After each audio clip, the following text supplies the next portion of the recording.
At the Back of the North Wind, Part 1, by George MacDonald. Chapter 1. The Hayloft. I have been asked to tell you about the back of the north wind. An old Greek writer mentions a people who lived there and were so comfortable that they could not bear it any longer, and drowned themselves. My story is not the same as his. I do not think Herodotus had got the right account of the place. I am going to tell you how it fared with the boy who went there. He lived in a low room over a coach house, and that was not by any means at the back of the north wind, as his mother very well knew.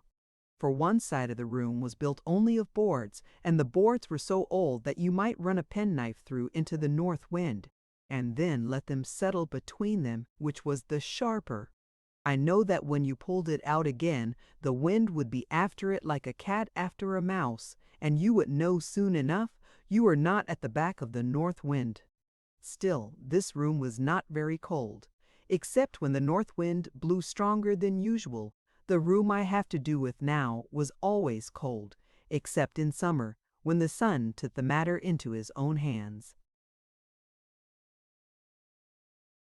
Indeed, I am not sure whether I ought to call it a room at all, for it was just a loft where they kept hay and straw and oats for the horses. And when little Diamond but stopped, I must tell you that his father, who was a coachman, had named him after a favorite horse, and his mother had had no objection. When little Diamond then lay there in bed, he could hear the horses under him munching away in the dark or moving sleepily in their dreams. For Diamond's father had built him a bed in the loft with boards all round it, because they had so little room in their own end over the coach house. And Diamond's father put old Diamond in the stall under the bed, because he was a quiet horse, and did not go to sleep standing, but lay down like a reasonable creature. But, although he was a surprisingly reasonable creature, yet, when young Diamond woke in the middle of the night and felt the bed shaking in the blasts of the north wind, he could not help wondering whether, if the wind should blow the house down, and he were to fall through into the manger, old Diamond mightn't eat him up before he knew him in his nightgown. And although old Diamond was very quiet all night long, yet when he woke he got up like an earthquake, and then young Diamond knew what o'clock it was, or at least what was to be done next, which was to go to sleep again as fast as he could. There was hay at his feet, and hay at his head, piled up in great trusses to the very roof. Indeed, it was sometimes only through a little lane with several turnings, which looked as if it had been sawn out for him, that he could reach his bed at all. For the stock of hay was, of course, always in a state either of slow ebb or of sudden flow. Sometimes the whole space of the loft, with the little panes in the roof for the stars to look in, would lie open before his open eyes as he lay in bed. Sometimes a yellow wall of sweet-smelling fibers closed up his view at the distance of half a yard. Sometimes, when his mother had undressed him in her room and told him to trot to bed by himself, he would creep into the heart of the hay and lie there thinking how cold it was outside in the wind, and how warm it was inside there in his bed, and how he could go to it when he pleased, only he wouldn't just yet. He would get a little colder first. And ever as he grew colder, his bed would grow warmer, till at last he would scramble out of the hay, shoot like an arrow into his bed, cover himself up, and snuggle down, thinking what a happy boy he was. He had not the least idea that the wind got in at a chink in the wall, and blew about him all night. For the back of his bed was only of boards an inch thick, and on the other side of them was the north wind. Now, as I have already said, these boards were soft and crumbly. To be sure, they were tarred on the outside, yet in many places they were more like tinder than timber. Hence it happened that the soft part, having worn away from about it, little Diamond found one night, after he lay down, that a knot had come out of one of them, and that the wind was blowing in upon him in a cold and rather imperious fashion. Now he had no fancy for leaving things wrong that might be set right, so he jumped out of bed again, got a little strike of hay, twisted it up folded it in the middle, and, having thus made it into a cork, stuck it into the hole in the wall.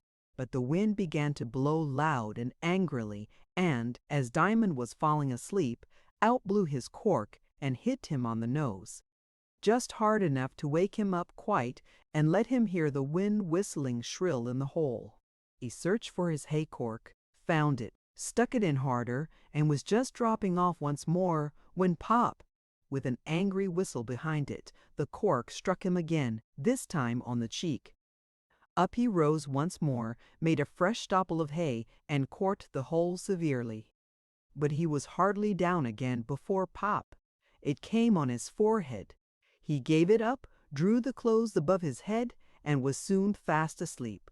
Although the next day was very stormy, Diamond forgot all about the hole, for he was busy making a cave by the side of his mother's fire with a broken chair, a three-legged stool, and a blanket, and then sitting in it. His mother, however, discovered it and pasted a bit of brown paper over it, so that, when Diamond had snuggled down the next night, he had no occasion to think of it. Presently, however, he lifted his head and listened. Who could that be talking to him? The wind was rising again and getting very loud, and full of rushes and whistles. He was sure someone was talking, and very near him too it was. But he was not frightened, for he had not yet learned how to be. So he sat up and hearkened. At last the voice, which though quite gentle, sounded a little angry, appeared to come from the back of the bed. He crept nearer to it and laid his ear against the wall. Then he heard nothing but the wind, which sounded very loud indeed. The moment, however, that he moved his head from the wall, he heard the voice again, close to his ear. He felt about with his hand, and came upon the piece of paper his mother had pasted over the hole. Against this he laid his ear, and then he heard the voice quite distinctly. There was, in fact, a little corner of the paper loose, and through that, as from a mouth in the wall, the voice came. "What do you mean, little boy, closing up my window?" "What window?" asked Diamond. "You stuffed hay into it 3 times last night. I had to blow it out again 3 times. You can't mean this little hole. It isn't a window. It's a hole in my bed. I did not say it was a window. I said it was my window. But it can't be a window, because windows are holes to see out of. Well, that's just what I made this window for. But you are outside. You can't want a window." "You are quite mistaken. Windows are to see out of, you say. Well, I'm in my house, and I want windows to see out of it, but you've made a window into my bed." "Well, your mother has got 3 windows into my dancing room, and you have 3 into my garret. But I heard father say, when my mother wanted him to make a window through the wall, that it was against the law, for it would look into Mr. Dyce's garden." The voice laughed. "The law would have some trouble to catch me," it said. "But if it's not right, you know," said Diamond. "That's no matter. You shouldn't do it." "I am so tall I am above that law," said the voice. "You must have a tall house then," said Diamond. "Yes, a tall house. The clouds are inside it. Dear me," said Diamond, and thought a minute. "I think, then, you can hardly expect me to keep a window in my bed for you. Why don't you make a window into Mr. Dyves's bed?" "Nobody makes a window into an ash pit," said the voice, rather sadly. "I like to see nice things out of my windows. But he must have a nicer bed than I have, though mine is very nice, so nice that I couldn't wish a better. It's not the bed I care about, it's what is in it. But you just open that window." "Well, Mother says I shouldn't be disobliging, but it's rather hard. You see, the north wind will blow right in my face if I do." "I am the north wind." "Oh? Oh, said Diamond thoughtfully. "Then will you promise not to blow in my face if I open your window?" "I can't promise that, but you give me the toothache. Mother's got it already, but what's to become of me without a window?" "I'm sure I don't know. All I say is it will be worse for me than for you." "No, it will not. You shall not be the worse for it, I promise you that. You will be much the better for it. Just you believe what I say, and do as I tell you." "Well, I can pull the clothes over my head," said Diamond, and feeling with his little sharp nails, he got hold of the open edge of the paper and tore it off at once. In came a long whistling spear of cold and struck his little naked chest. He scrambled and tumbled in under the bedclothes and covered himself up. There was no paper now between him and the voice, and he felt a little, not frightened exactly. I told you he had not learned that yet, but rather queer. For what a strange person this North Wind must be, that lived in the great house, called out of doors, I suppose, thought Diamond, and made windows into people's beds. But the voice began again, and he could hear it quite plainly, even with his head under the bedclothes. It was a still more gentle voice now, although 6 times as large and loud as it had been, and he thought it sounded a little like his mother's. "What is your name, little boy?" it asked. "Diamond," answered Diamond under the bedclothes. "What a funny name." "It's a very nice name," returned its owner. "I don't know that," said the voice.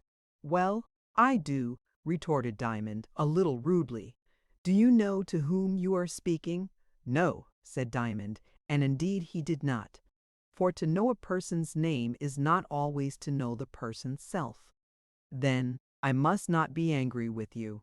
You had better look and see, though." "Diamond is a very pretty name," persisted the boy, vexed that it should not give satisfaction. "Diamond is a useless thing, rather," said the voice. "That's not true. Diamond is very nice, as big as 2, and so quiet all night. And doesn't he make a jolly row in the morning, getting upon his 4 great legs? It's like thunder. You don't seem to know what a diamond is." "Oh, don't I just? Diamond is a great and good horse, and he sleeps right under me. He is Old Diamond, and I am Young Diamond, or, if you like it better, for your very particular Mr. North Wind, he's Big Diamond, and I'm Little Diamond, and I don't know which of us my father likes best." A beautiful laugh, large but very soft and musical, sounded somewhere beside. But Diamond kept his head under the clothes. "I'm not Mr. North Wind," said the voice. "You told me that you were the North Wind," insisted Diamond. "I did not say Mr. North Wind," said the voice. "Well, then I do, for mother tells me I ought to be polite." "Then let me tell you I don't think it at all polite of you to say Mr. to me." "Well, I didn't know better. I'm very sorry, but you ought to know better." "I don't know that." "I do. You can't say it's polite to lie there talking with your head under the bed." Close, and never look up to see what kind of person you are talking to. I want you to come out with me." "I want to go to sleep," said Diamond, very nearly crying, for he did not like to be scolded even when he deserved it. "You shall sleep all the better tomorrow night." "Besides," said Diamond, "you are out in Mr. Dives's garden, and I can't get there. I can only get into our own yard. Will you take your head out of the bedclothes?" said the voice, just a little angrily. "No," answered Diamond, half peevish, half frightened. The instant he said the word, a tremendous blast of wind crashed in a board of the wall and swept the clothes off Diamond. He started up in terror. Leaning over him was the large, beautiful pale face of a woman. Her dark eyes looked a little angry, for they had just begun to flash, but a quivering in her sweet upper lip made her look as if she were going to cry. What was the most strange was that away from her head streamed out her black hair in every direction, so that the darkness in the hayloft looked as if it were made of her hair. But as Diamond gazed at her in speechless amazement, mingled with confidence, for the boy was entranced with her mighty beauty, her hair began to gather itself out of the darkness and fell down all about her again till her face looked out of the midst of it like a moon out of a cloud. From her eyes came all the light by which Diamond saw her face and her hair, and that was all he did see of her yet. The wind was over and gone. "Will you go with me now, you little Diamond?" "I am sorry I was forced to be so rough with you," said the lady. "I will, yes, I will," answered Diamond, holding out both his arms. "But," he added, dropping them, "how shall I get my clothes? They're in Mother's room, and the door is locked." "Oh, never mind your clothes. You will not be cold. I shall take care of that. Nobody is cold with the north wind." "I thought everybody was," said Diamond. "That is a great mistake. Most people make it, however. They are cold because they are not with the north wind, but without it." If Diamond had been a little older and had supposed himself a good deal wiser, he would have thought the lady was joking. But he was not older and did not fancy himself wiser, and therefore understood her well enough. Again he stretched out his arms. The lady's face drew back a little. "Follow me, Diamond," she said. "Yes," said Diamond, only a little ruefully. "You're not afraid?" said the North Wind. "No, ma'am, but Mother never would let me go without shoes. She never said anything about clothes, so I dare say she wouldn't mind that." "I know your mother very well," said the lady. "She is a good woman. I have visited her often. I was with her when you were born. I saw her laugh and cry both at once." "I love your mother, Diamond. How was it you did not know my name then, ma'am? Please am I to say ma'am to you, ma'am?" "One question at a time, dear boy. I knew your name quite well, but I wanted to hear what you would say for it. Don't you remember that day when the man was finding fault with your name, how I blew the window in?" "Yes, yes," answered Diamond eagerly. "Our window opens like a door, right over the coach-house door. And the wind, you, ma'am, came in and blew the Bible out of the man's hands, and the leaves went all flutter, flutter on the floor, and my mother picked it up and gave it back to him, open, and there was your name in the Bible, the sixth stone in the high priest's breastplate." "Oh, a stone, was it?" said Diamond. "I thought it had been a horse I did." "Never mind, a horse is better than a stone any day. Well, you see, I know all about you and your mother. Yes, I will go with you. Now for the next question. You're not to call me ma'am. You must call me just my own name respectfully. You know, just North Wind." "Well, please, North Wind, you are so beautiful, I am quite ready to go with you." "You must not be ready to go with everything beautiful all at once, Diamond. Though what's beautiful can't be bad. You're not bad, North Wind?" "No, I'm not bad. But sometimes beautiful things grow bad by doing bad, and it takes some time for their badness to spoil their beauty. So little boys may be mistaken if they go after things because they are beautiful. Well, I will go with you because you are beautiful and good too. Ah, but there's another thing, Diamond. What if I should look ugly without being bad, look ugly myself because I am making ugly things beautiful? What then?" "I don't quite understand you, North Wind. You tell me what then." "Well, I will tell you. If you see me with my face all black, don't be frightened. If you see me flapping wings like a bat's as big as the whole sky, don't be frightened. If you hear me raging 10 times worse than Mrs. Bill, the blacksmith's wife, even if you see me looking in at people's windows, like Mrs. Eve Dropper, the gardener's wife, you must believe that I am doing my work. Nay, Diamond, if I change into a serpent or a tiger, you must not let go your hold of me, for my hand will never change in yours if you keep a good hold. If you keep a hold, you will know who I am all the time, even when you look at me and can't see me the least like the north wind. I may look something very awful. Do you understand?" "Quite well," said little Diamond. "Come along then," said North Wind, and disappeared behind the mountain of hay.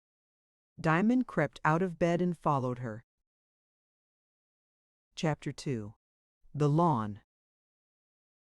When Diamond got round the corner of the hay, for a moment he hesitated.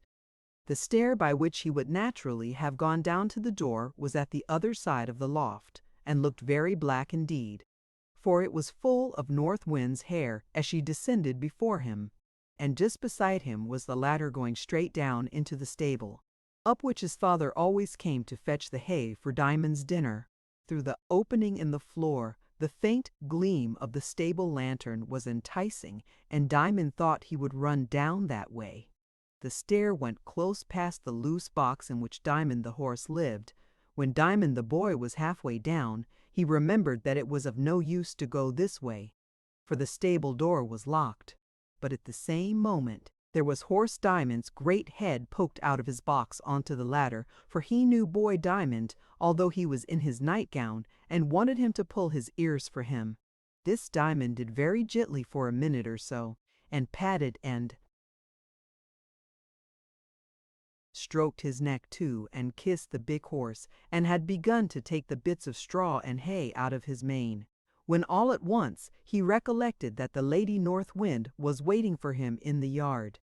"Good night, Diamond," he said, and darted up the ladder, across the loft, and down the stair to the door. But when he got out into the yard, there was no lady. Now it is always a dreadful thing to think there is somebody and find nobody. Children in particular have not made up their minds to it. They generally cry at nobody, especially when they wake up at night. But it was an especial disappointment to Diamond, for his little heart had been beating with joy. The face of the North Wind was so grand. To have a lady like that for a friend, with such long hair too. Why, it was longer than 20 Diamond's tails. She was gone, and there he stood, with his bare feet on the stones of the paved yard. It was a clear night overhead, and the stars were shining. Orion in particular was making the most of his bright belt and golden sword, but the moon was only a poor thin crescent. There was just one great, jagged, black and gray cloud in the sky, with a steep side to it like a precipice, and the moon was against this side and looked as if she had tumbled off the top of the cloud hill and broken herself in rolling down the precipice. She did not seem comfortable, for she was looking down into the deep pit waiting for her. At least that was what Diamond thought as he stood for a moment staring at her. But he was quite wrong, for the moon was not afraid, and there was no pit she was going down into, for there were no sides to it, and a pit without sides to it is not a pit at all. Diamond, however, had not been out so late before in all his life, and things looked so strange about him, just as if he had got into fairyland, of which he knew quite as much as anybody, for his mother had no money to buy books to set him wrong on the subject. I have seen this world only sometimes, just now and then, you know, look as strange as ever I saw fairyland. But I confess that I have not yet seen fairyland at its best. I am always going to see it so some time. But if you had been out in the face, and not at the back of the North Wind on a cold, rather frosty night, and in your nightgown, you would have felt it all quite as strange as Diamond did. He cried a little, just a little. He was so disappointed to lose the lady, of course. You, little man, wouldn't have done that. But for my part, I don't mind people crying so much as I mind what they cry about, and how they cry, whether they cry quietly like ladies and gentlemen, or go shrieking like vulgar emperors or ill-natured cooks. For all emperors are not gentlemen, and all cooks are not ladies, nor all queens and princesses for that matter either. But it can't be denied that a little gentle crying does one good. It did Diamond good, for as soon as it was over, he was a brave boy again. "She shan't say it was my fault, anyhow," said Diamond. "I dare say she is hiding somewhere to see what I will do. I will look for her." So he went round the end of the stable towards the kitchen garden. But the moment he was clear of the shelter of the stable, sharp as a knife, came the wind against his little chest and his bare legs. Still, he would look in the kitchen garden, and went on. But when he got round the weeping ash that stood in the corner, the wind blew much stronger, and it grew stronger and stronger, till he could hardly fight against it. And it was so cold. All the flashy spikes of the stars seemed to have got somehow into the wind. Then he thought of what the lady had said about people being cold because they were not with the North Wind.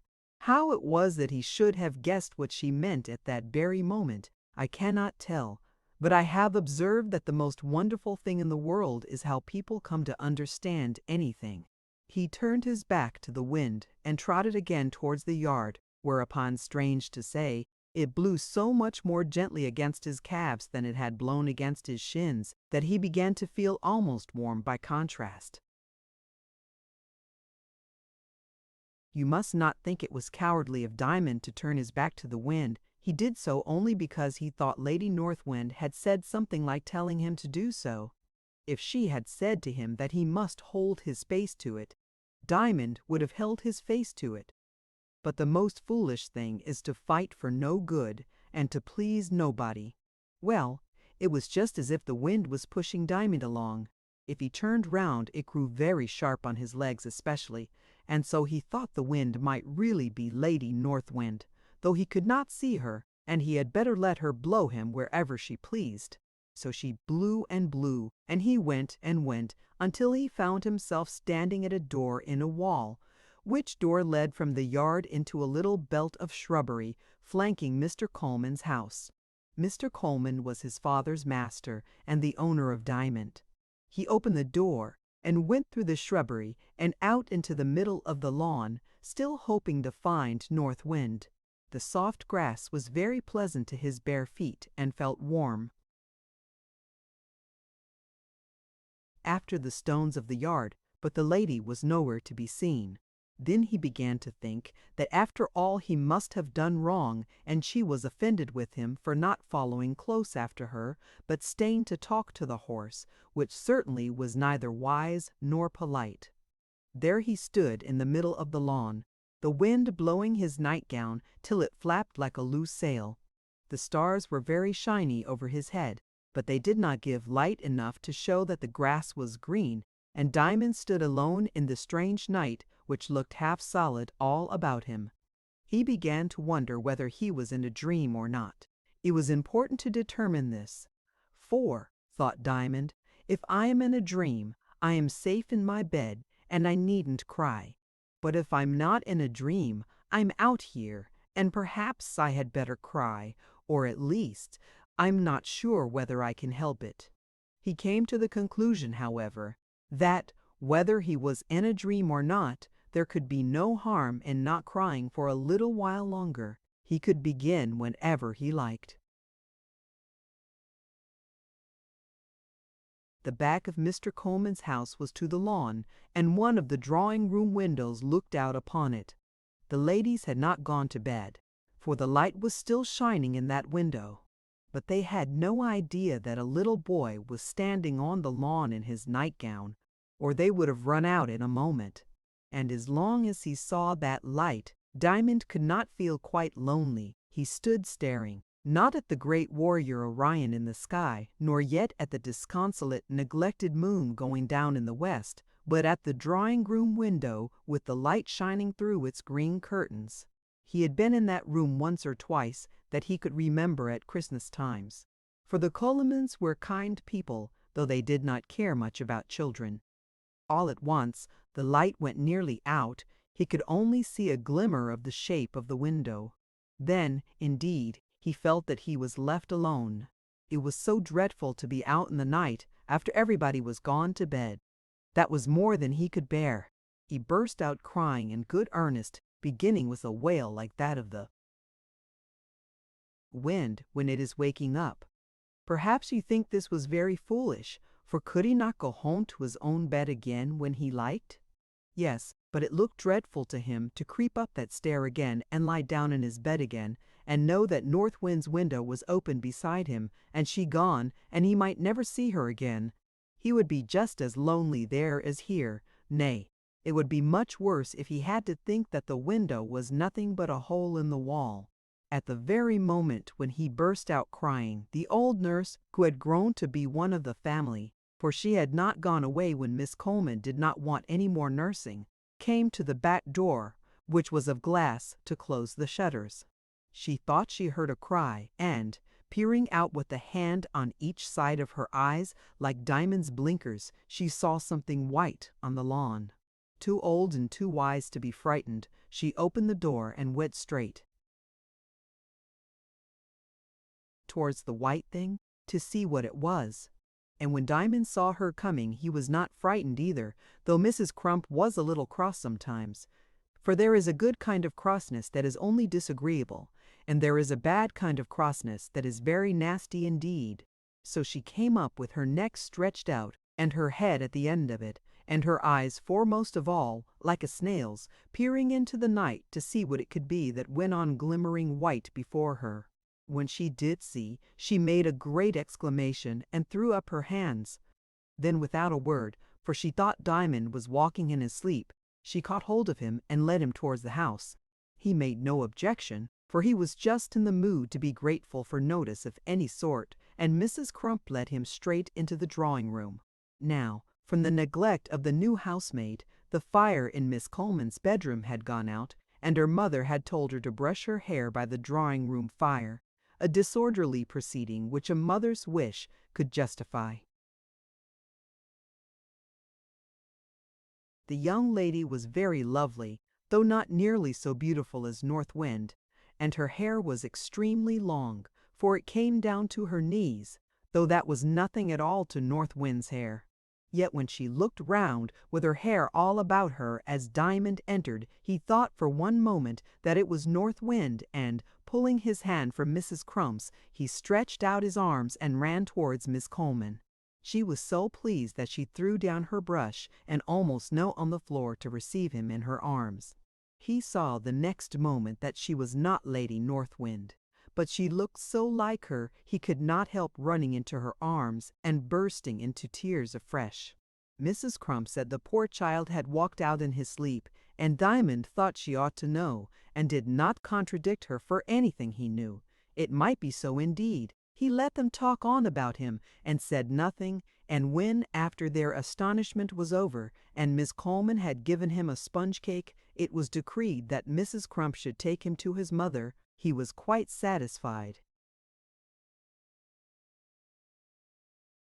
His mother had to get out of bed to open the door when Mrs. Crump knocked. She was indeed surprised to see her boy, and having taken him in her arms and carried him to his bed, returned and had a long confabulation with Mrs. Crump, for they were still talking when Diamond fell fast asleep and could hear them no longer.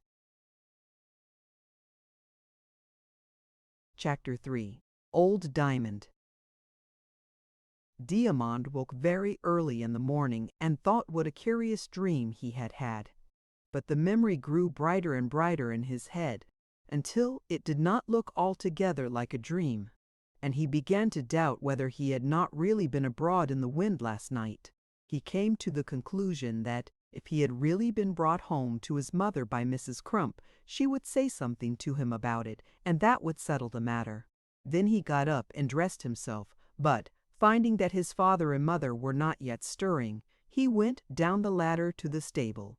There he found that even old Diamond was not awake yet, for he, as well as young Diamond, always got up the moment he woke, and now he was lying as flat as a horse could lie upon his nice trim bed of straw. "I'll give old Diamond a surprise," thought the boy, and creeping up very softly, before the horse knew, he was astride of his back. Then it was young Diamond's turn to have more of a surprise than he had expected, for as with an earthquake, with a rumbling and a rocking hither and thither, a sprawling of legs and heaving as of many backs, young Diamond found himself hoisted up in the air, with both hands twisted in the horse's mane. The next instant, old Diamond lashed out with both his hind legs, and giving one cry of terror, young Diamond found himself lying on his neck, with his arms as far round it as they would go. But then the horse stood as still as a stone, except that he lifted his head gently up to let the boy slip down to his back. For when he heard young Diamond's cry, he knew that there was nothing to kick about. For young Diamond was a good boy, and old Diamond was a good horse, and the one was all right on the back of the other. As soon as Diamond had got himself comfortable on the saddle place, the horse began pulling at the hay, and the boy began thinking. He had never mounted Diamond himself before, and he had never got off him without being lifted down. So he sat, while the horse ate, wondering how he was to reach the ground. But while he meditated, his mother woke, and her first thought was to see her boy. She had visited him twice during the night and found him sleeping quietly. Now his bed was empty, and she was frightened. "Diamond, Diamond, where are you, Diamond?" she called out. Diamond turned his head where he sat like a knight on his steed in enchanted stall, and cried aloud, "Here, mother." "Where, Diamond?" she returned. "Here, mother, on Diamond's back." She came running to the ladder, and peeping down, saw him aloft on the great horse. "Come down, Diamond," she said. "I can't," answered Diamond. "How did you get up?" asked his mother. "Quite easily," answered he. "But when I got up, Diamond would get up too, and so here I am." His mother thought he had been walking in his sleep again, and hurried down the ladder. She did not much like going up to the horse, for she had not been used to horses, but she would have gone into a lion's den, not to say a horse's stall, to help her boy. So she went and lifted him off Diamond's back, and felt braver all her life after. She carried him in her arms up to her room, but, afraid of frightening him at his own sleepwalking, as she supposed it, said nothing about last night. Before the next day was over, Diamond had almost concluded the whole adventure a dream. For a week his mother watched him very carefully going into the loft several times a night, as often, in fact, as she woke. Every time she found him fast asleep. All that week it was hard weather. The grass showed white in the morning with the hoarfrost which clung like tiny comfits to every blade. And as Diamond's shoes were not good, and his mother had not quite saved up enough money to get him the new pair she so much wanted for him, she would not let him run out. He played all his games over and over indoors, especially that of driving 2 chairs harnessed to the baby's cradle. And if they did not go very fast, they went as fast as could be expected of the best chairs in the world, although one of them had only 3 legs, and the other only half a back. At length his mother brought home his new shoes, and no sooner did she find they fitted him than she told him he might run out in the yard and amuse himself for an hour. The sun was going down when he flew from the door like a bird from its cage. All the world was new to him. A great fire of sunset burned on the top of the gate that led from the stables to the house. Above the fire in the sky lay a large lake of green light. Above that, a golden cloud, and over that the blue of the wintry heavens. And Diamond thought that, next to his own home, he had never seen any place he would like so much to live in as that sky. For it is not fine things that make home a nice place, but your mother and your father. As he was looking at the lovely colors, the gates were thrown open, and there was old Diamond and his friend in the carriage, dancing with impatience to get at their stalls and their oats. And in they came. Diamond was not in the least afraid of his father driving over him, but, careful not to spoil the grand show he made with his fine horses and his multitudinous cape, with a red edge to every fold, he slipped out of the way and let him dash right on to the stables. To be quite safe, he had to step into the recess of the door that led from the yard to the shrubbery. As he stood there, he remembered how the wind had driven him to the same spot on the night of his dream. And once more he was almost sure that it was no dream. At all events, he would go in and see whether things looked at all now as they did then. He opened the door and passed through the little belt of shrubbery. Not a flower was to be seen in the beds on the lawn. Even the brave old chrysanthemums and Christmas roses had passed away before the frost. What? Yes, there was one. He ran and knelt down to look at it. It was a primrose, a dwarfish thing but perfect in shape, a baby wonder. As he stooped his face to see it close, a little wind began to blow, and 2 or 3 long leaves that stood up behind the flower shook and waved and quivered, but the primrose lay still in the green hollow, looking up at the sky, and not seeming to know that the wind was blowing at all. It was just a one eye that the dull, black, wintry earth had opened to look at the sky with. All at once, Diamond thought it was saying its prayers, and he ought not to be staring at it so. He ran to the stables to see his father make Diamond's bed. Then his father took him in his arms, carried him up the ladder, and set him down at the table where they were going to have their tea. "Miss is very poorly," said Diamond's father. "Miss S. has been to the doctor with her today, and she looked very glum when she came out again. I was a-watching of them to see what doctor had said." "And didn't Miss look glum too?" asked his mother. "Not half as glum as Mrs.," returned the coachman. "You see." But he lowered his voice, and Diamond could not make out more than a word here and there. For Diamond's father was not only one of the finest of coachmen to look at, and one of the best of drivers, but one of the most discreet of servants as well. Therefore he did not talk about family affairs to anyone but his wife, whom he had proved better than himself long ago, and was careful that even Diamond should hear nothing he could repeat again concerning master and his family. It was bedtime soon, and Diamond went to bed and fell fast asleep. He awoke all at once, in the dark. "Open the window, Diamond," said a voice. Now, Diamond's mother had once more pasted up North Wind's window. "Are you North Wind?" said Diamond. "I don't hear you blowing." "No, but you hear me talking. Open the window, for I haven't over much time." "Yes," returned Diamond, "but please, North Wind, where's the use? You left me all alone last time." He had got up on his knees and was busy with his nails once more at the paper over the hole in the wall. For now that North Wind spoke again, he remembered all that had taken place before as distinctly as if it had happened only last night. "Yes, but that was your fault," returned North Wind. "I had work to do, and, besides, a gentleman should never keep a lady waiting." "But I'm not a gentleman," said Diamond, scratching away at the paper. "I hope you won't say so 10 years after this." "I'm going to be a coachman, and a coachman is not a gentleman," persisted Diamond. "We call your father a gentleman in our house," said North Wind. "He doesn't call himself one," said Diamond. "That's of no consequence. Every man ought to be a gentleman, and your father is one."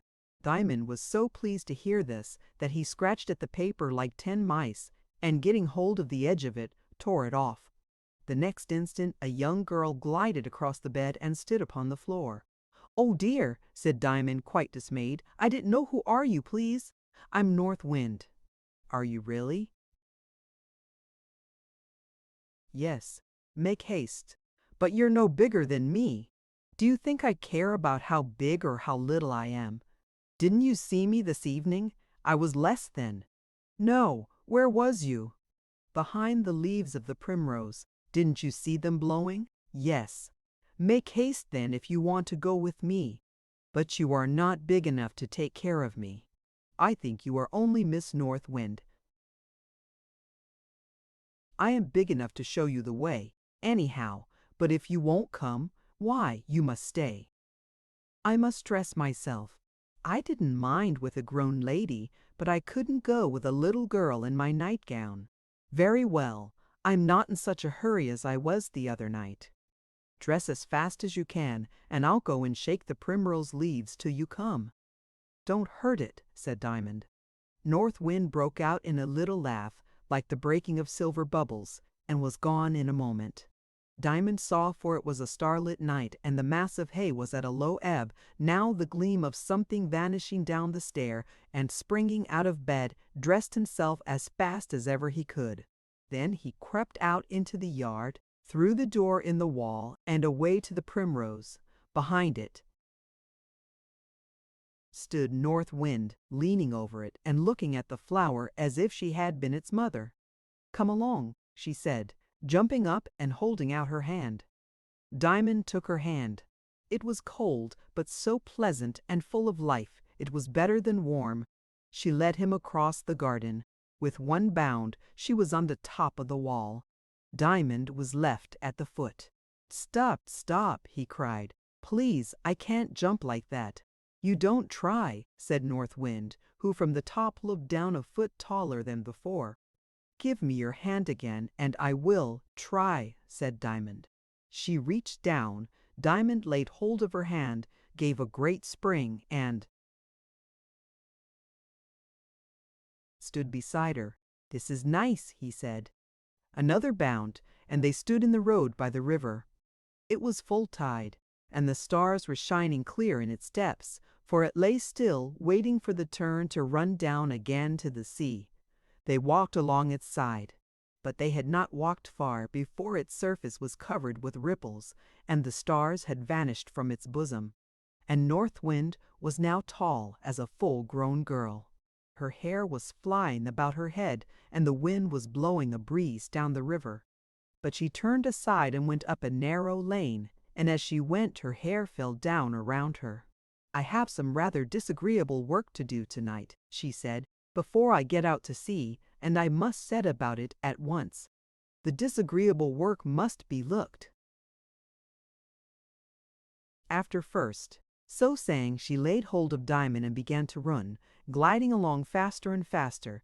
Diamond kept up with her as well as he could. She made many turnings and windings, apparently because it was not quite easy to get him over walls and houses. Once they ran through a hall where they found back and front doors open.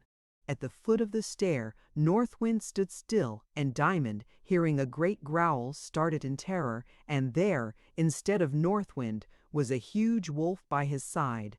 He let go his hold in dismay, and the wolf bounded up the stair. The windows of the house rattled and shook as if guns were firing, and the sound of a great fall came from above. Diamond stood with white face staring up at the landing. "Surely," he thought, "North Wind can't be eating one of the children." Coming to himself all at once, he rushed after her with his little fist clenched. There were ladies in long trains going up and down the stairs, and gentlemen in white neckties attending on them, who stared at him. But none of them were of the people of the house, and they said nothing. Before he reached the head of the stair, however, North Wind met him, took him by the hand, and hurried down and out of the house. "I hope you haven't eaten a baby, North Wind," said Diamond, very solemnly.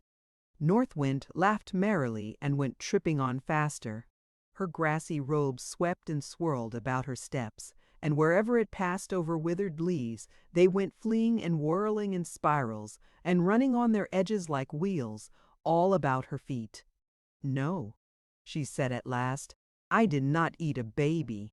You would not have had to ask that foolish question if you had not let go your hold of me.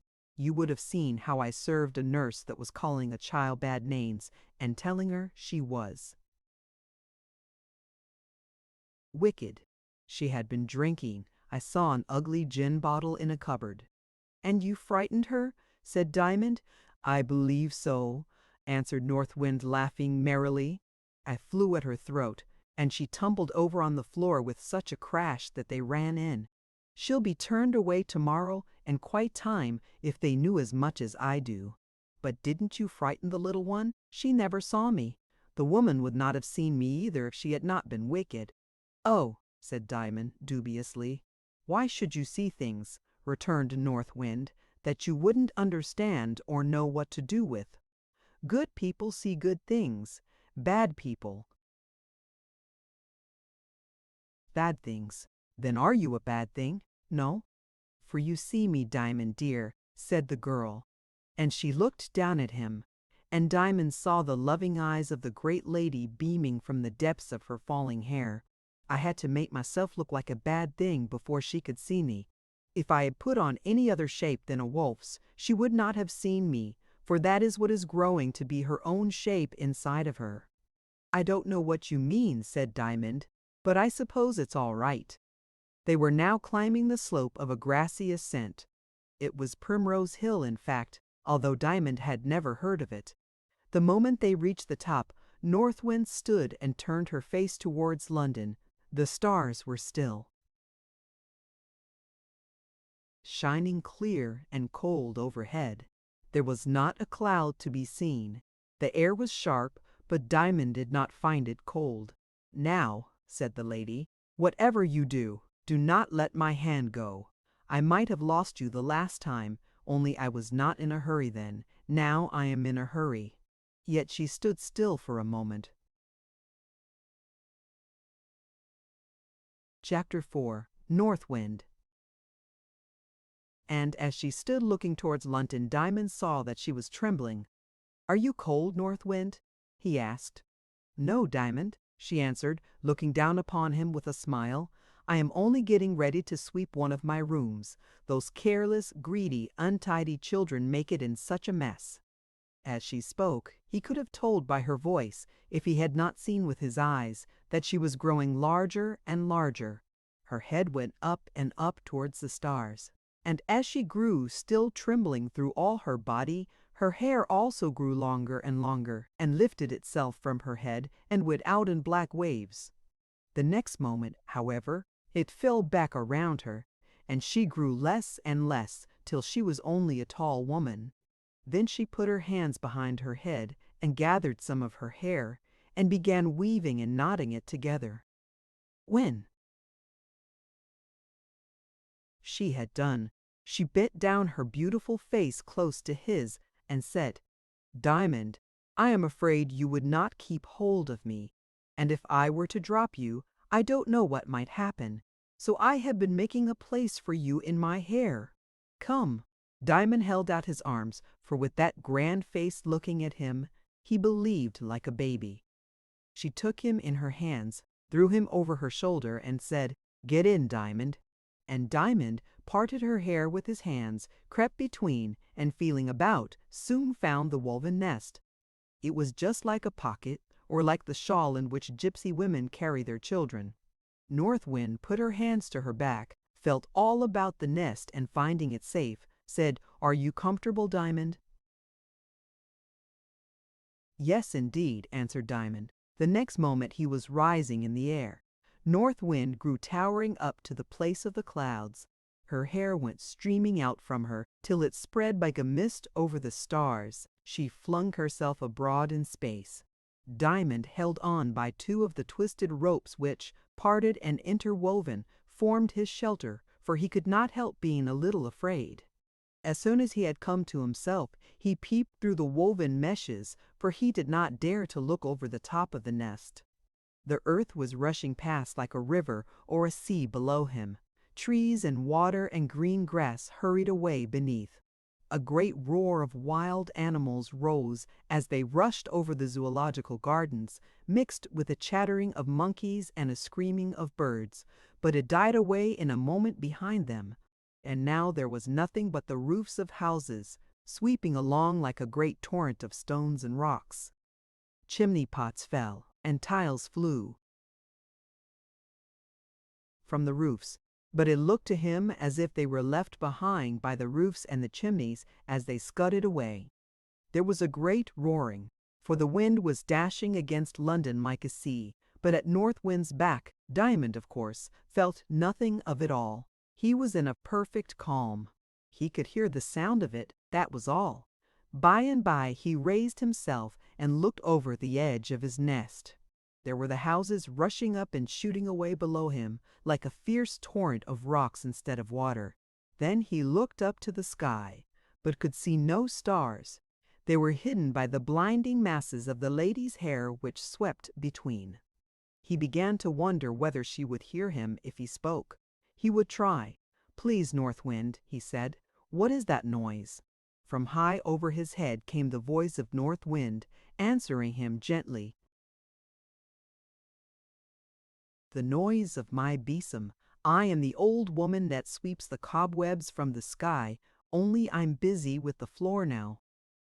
"What makes the houses look as if they were running away?" "I am sweeping so fast over them. But please, North Wind, I knew London was very big, but I didn't know it was so big as this. It seems as if we should never get away from it. We are going round and round, as we should have left it long ago. Is this the way you sweep, North Wind?" "Yes, I go round and round with my great besom." "Please, would you mind going a little slower, for I want to see the streets?" "You won't see much now. Why? Because I have nearly swept all the people home." "Oh, I forgot," said Diamond, and was quiet after that, for he did not want to be troublesome. But she dropped a little towards the roofs of the houses, and Diamond could see down into the streets. There were very few people about, though. The lamps flickered and flared again, but nobody seemed to want them. Suddenly, Diamond espied a little girl coming along the street. She was dreadfully blown by the wind, and a broom she was trailing behind her was very troublesome. It seemed as if the wind had a spite at her. It kept worrying her like a wild beast and tearing at her rags. She was so lonely there. "Oh, please, North Wind," he cried, "won't you help that little girl?" "No, Diamond, I mustn't leave my work." "But why shouldn't you be kind to her?" "I am kind to her. I am sweeping the wicked smells away." "But you're kinder to me, dear North Wind. Why shouldn't you be as kind to her as you are to me?" "There are reasons, Diamond. Everybody can't be done to all the same. Everybody is not ready for the same thing. But I don't see why I should be kinder used than she." "Do you think nothing's to be done but what you can see, Diamond? You silly. It's all right. Of course you can help her if you like. You got nothing particular to do at this moment." "I have." "Oh, do let me help her then." "But you won't be able to wait, perhaps." "No, I can't wait. You must do it yourself. And mind, the wind will get a hold of you too. Don't you want me to help her, North Wind? Not without having some idea what will happen. If you break down and cry, that won't be much of a help to her, and it will make a goose of little Diamond." "I want to go," said Diamond. "Only there's just one thing, how am I to get home?" "If you're anxious about that, perhaps you had better go with me. I am bound to take you home again if you do."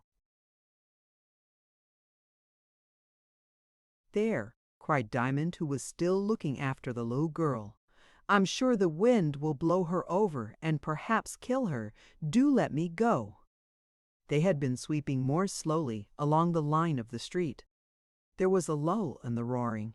"Well, though I cannot promise to take you home," said North Wind, as she sank nearer and nearer to the tops of the houses, "I can promise you it will be all right in the end. You will get home somehow. Have you made up your mind what to do?" "Yes, to help the little girl," said Diamond firmly. The same moment, North Wind dropped into the street and stood, only a tall lady, but with her hair flying up over the housetops. She put her hands to her back, took Diamond, and set him down in the street. The same moment he was caught in the fierce coils of the blast, and all but blown away. North Wind stepped back a step, and at once towered in stature to the height of the houses. A chimney pot clashed at Diamond's feet. He turned in terror, but it was to look for the little girl, and when he turned again, the lady had vanished, and the wind was roaring along the street as if it had been the bed of an invisible torrent. The little girl was scudding before the blast, her hair flying too, and behind her she dragged her broom. Her little legs were going as fast as ever they could to keep her from falling. Diamond crept into the shelter of the doorway, thinking to stop her, but she passed him like a bird, crying gently and pitifully, "Stop! Stop!" "Little girl," shouted Diamond, starting in pursuit. "I can't," wailed the girl. "The wind won't leave go of me." Diamond could run faster than she, and he had no broom. In a few moments he had caught her by the frock, but it tore in his hand, and away went the little girl.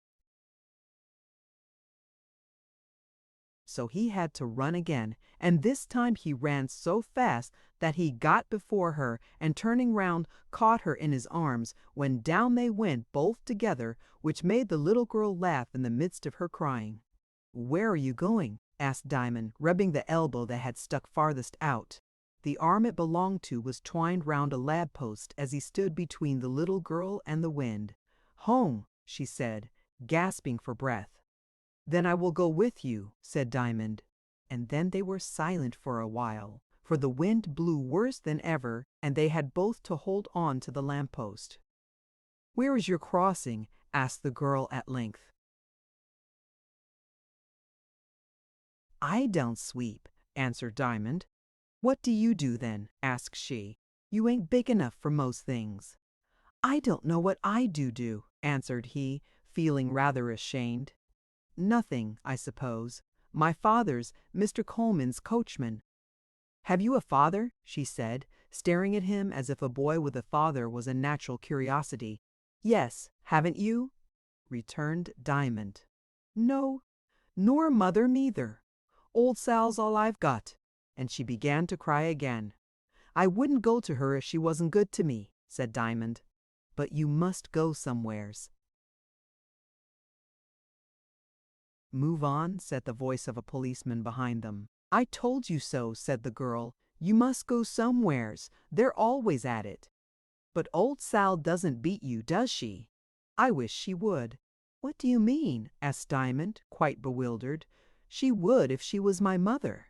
"But she wouldn't lie abed a cuddlin' of her ugly old bones, and laugh to hear me crying at the door. You don't mean she won't let you in tonight?" "It'll be a good chance if she does." "Why are you out so late, then?" asked Diamond.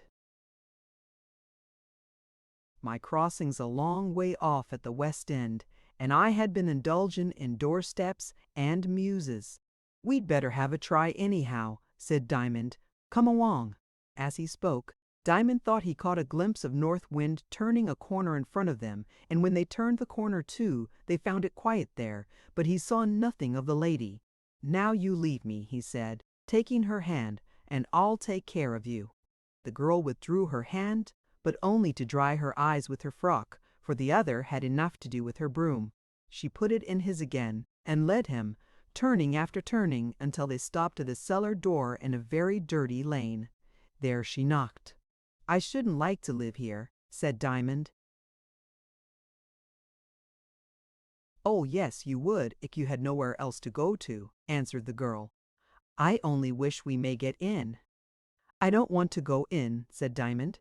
"Where do you mean to go then?" "Home to my home." "Where's that?" "I don't exactly know." "Then you're worse off than I am." "Oh no, for North Wind," began Diamond, and stopped, he hardly knew why. "What?" said the girl, as she held her ear to the door listening. But Diamond did not reply, neither did old Sal. "I told you so," said the girl. "She is wide awake hearkening, but we don't get in." "What will you do then?" asked Diamond. "Move on," she answered. "Where?" "Oh, anywheres. Bless you, I'm used to it." "Hadn't you better come home with me then?" "That's a good joke when you don't know where it is." "Come on." "But where?" "Oh, nowheres in particular. Come on." Diamond obeyed. The wind had now fallen considerably.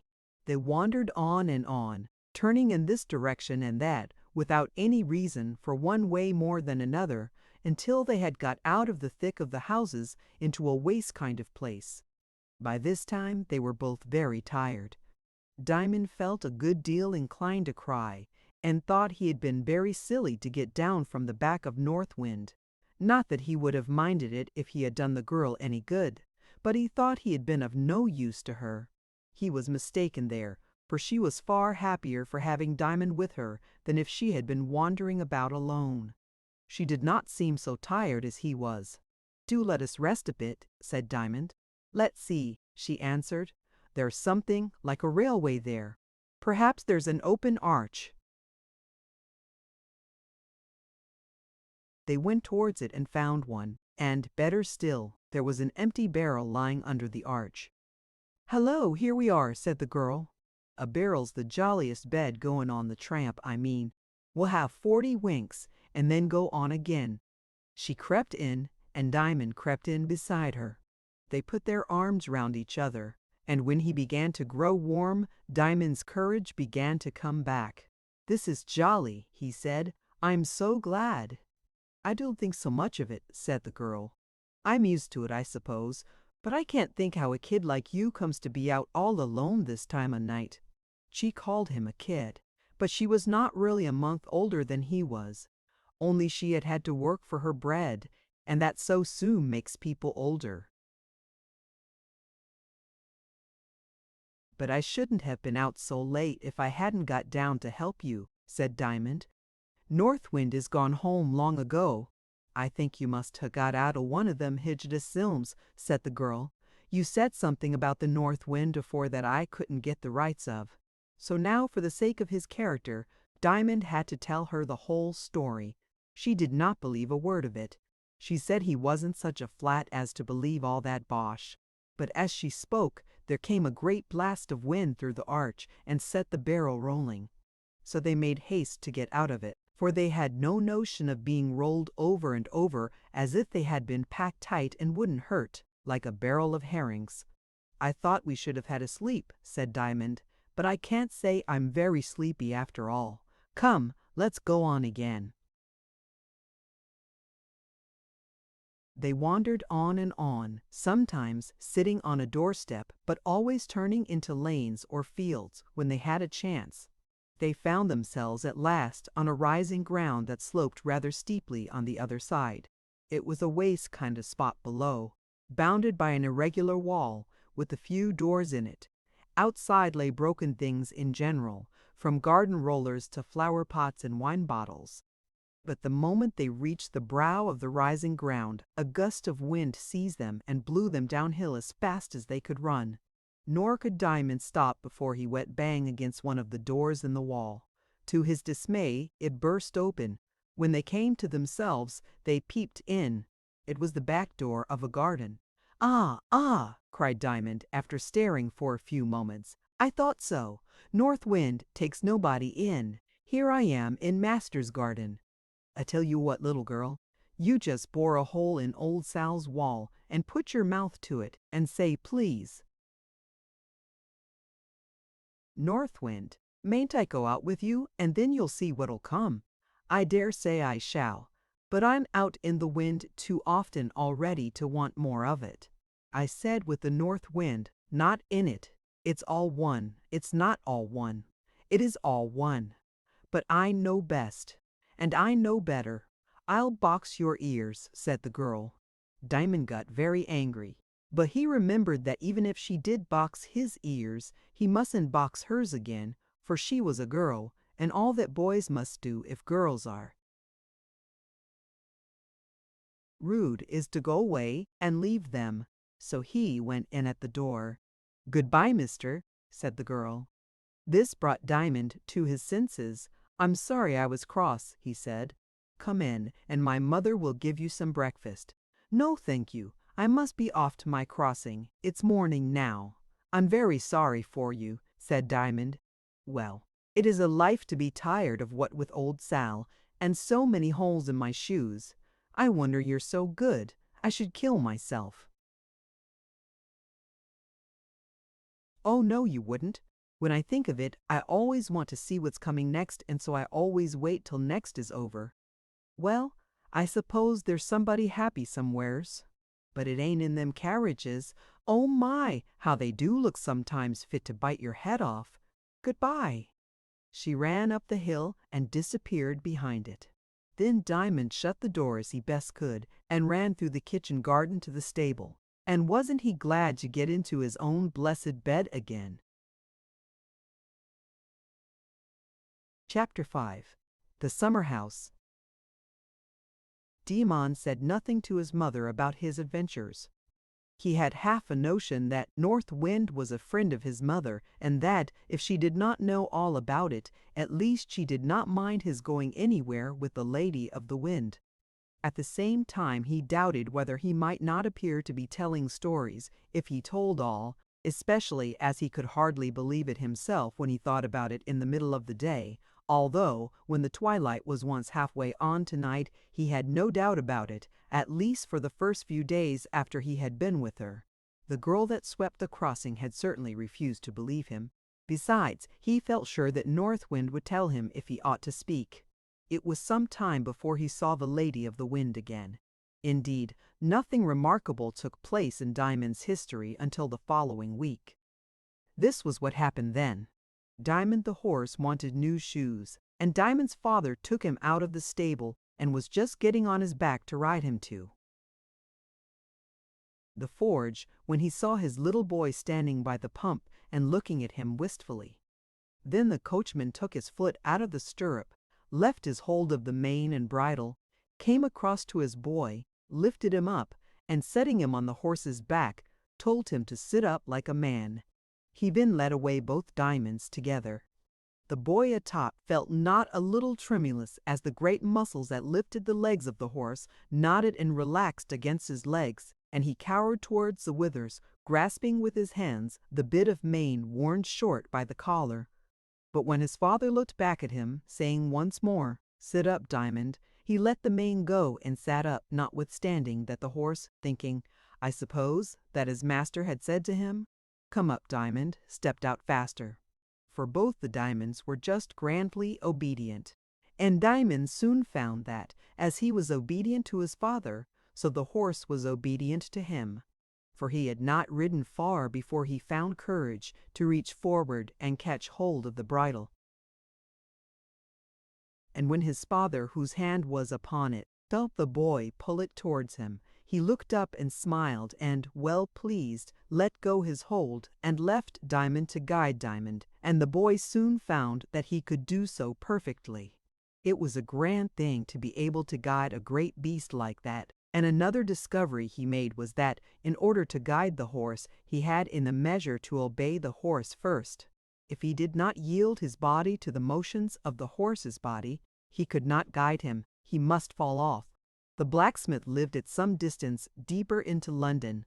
As they crossed the angle of a square, Diamond, who was now quite comfortable on his living throne, was glancing this way and that in a gentle pride, when he saw a girl sweeping a crossing scuddingly before a lady. The lady was his father's mistress, Mrs. Coleman, and the little girl was she for whose sake he had got off North Wind's back. He drew Diamond's bridle in eager anxiety to see whether her outstretched hand would gather a penny from Mrs. Coleman, but she had given one at the last crossing, and the hand returned only to grasp its broom. Diamond could not bear it. He had a penny in his pocket, a gift of the same lady the day before, and he tumbled off his horse to give it to the girl. He tumbled off, I say, for he did tumble when he reached the ground, but he got up in an instant and ran, searching his pocket as he ran. She made him a pretty courtesy when he offered his treasure, but with a bewildered stare. She thought first, then he was on the back of the North Wind after all. But, looking up at the sound of the horse's feet on the paved crossing, she changed her idea, saying to herself, North Wind is his father's horse, that's the secret of it. Why couldn't he say so? And she had a mind to refuse the penny. But his smile put it all right, and she not only took his penny, but put it in her mouth with a, "Thank you, mister." "Did they wool-up you then?" "Oh, no," answered Diamond, "they never wool-ups me." "Lor," said the little girl, and was speechless. Meantime his father, looking up and seeing the horse's back bare, suffered a pang of awful dread, but the next moment catching sight of him, took him up and put him on, saying, "Don't get off again, Diamond. The horse might have put his foot on you."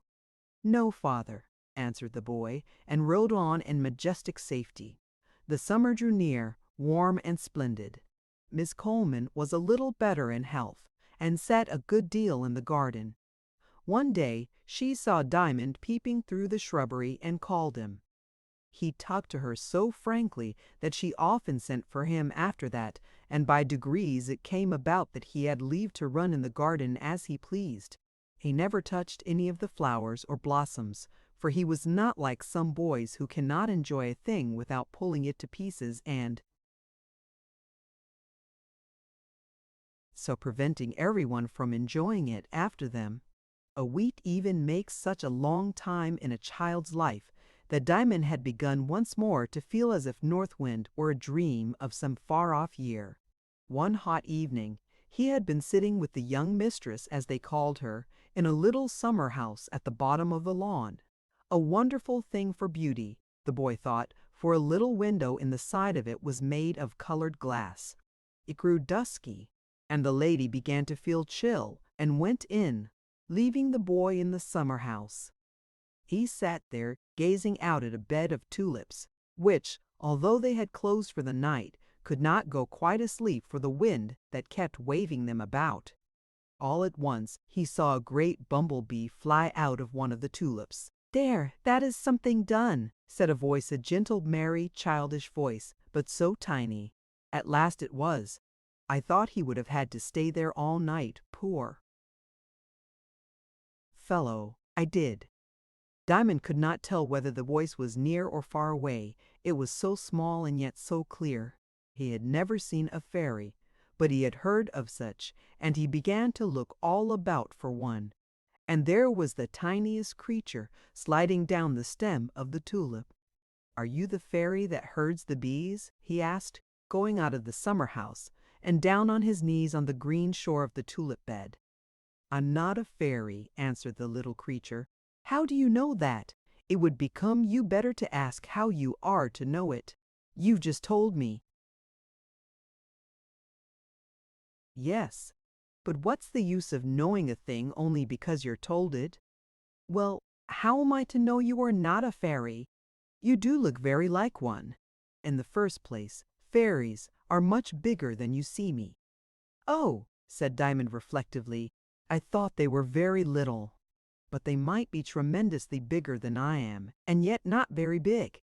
Why, I could be 6 times the size I am, and not be very huge.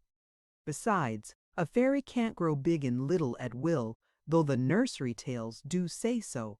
They don't know better. You stupid Diamond, have you never seen me before?" And as she spoke, a moan of wind bent the tulips almost to the ground, and the creature laid her hand on Diamond's shoulder. In a moment he knew that it was North Wind. "I am very stupid," he said, "but I never saw you so small before, not even when you were nursing the primrose. Must you see me every size that can be measured before you know me, Diamond? But how could I think it was you taking care of a great stupid bumblebee?" The more stupid he was, the more need he had to be taken care of. What with sucking honey and trying to open the door, he was nearly dated. And when it opened in the morning to let the sun see the tulip's heart, what would the sun have thought to find such a stupid thing lying there, with wings too? But how do you have time to look after bees? I don't look after bees. I had this one to look after. It was hard work, though. Hard work? Why, you could blow a chimney down, or a boy's cap off, said Diamond. Both are easier than to blow a tulip open. But I scarcely know the difference between hard and easy. I am always able for what I have to do. When I see my work, I just rush at it and it is done. But I mustn't chatter. I've got to sink a ship tonight. Sink a ship? What, with men in it? Yes, and women too. How dreadful! I wish you wouldn't talk so. It is rather dreadful. But it is my work. I must do it. I hope you won't ask me to go with you. No, I won't ask you, but you must come for all that. I won't then, won't you? And North Wind grew a tall lady and looked him in the eyes, and Diamond said, "Please take me. You cannot be cruel." No, I could not be cruel if I would. I can do nothing cruel, although I often do what looks like cruel to those who do not know what I really am doing. The people they say I drown, I only carry away well, the back of the North Wind. That is what they used to call it long ago, only I never saw the place. How can you carry them there if you never saw it? I know the way. But how is it you never saw it? Because it is behind me. But you can look round. Not far enough to see my own back. No, I always look before me. In fact, I grow quite blind and deaf when I try to see my back. I only mind my work. But how does it be your work? Ah, that I can't tell you. I only know it is, because when I do it I feel all right, and when I don't, I feel all wrong. Eastwind says only one does not exactly know how much to believe of what she says, for she is very naughty sometimes. She says it is all managed by a baby, but whether she is good or naughty when she says that, I don't know. I just stick to my work. It is all one to me to let a bee out of a tulip, or to sweep the cobwebs from the sky. You would like to go with me tonight. I don't want to see a ship sunk. But suppose I had to take you. Why then, of course I must go. There's a good diamond. I think I had better be growing a bit. Only you must go to bed first. I can't take you till you're in bed. That's the law about the children. So I had better go and do something else first. Very well, North Wind, said Diamond. What are you going to do first, if you please? I think I may tell you. Jump up on the top of the wall there. I can't. Ah, and I can't help you. You haven't been to bed yet, you see. Come out to the road with me, just in front of the coach house, and I will show you. North Wind grew very small indeed, so small that she could not have blown the dust off a dusty miller, as the Scotch children call a yellow auricula. Diamond could not even see the blades of grass move as she flitted along by his foot. They left the lawn, went out by the wicket in the coach house gates, and then crossed the road to the low wall that separated it from the river. You can get up on this wall, Diamond, said North Wind. Yes, but my mother has forbidden me. Then don't, said North Wind. But I can see over, said Diamond. Ah, to be sure, I can't. So saying, North Wind gave a little bound, and stood on the top of the wall. She was just about the height a dragonfly would be if it stood on end. You darling, said Diamond, seeing what a lovely little toy woman she was. Don't be impertinent, Master Diamond, said North Wind. If there's one thing makes me more angry than another, it is the way you humans judge things by their size. I am quite as respectable now as I shall be 6 hours after this, when I take an East Indiaman by the royals, twist her round and push her under. You have no right to address me in such a fashion. But as she spoke, the tiny face wore the smile of a great, grand woman. She was only having her own beautiful fun out of Diamond, and true woman's fun never hurts. But look there, she resumed. Do you see a boat with one man in it? A green and white boat? Yes, quite well. That's a poet. I thought you said it was a poet. Stupid pet. Don't you know what a poet is? Why, a thing to sail on the water in. Well, perhaps you're not so far wrong. Some poets do carry people over the sea. But I have no business to talk so much. The man is a poet. The boat is a boat, said Diamond. Can't you spell? Asked North Wind. Not very well. So I see. A poet is not a beau-at, as you call it. A poet is a man who is glad of something and tries to make other people glad of it too. Ah, now I know. Like the man in the sweetie shop. Not very. But I see it is no use. I wasn't sent to tell you, and so I can't tell you. I must be off. Only first just look at the man. He's not much of a rower, said Diamond, paddling first with one fin and then with the other. Now look here, said North Wind. And she flashed like a dragonfly across the water, whose surface rippled and puckered as she passed. The next moment the man in the boat glanced about him and bent to his oars. The boat flew over the rippling water. Man and boat and river were awake. The same instant almost, North Wind perched again upon the river wall. How did you do that? Asked Diamond. I blew in his face, answered North Wind. I don't see how that could do it, said Diamond. I dare say not, and therefore you will say you don't believe it could. No, no, dear North Wind. I know you too well not to believe you. Well, I blew in his face, and that woke him up. But what was the good of it? Why, don't you see? Look at him how he is pulling. I blew the mist out of him. How was that? That is just what I cannot tell you. But you did it. Yes.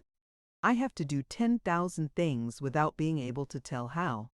I don't like that, said Diamond. He was staring after the boat. Hearing no answer, he looked down to the wall. North Wind was gone. Away across the river went a long ripple, what sailors call a cat's paw. The man in the boat was putting up a sail. The moon was coming to herself on the edge of a great cloud, and the sail began to shine white. Diamond rubbed his eyes and wondered what it was all about. Things seemed going on around him, and all to understand each other, but he could make nothing of it. So he put his hands in his pockets and went in to have his tea. The night was very hot, for the wind had fallen again. "You don't seem very well tonight, Diamond," said his mother. "I am quite well, mother," returned Diamond, who was only puzzled. "I think you had better go to bed," she added. "Very well, mother," he answered. He stopped for one moment to look out of the window. Above the moon, the clouds were going different ways. Somehow or other this troubled him, but notwithstanding, he was soon fast asleep. He woke in the middle of the night and the darkness. A terrible noise was rumbling overhead, like the rolling beat of great drums echoing through a brazen vault. The roof of the loft in which he lay had no ceiling. Only the tiles were between him and the sky. For a while he could not come quite awake, for the noise kept beating him down, so that his heart was troubled and fluttered painfully. A second peal of thunder burst over his head and almost choked him with fear. Nor did he recover until the great blast that followed, having torn some tiles off the roof, sent a spout of wind down into his bed and over his face, which brought him wide awake and gave him back his courage. The same moment he heard a mighty yet musical voice calling him. "Come up, Diamond," it said. "It's all ready. I'm waiting for you." He looked out of the bed and saw a gigantic, powerful, but most lovely arm, with a hand whose fingers were nothing the less ladylike that they could have strangled a boa constrictor or choked a tigress off its prey stretched down to a big hole in the roof. Without a moment's hesitation, he reached out his tiny one and laid it in the grand palm before him. Chapter 6. Out in the Storm. The hand felt its way up his arm and, grasping it gently and strongly above the elbow, lifted Diamond from the bed. The moment he was through the hole in the roof, all the winds of heaven seemed to lay hold upon him and buffet him hither and thither. His hair blew one way, his nightgown another, his legs threatened to float from under him, and his head to grow dizzy with the swiftness of the invisible assailant. Cowering, he clung with the other hand to the huge hand which held his arm, and fear invaded his heart. "Oh, North Wind!" he murmured, but the words vanished from his lips as he had seen the soap bubbles that burst too soon vanish from the mouth of his pipe. The wind caught them, and they were nowhere. They couldn't get out at all, but were torn away and strangled. And yet North Wind heard them, and in her answer it seemed to Diamond that just because she was so big and could not help it, and just because her ear and her mouth must seem to him so dreadfully far away, she spoke to him more tenderly and graciously than ever before. Her voice was like the bass of a deep organ without the groan in it, like the most delicate of violin tones without the wail in it, like the most glorious of trumpet ejaculations without the defiance in it, like the sound of falling water without the clatter and clash in it. It was like all of them, and neither of them all of them without their faults, each of them without its peculiarity. After all, it was more like his mother's voice than anything else in the world. "Diamond, dear," she said, "be a man. What is fearful to you is not the least fearful to me." "But it can't hurt you," murmured Diamond, "for you're it." "Then if I'm it, and have you in my arms, how can it hurt you?" "Oh yes, I see," whispered Diamond, "but it looks so dreadful, and it pushes me about so." "Yes, it does, my dear. That is what it was sent for." At the same moment, a peal of thunder which shook Diamond's heart against the sides of his bosom hurtled out of the heavens. I cannot say out of the sky, for there was no sky. Diamond had not seen the lightning, for he had been intent on finding the face of North Wind. Every moment the folds of her garment would sweep across his eyes and blind him, but between, he could just persuade himself that he saw great glories of woman's eyes looking down the rifts in the mountainous clouds over his head.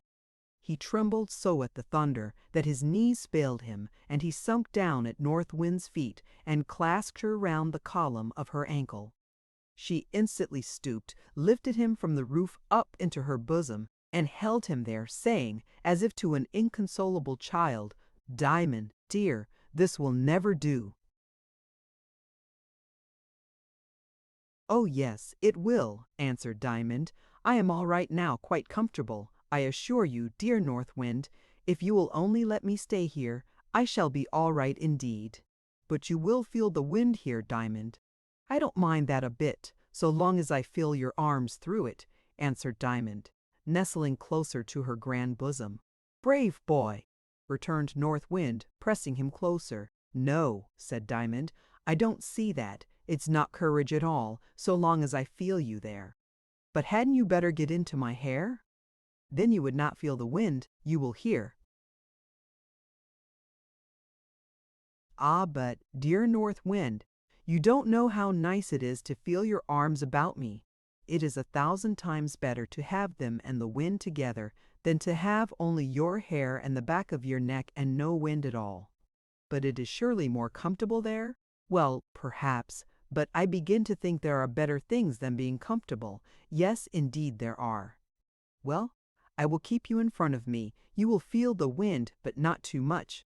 I shall only want one arm to take care of you. The other will be quite enough to sink the ship." "Oh, dear North Wind, how can you talk so?" "My dear boy, I never talk. I always mean what I say." "Then you do mean to sink the ship with the other hand?" "Yes. It's not like you."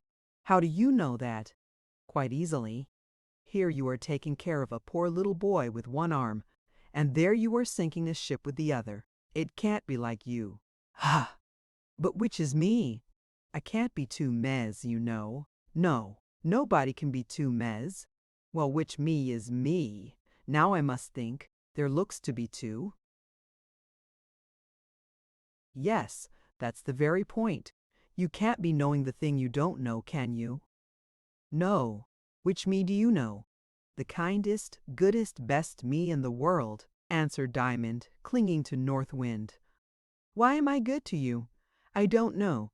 Have you ever done anything for me?" "No."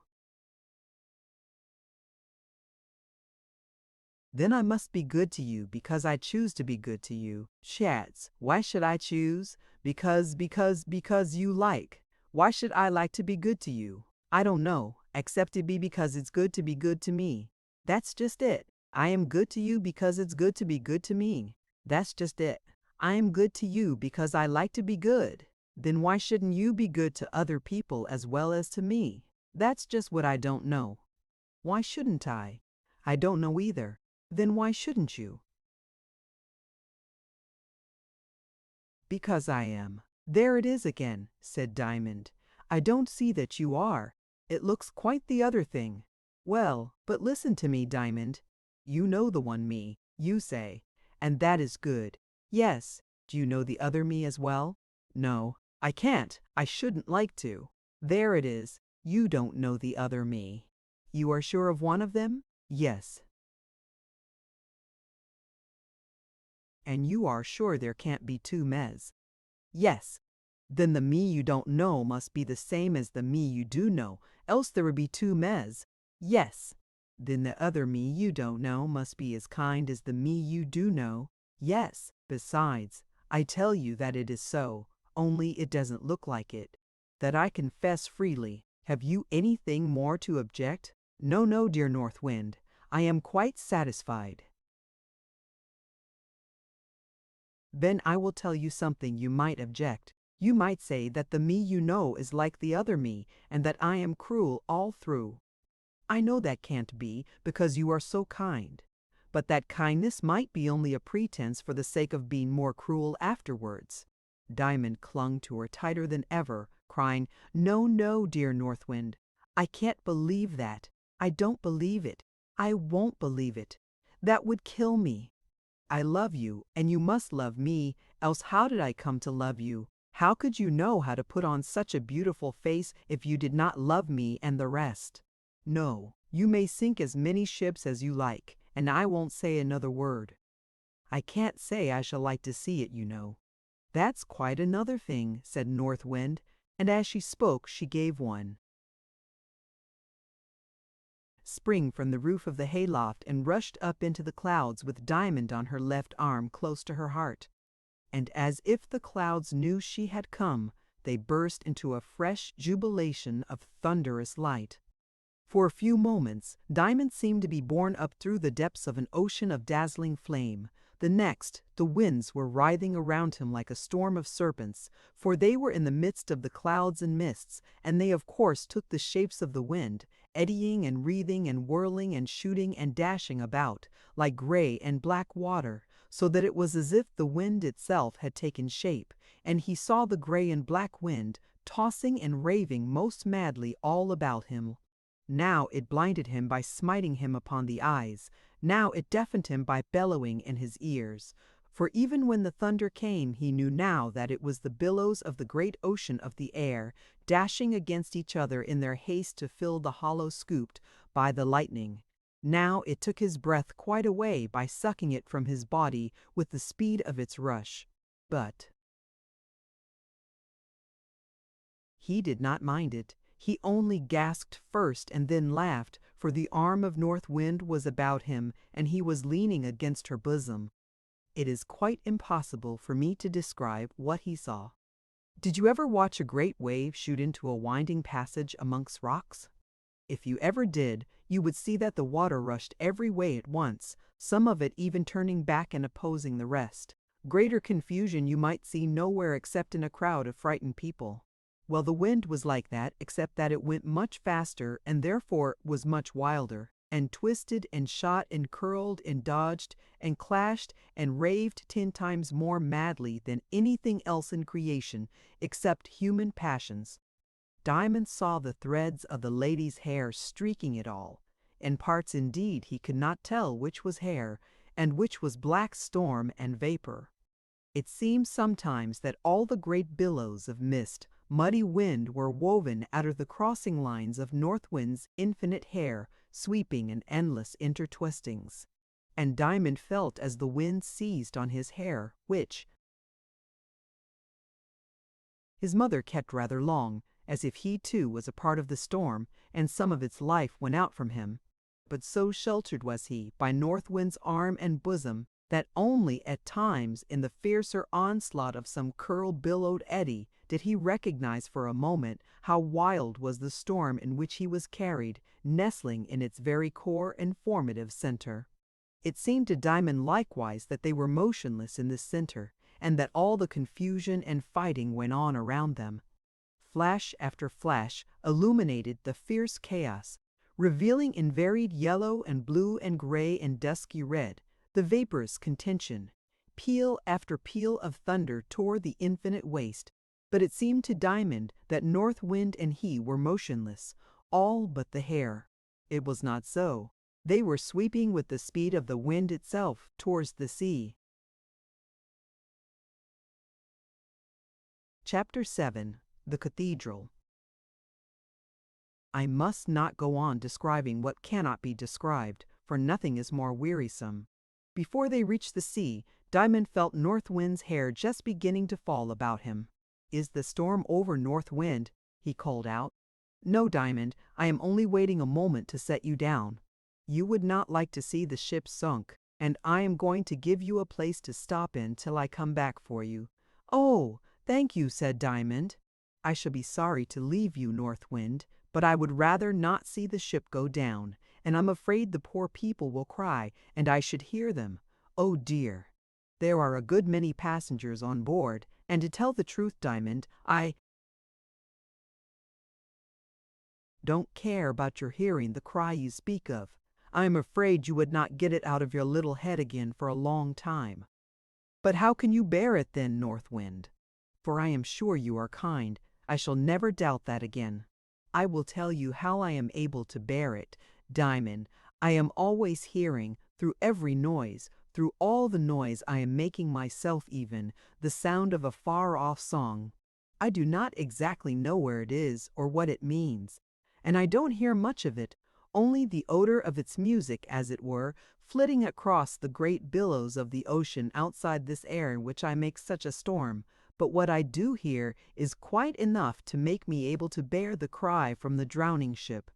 So it would you if you could hear it. No, it wouldn't, returned Diamond stoutly, for they wouldn't hear the music of the faraway song, and if they did, it wouldn't do them any good. You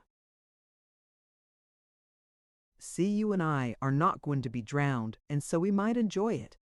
But you have never heard the psalm, and you don't know what it is like.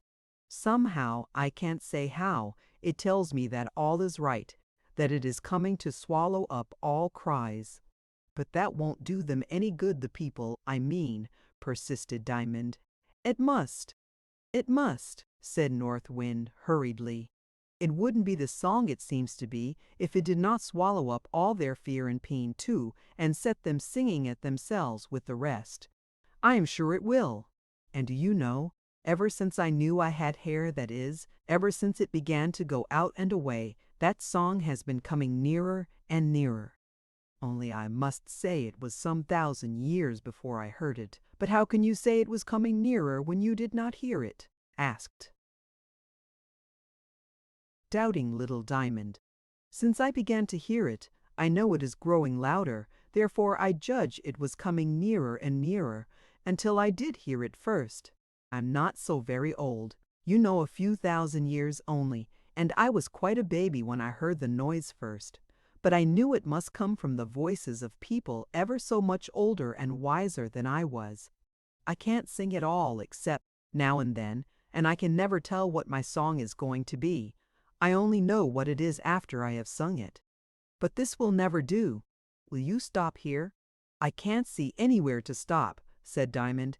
Your hair is all down like a darkness, and I can't see through it if I knock my eyes into it ever so much. Look then, said North Wind, and with one sweep of her great white arm, she swept yards deep of darkness like a great curtain from before the face of the boy. And lo, it was a blue night lit up with stars. Where it did not shine with stars, it shimmered with the milk of the stars, except where, just opposite to Diamond's face, the great towers of a cathedral blotted out each its own shape of sky and stars. Oh, what's that? Cried Diamond, struck with a kind of terror, for he had never seen a cathedral, and it rose before him with an awful reality in the midst of the wide spaces, conquering emptiness with grandeur. A very good place for you to wait in, said North Wind. But we shall go in, and you shall judge for yourself. There was an open door in the middle of one of the towers, leading out upon the roof, and through it they passed. Then North Wind set Diamond on his feet, and he found himself at the top of a stone stair which went twisting away down into the darkness, for only a little light came in at the door. It was enough, however, to allow Diamond to see that North Wind stood beside him. He looked up to find her face, and saw that she was no longer a beautiful giantess, but the tall, gracious lady he liked best to see. She took his hand and, giving him the broad part of the spiral stair to walk on, led him down a good way. Then, opening another little door, led him out upon a narrow gallery that ran all round the central part of the church, on the ledges of the windows of the clerestory, and through openings in the parts of the wall that divided the windows from each other. It was very narrow, and except when they were passing through the wall, Diamond saw nothing to keep him from falling into the church. It lay below him like a great silent gulf, hollowed in stone, and he held his breath for fear as he looked down. "What are you trembling for, little Diamond?" said the lady as she walked gently along with her hand held out behind her leading him, for there was not breadth enough for them to walk side by side. "I am afraid of falling down there," answered Diamond. "It is so deep down." "Yes, rather," answered North Wind, "but you were 100 times higher a few minutes ago." "Ah, yes, but somebody's arm was about me then," said Diamond, putting his little mouth to the beautiful cold hand that had a hold of his. "What a dear little warm mouth you've got," said North Wind. "It is a pity you should talk nonsense with it. Don't you know I have a hold of you?" "Yes, but I'm walking on my own legs and they might slip. I can't trust myself so well as your arms." "But I have a hold of you, I tell you, foolish child." Yes, but somehow I can't feel comfortable. If you were to fall, and my hold of you were to give way, I should be down after you in a less moment than the lady's watch can tick, and catch you long before you had reached the ground. I don't like it though, said Diamond. Oh, oh, oh! He screamed the next moment, bent double with terror, for North Wind had let go her hold of his hand, and had vanished, leaving him standing as if rooted to the gallery. She left the words, "Come after me," sounding in his ears. But move he dared not. In a moment more he would, from very terror, have fallen into the church. But suddenly there came a gentle breath of cool wind upon his face, and it kept blowing upon him in little puffs, and at every puff Diamond felt his faintness going away, and his fear with it. Courage was reviving in his little heart, and still the cool wafts of the soft wind breathed upon him, and the soft wind was so mighty and strong within its gentleness that in a minute more Diamond was marching along the narrow ledge, as fearless for the time as North Wind herself.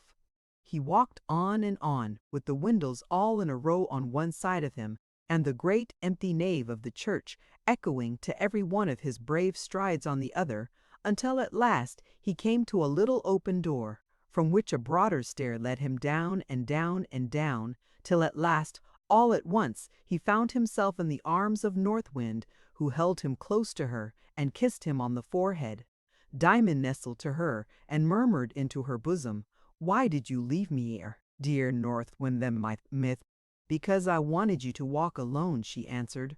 "But it is so much nicer here," said Diamond. "I dare say, but I couldn't hold a little coward to my heart. It would make me so cold." "But I wasn't brave of myself," said Diamond, whom my older readers will have already discovered to be a true child in this, that he was given to metaphysics. "It was the wind that blew in my face that made me brave. Wasn't it now, North Wind?" "Yes, I know that. You had to be taught what courage was. And you couldn't know what it was without feeling it, therefore it was given you. But don't you feel as if you would try to be brave yourself next time?" "Yes, I do. But trying is not much. Yes, it is a very great deal, for it is a beginning, and a beginning is the greatest thing of all. To try to be brave is to be brave. The coward who tries to be brave is before the man who is brave because he is made so and never had to try." "How kind you are, North Wind. I am only just. All kindness is but justice. We owe it." "I don't quite understand that." "Never mind. You will some day. There is no hurry about understanding it now." "Who blew the wind on me that made me brave?" "I did." "I didn't see you. Therefore you can believe me."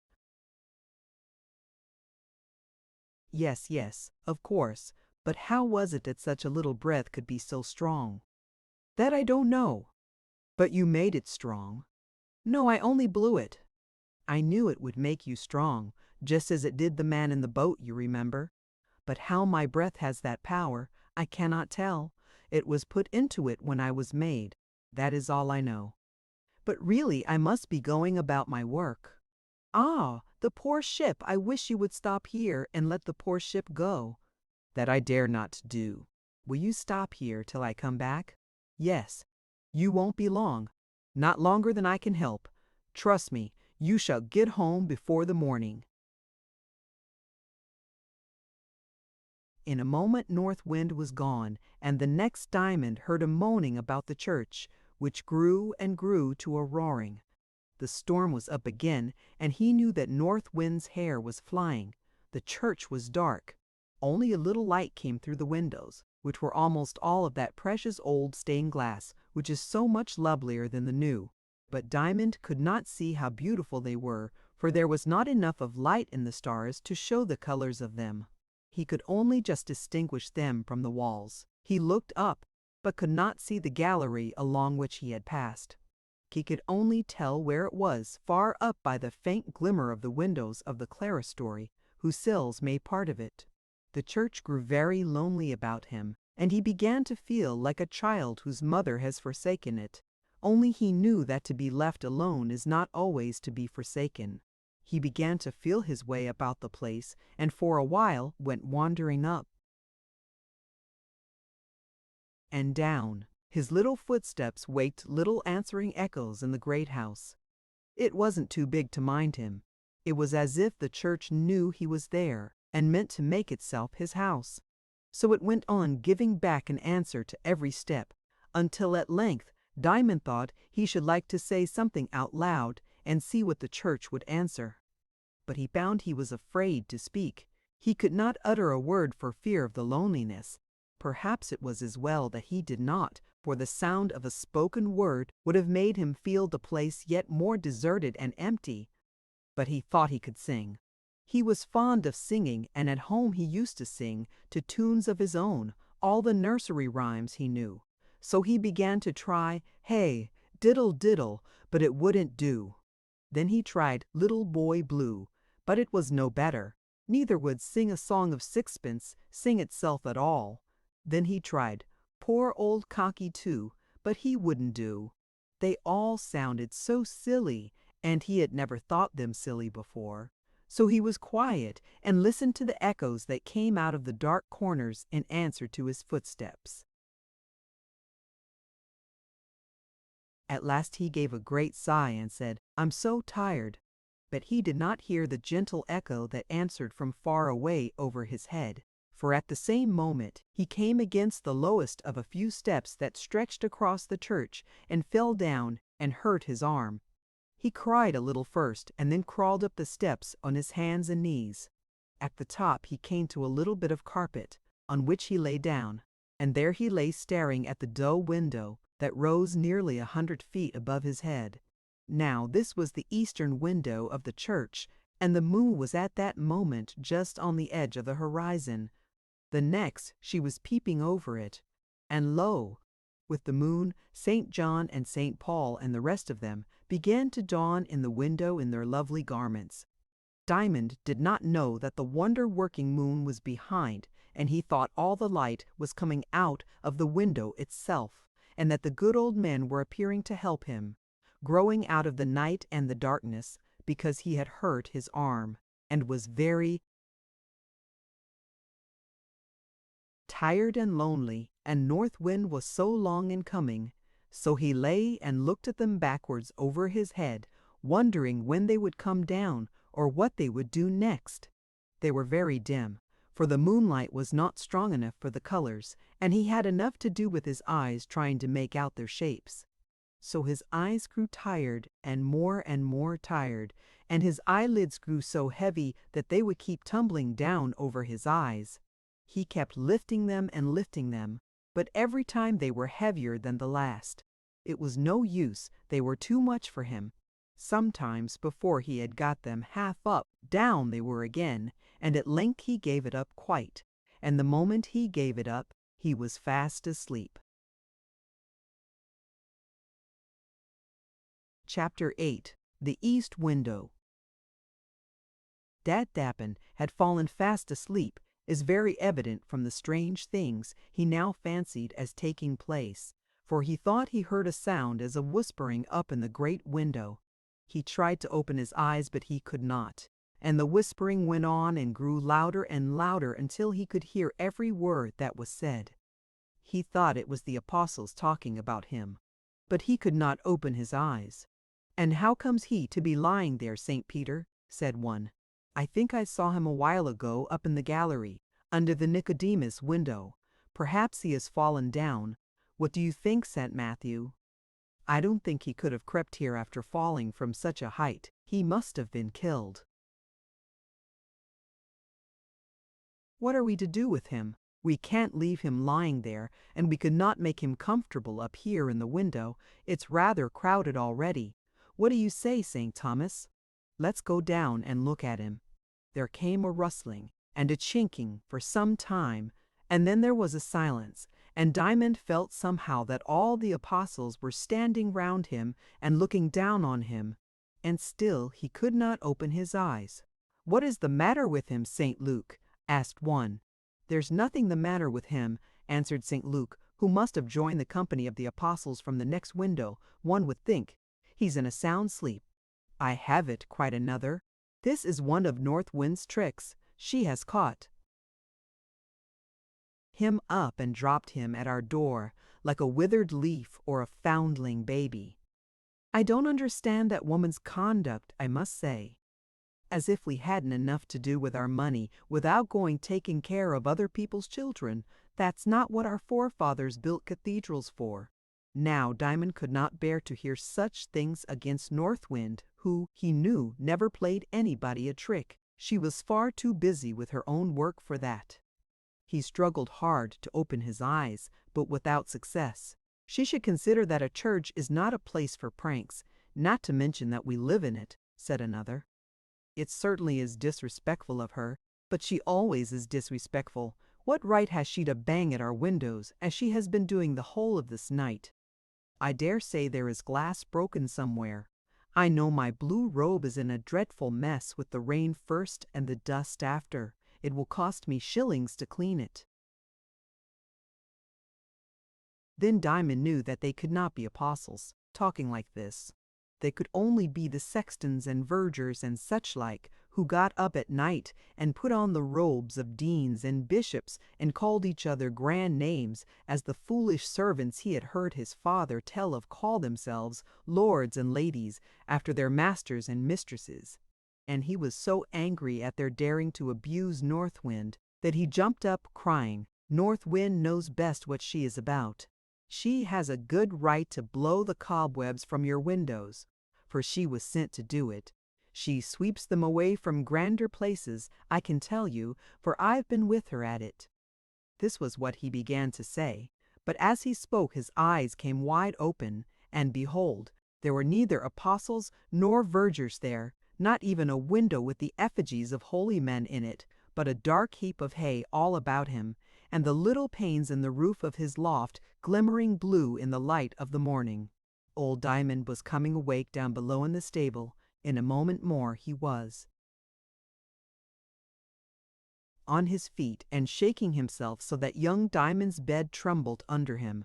He's grand at shaking himself, said Diamond. I wish I could shake myself like that. But then I can wash myself, and he can't. What fun it would be to see old Diamond washing his face with his hoofs and iron shoes. Wouldn't it be a picture? So saying, he got up and dressed himself. Then he went out into the garden. There must have been a tremendous wind in the night, for although all was quiet now, there lay the little summer house crushed to the ground, and over it the great elm tree, which the wind had broken across, being much decayed in the middle. Diamond almost cried to see the wilderness of green leaves, which used to be so far up in the blue air, tossing about in the breeze and liking it best when the wind blew it most, now lying so near the ground and without any hope of ever getting up into the deep air again. I wonder how old the tree is, thought Diamond. It must take a long time to get so near the sky as that poor tree was. Yes, indeed, said a voice beside him, for Diamond had spoken the last words aloud. Diamond started, and looking around, saw a clergyman, a brother of Mrs. Coleman, who happened to be visiting her. He was a great scholar, and was in the habit of rising early. Who are you, my man? He added. Little Diamond, answered the boy. Oh, I have heard of you. How do you come to be up so early? Because the shame apostles talked such nonsense they waked me up. The clergyman stared. Diamond saw that he had better have held his tongue, for he could not explain things. You must have been dreaming, my little man, said he.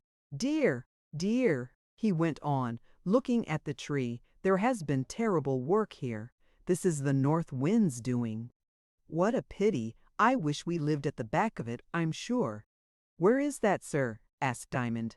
Away in the Hyperborean regions, answered the clergyman, smiling. I never heard of the place, returned Diamond. I dare say not, answered the clergyman. But if this tree had been there now, it would not have been blown down, for there is no wind there.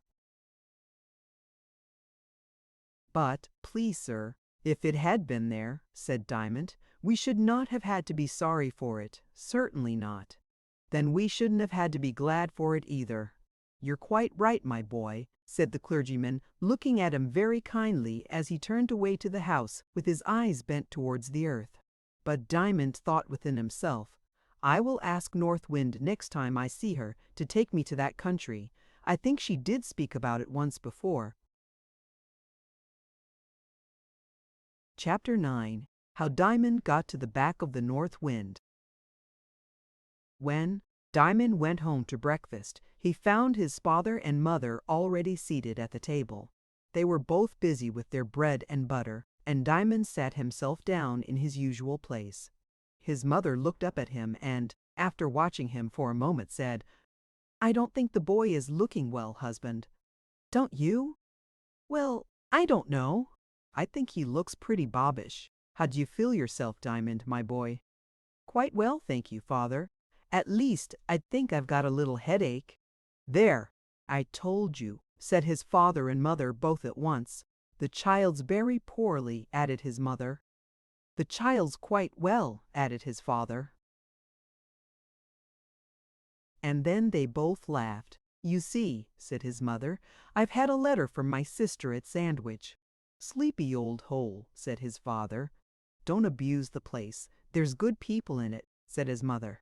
Right, old lady, returned his father, only I don't believe there are more than 2 pair of carriage horses in the whole blessed place. Well, people can get to heaven without carriages or coachmen either, husband. Not that I should like to go without my coachman, you know. But about the boy. What boy? That boy there, staring at you with his goggle eyes. Have I got goggle eyes, mother? Asked Diamond, a little dismayed. Not too goggle, said his mother, who was quite proud of her boy's eyes, only did not want to make him vain. Not too goggle, only you need not stare so. Well, what about him? Said his father. I told you I had got a letter. Yes, from your sister, not from Diamond. Law, husband, you've got out of bed the wrong leg first this morning, I do believe. I always get out with both at once, said his father, laughing. Well, listen then. His aunt wants the boy to go down and see her, and that's why you want to make out that he ain't looking well. No more he is. I think he had better go. Well, I don't care if you can find the money, said his father. I'll manage that, said his mother, and so it was agreed that Diamond should go to Sandwich. I will not describe the preparations Diamond made. You would have thought he had been going on a 3 months' voyage. Nor will I describe the journey, for our business is now at the place. He was met at the station by his aunt, a cheerful middle-aged woman, and conveyed in safety to the sleepy old town, as his father called it. And no wonder that it was sleepy, for it was nearly dead of old age. Diamond went about staring with his beautiful goggle eyes at the quaint old streets, and the shops and the houses. Everything looked very strange indeed, for here was a town abandoned by its nurse, the sea, like an old oyster left on the shore till it gaped for weariness. It used to be one of the 5 chief seaports in England, but it began to hold itself too high, and the consequence was the sea grew less and less intimate with it, gradually drew back, and kept more to itself, till at length it left it high and dry. Sandwich was a seaport no more. The sea went on with its own tide business a long way off and forgot it. Of course it went to sleep and had no more to do with ships. That's what comes to cities and nations, and boys and girls who say, I can do without your help. I'm enough for myself. Diamond soon made great friends with an old woman who kept a toy shop, for his mother had given him 2pence for pocket money before he left, and he had gone into her shop to spend it, and she got talking to him. She looked very funny because she had not got any teeth, but Diamond liked her and went often to her shop, although he had nothing to spend there after the 2pence was gone. One afternoon he had been wandering rather wearily about the streets for some time. It was a hot day and he felt tired. As he passed the toy shop, he stepped in. Please may I sit down for a minute on this box? He said, thinking the old woman was somewhere in the shop. but he got no answer and sat down without one. Around him were a great many toys of all prices, from a penny up to shillings. All at once he heard a gentle whirring somewhere amongst them. It made him start and look behind him. There were the sails of a windmill going round and round almost close to his ear. He thought at first it must be one of those toys which are wound up and go with clockwork. But no, it was a common penny toy, with the windmill at the end of a whistle. And when the whistle blows, the windmill goes. But the wonder was that there was no one at the whistle end blowing, and yet the sails were turning round and round, now faster, now slower, now faster again. "What can it mean?" said Diamond aloud. "It means me," said the tiniest voice he had ever heard. "Who are you, please?" asked Diamond. "Well, really, I begin to be ashamed of you," said the voice. "I wonder how long it will be before you know me, or how often I might take you in before you got sharp enough to suspect me. You are as bad as a baby that doesn't know his mother in a new bonnet." "Not quite so bad as that, dear North Wind," said Diamond, "for I didn't see you at all, and indeed I don't see you yet, although I recognize your voice. Do grow a little, please." "Not a hair's breadth," said the voice, and it was the smallest voice that ever spoke. "What are you doing here?" "I am come to see my aunt. But, please, North Wind, why didn't you come back for me in the church that night?" "I did. I carried you safe home. All the time you were dreaming about the glass apostles, you were lying in my arms." "I'm so glad," said Diamond. "I thought that must be it, only I wanted to hear you say so." "Did you sink the ship then?" "Yes." "And drown everybody?" "Not quite. One boat got away with 6 or 7 men in it." "How could the boat swim when the ship couldn't?" "Of course I had some trouble with it. I had to contrive a bit and manage the waves a little. When they're once thoroughly waked up, I have a good deal of trouble with them sometimes. They're apt to get stupid with tumbling over each other's heads. That's when they're fairly at it. However, the boat got to a desert island before noon next day. And what good will come of that? I don't know. I obeyed orders. Goodbye. Oh! Stay, North Wind, do stay," cried Diamond, dismayed to see the windmill get slower and slower. "What is it, my dear child?" said North Wind, and the windmill began turning again so swiftly that Diamond could scarcely see it. "What a big voice you've got!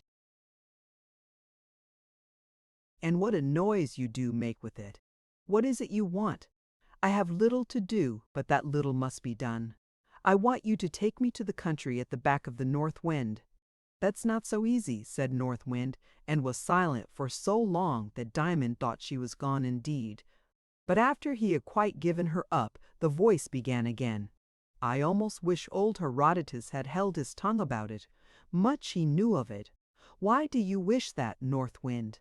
"Because then that clergyman would never have heard of it and set you wanting to go." "But we shall see. We shall see. You must go home now, my dear, for you don't seem very well, and I'll see what can be done for you. Don't wait for me. I've got to break a few of old Goody's toys. She's thinking too much of her new stock. 2 or 3 will do. There, go now." Diamond rose, quite sorry, and without a word left the shop and went home. It soon appeared that his mother had been right about him, for that same afternoon his head began to ache very much, and he had to go to bed. He awoke in the middle of the night. The lattice window of his room had blown open, and the curtains of his little bed were swinging about in the wind. "If that should be North Wind now," thought Diamond. But the next moment he heard someone closing the window, and his aunt came to his bedside. She put her hand on his face and said, "How's your head, dear?" "Better, Auntie, I think. Would you like something to drink?" "Oh yes, I should, please." So his aunt gave him some lemonade, for she had been used to nursing sick people, and Diamond felt very much refreshed, and laid his head down again to go very fast asleep as he thought. And so he did, but only to come awake again, as a fresh burst of wind blew the lattice open a second time. The same moment he found himself in a cloud of North Wind's hair, with her beautiful face set in it like a moon, bending over him. "Quick, Diamond," she said. "I have found such a chance, but I'm not well," said Diamond. "I know that, but you will be better for a little fresh air. You shall have plenty of that. You want me to go then?" "Yes, I do. It won't hurt you." "Very well," said Diamond, and getting out of the bedclothes, he jumped into North Wind's arms. "We must make haste before your aunt comes," said she as she glided out of the open lattice and left it swinging. The moment Diamond felt her arms fold around him, he began to feel better. It was a moonless night and very dark, with glimpses of stars when the clouds parted. "I used to dash the waves about here," said North Wind, "where cows and sheep are feeding now, but we shall soon get to them. There they are." And Diamond, looking down, saw the white glimmer of breaking water far below him. "You see, Diamond," said North Wind, "it is very difficult for me to get you to the back of the North Wind, for that country lies in the very north itself, and of course I can't blow northwards." "Why not?" asked Diamond. "You little silly," said North Wind. "Don't you see that if I were to blow northwards, I should be South Wind? And that is as much as to say that one person could be two persons? But how can you ever get home at all, then?" "You are quite right, that is my home, though I never get farther than the outer door. I sit on the doorstep and hear the voices inside. I am nobody there, Diamond." "I'm very sorry." "Why?" "That you should be nobody." "Oh, I don't mind it. Dear little man, you will be very glad some day to be nobody yourself. But you can't understand that now, and you had better not try, for if you do you will be certain to go fancying some egregious nonsense and making yourself miserable about it." "Then I won't," said Diamond. "There's a good boy. It will all come in good time. But you haven't told me how you get to the doorstep, you know." "It is easy enough for me. I have only to consent to be nobody, and there I am. I draw it into myself, and there I am on the doorstep. But you can easily see, or you have less sense than I think, that to drag you, you heavy thing, along with me would take centuries, and I could not give the time to it." "Oh, I'm so sorry," said Diamond. "What for now, pet?" "That I'm so heavy for you. I would be lighter if I could, but I don't know how."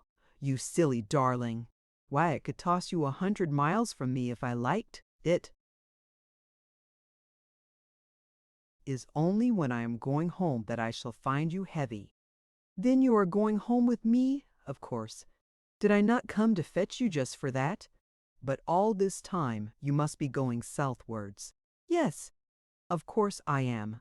How can you be taking me northwards then?" "A very sensible question, but you shall see. I will get rid of a few of these clouds. Only they do come up so fast. It's like trying to blow a brook dry. There, what do you see now? I think I see a little boat, away there down below." "A little boat indeed. Well, she's a yacht of 200 tons, and the captain of it is a friend of mine, for he is a man of good sense and can sail his craft well. I've helped him many a time when he little thought it. I've heard him grumbling at me when I was doing the very best I could for him. Why, I've carried him 80 miles a day, again and again, right north." "He must have dodged for that," said Diamond, who had been watching the vessels and had seen that they went other ways than the wind blew. "Of course he must. But don't you see it was the best I could do? I couldn't be South Wind. And besides, it gave him a share in the business. It is not good at all, mind that, Diamond, to do everything for those you love and not give them a share in the doing. It's not kind. It's making too much of yourself, my child. If I had been South Wind, he would only have smoked his pipe all day and made himself stupid." "But how could he be a man of sense and grumble at you when you were doing your best for him?" "Oh, you must make allowances," said North Wind, "or you will never do justice to anybody. You do understand, then, that a captain may sail north in spite of a north wind, yes, supplemented Diamond. Now, I do think you must be stupid, my dear, said North Wind. Suppose the North Wind did not blow, where would he be then? Why, then the South Wind would carry him. So you think that when the North Wind stops, the South Wind blows. Nonsense. If I didn't blow, the captain couldn't sail his 80 miles a day. No doubt South Wind would carry him faster, but South Wind is sitting on her doorstep then, and if I stopped there, would be a dead calm. So you are all wrong to say he can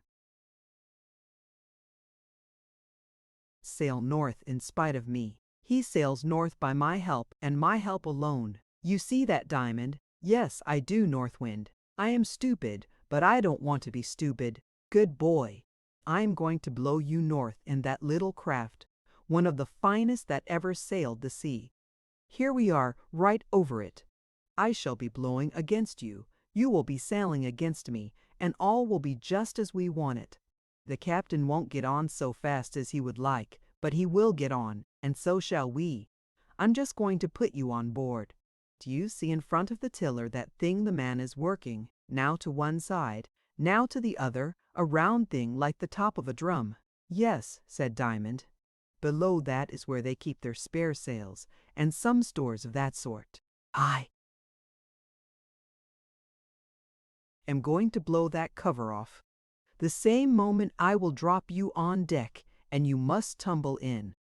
Don't be afraid, it is of no depth, and you will fall on sailcloth. You will find it nice and warm and dry only dark, and you will know I am near you by every roll and pitch of the vessel. Coil yourself up and go to sleep. The yacht shall be my cradle, and you shall be my baby. Thank you, dear North Wind. I am not a bit afraid, said Diamond. In a moment they were on a level with the bulwarks, and North Wind sent the hatch of the after store rattling away over the deck to leeward. The next, Diamond found himself in the dark, for he had tumbled through the hole as North Wind had told him, and the cover was replaced over his head. Away he went, rolling to leeward, for the wind began all at once to blow hard. He heard the call of the captain and the loud trampling of the men over his head as they hauled at the main sheet to get the boom on board that they might take in a reef. In the mainsail, Diamond felt about until he had found what seemed the most comfortable place, and there he snuggled down and lay. Then mesasaming the ropes, this under the ensalking, of the brooking, of the boom, the singing of the ropes, the banging of the blocks as they put the vessel about, all fell in with the roaring of the wind above, the surge of the waves past her sides, and the thud with which every now and then one would strike her, while through it all, Will Trialman could hear the gurgling, troppling flow of the desights at shide to shit slip shidad. How long this lasted, Diamond had no idea. He seemed to fall asleep sometimes. Only through the sleep he heard the sounds going on. At length the weather seemed to get worse. The confusion and trampling of feet grew more frequent over his head. The vessel lay over more and more on her side, and went roaring through the waves, which banged and thumped at her, as if in anger. All at once arose a terrible uproar. The hatch was blown off. A cold, fierce wind swept in upon him, and a long arm came with it which laid hold of him and lifted him out. The same moment he saw the little vessel far below him righting herself. She had taken in all her sails, and lay now tossing on the waves like a sea-bird with folded wings. A short distance to the south lay a much larger vessel, with 2 or 3 sails set, and towards it North Wind was carrying Diamond. It was a German ship, on its way to the North Pole. That vessel down there will give us a lift now, said North Wind, and after that I must do the best I can. She managed to hide him amongst the flags of the big ship, which were all snugly stowed away, and on they sped towards the north. At length one night she whispered in his ear, "Come on deck, Diamond," and he got up at once and crept on deck. Everything looked very strange. Here and there on all sides were huge masses of floating ice, looking like cathedrals and castles and crags, while away beyond was a blue sea. "Is the sun rising or setting?" asked Diamond. Neither or both, which you please. I can hardly tell which myself. If he is setting now, he will be rising the next moment. What a strange light it is, said Diamond. I have heard that the sun doesn't go to bed all the summer in these parts. Miss Coleman told me that. I suppose he feels very sleepy, and that is why the light he sends out looks so like a dream. That will account for it well enough for all practical purposes, said North Wind. Some of the icebergs were drifting northwards. One was passing very near the ship. North Wind seized Diamond, and with a single bound lighted on one of them, a huge thing, with sharp pinnacles and great clefts. The same instant a wind began to blow from the south. North Wind hurried Diamond down the north side of the iceberg, stepping by its jags and splintering. For this berg had never got far enough south to be melted and smoothed by the summer sun. She brought him to a cave near the water, where she entered and, letting Diamond go, sat down as if weary on a ledge of ice. Diamond seated himself on the other side, and for a while was enraptured with the color of the air inside the cave. It was the deep, dazzling, lovely blue, deeper than the deepest blue of the sky. The blue seemed to be in constant motion, like the blackness when you press your eyeballs with your fingers, boiling and sparkling. But when he looked across to North Wind, he was frightened. Her face was worn and livid. "What is the matter with you, dear North Wind?" he said. "Nothing much. I feel very faint. But you mustn't mind it, for I can bear it quite well. South Wind always blows me faint.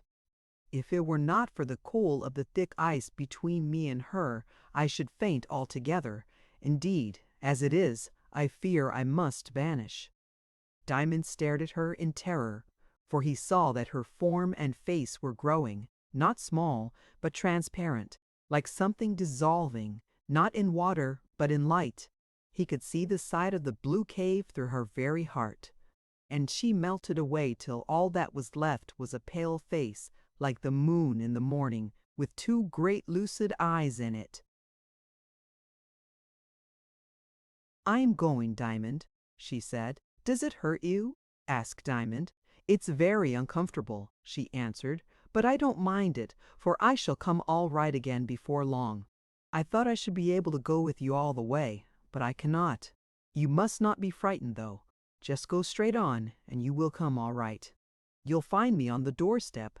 As she spoke, her face too faded quite away. Only Diamond thought he could still see her eyes shining through the blue. When he went closer, however, he found that what he thought her eyes were only two hollows in the ice. North Wind was quite gone, and Diamond would have cried if he had not trusted her so thoroughly. So he sat still in the blue air of the cavern, listening to the wash and ripple of the water all about the base of the iceberg as it sped on and on into the open sea northwards. It was an excellent craft to go with the current, for there was twice as much of it below water as above. But a light south wind was blowing too, and so it went fast. After a little while, Diamond went out and sat on the edge of his floating island, and looked down into the ocean beneath him. The white sides of the berg reflected so much light below the water that he could see far down into the green abyss. Sometimes he fancied he saw the eyes of North Wind looking up at him from below, but the fancy never lasted beyond the moment of its birth, and the time passed he did not know how, for he felt as if he were in a dream. When he got tired of the green water, he went into the blue cave, and when he got tired of the blue cave, he went out and gazed all about him on the blue sea, ever sparkling in the sun, which kept wheeling about the sky, never going below the horizon. But he chiefly gazed northwards to see whether any land were appearing. All this time he never wanted to eat. He broke off little bits of the berg now and then, and sucked them, and he thought them very nice. At length, one time he came out of his cave. He spied far off on the horizon a shining peak that rose into the sky like the top of some tremendous iceberg, and his vessel was bearing him straight towards it.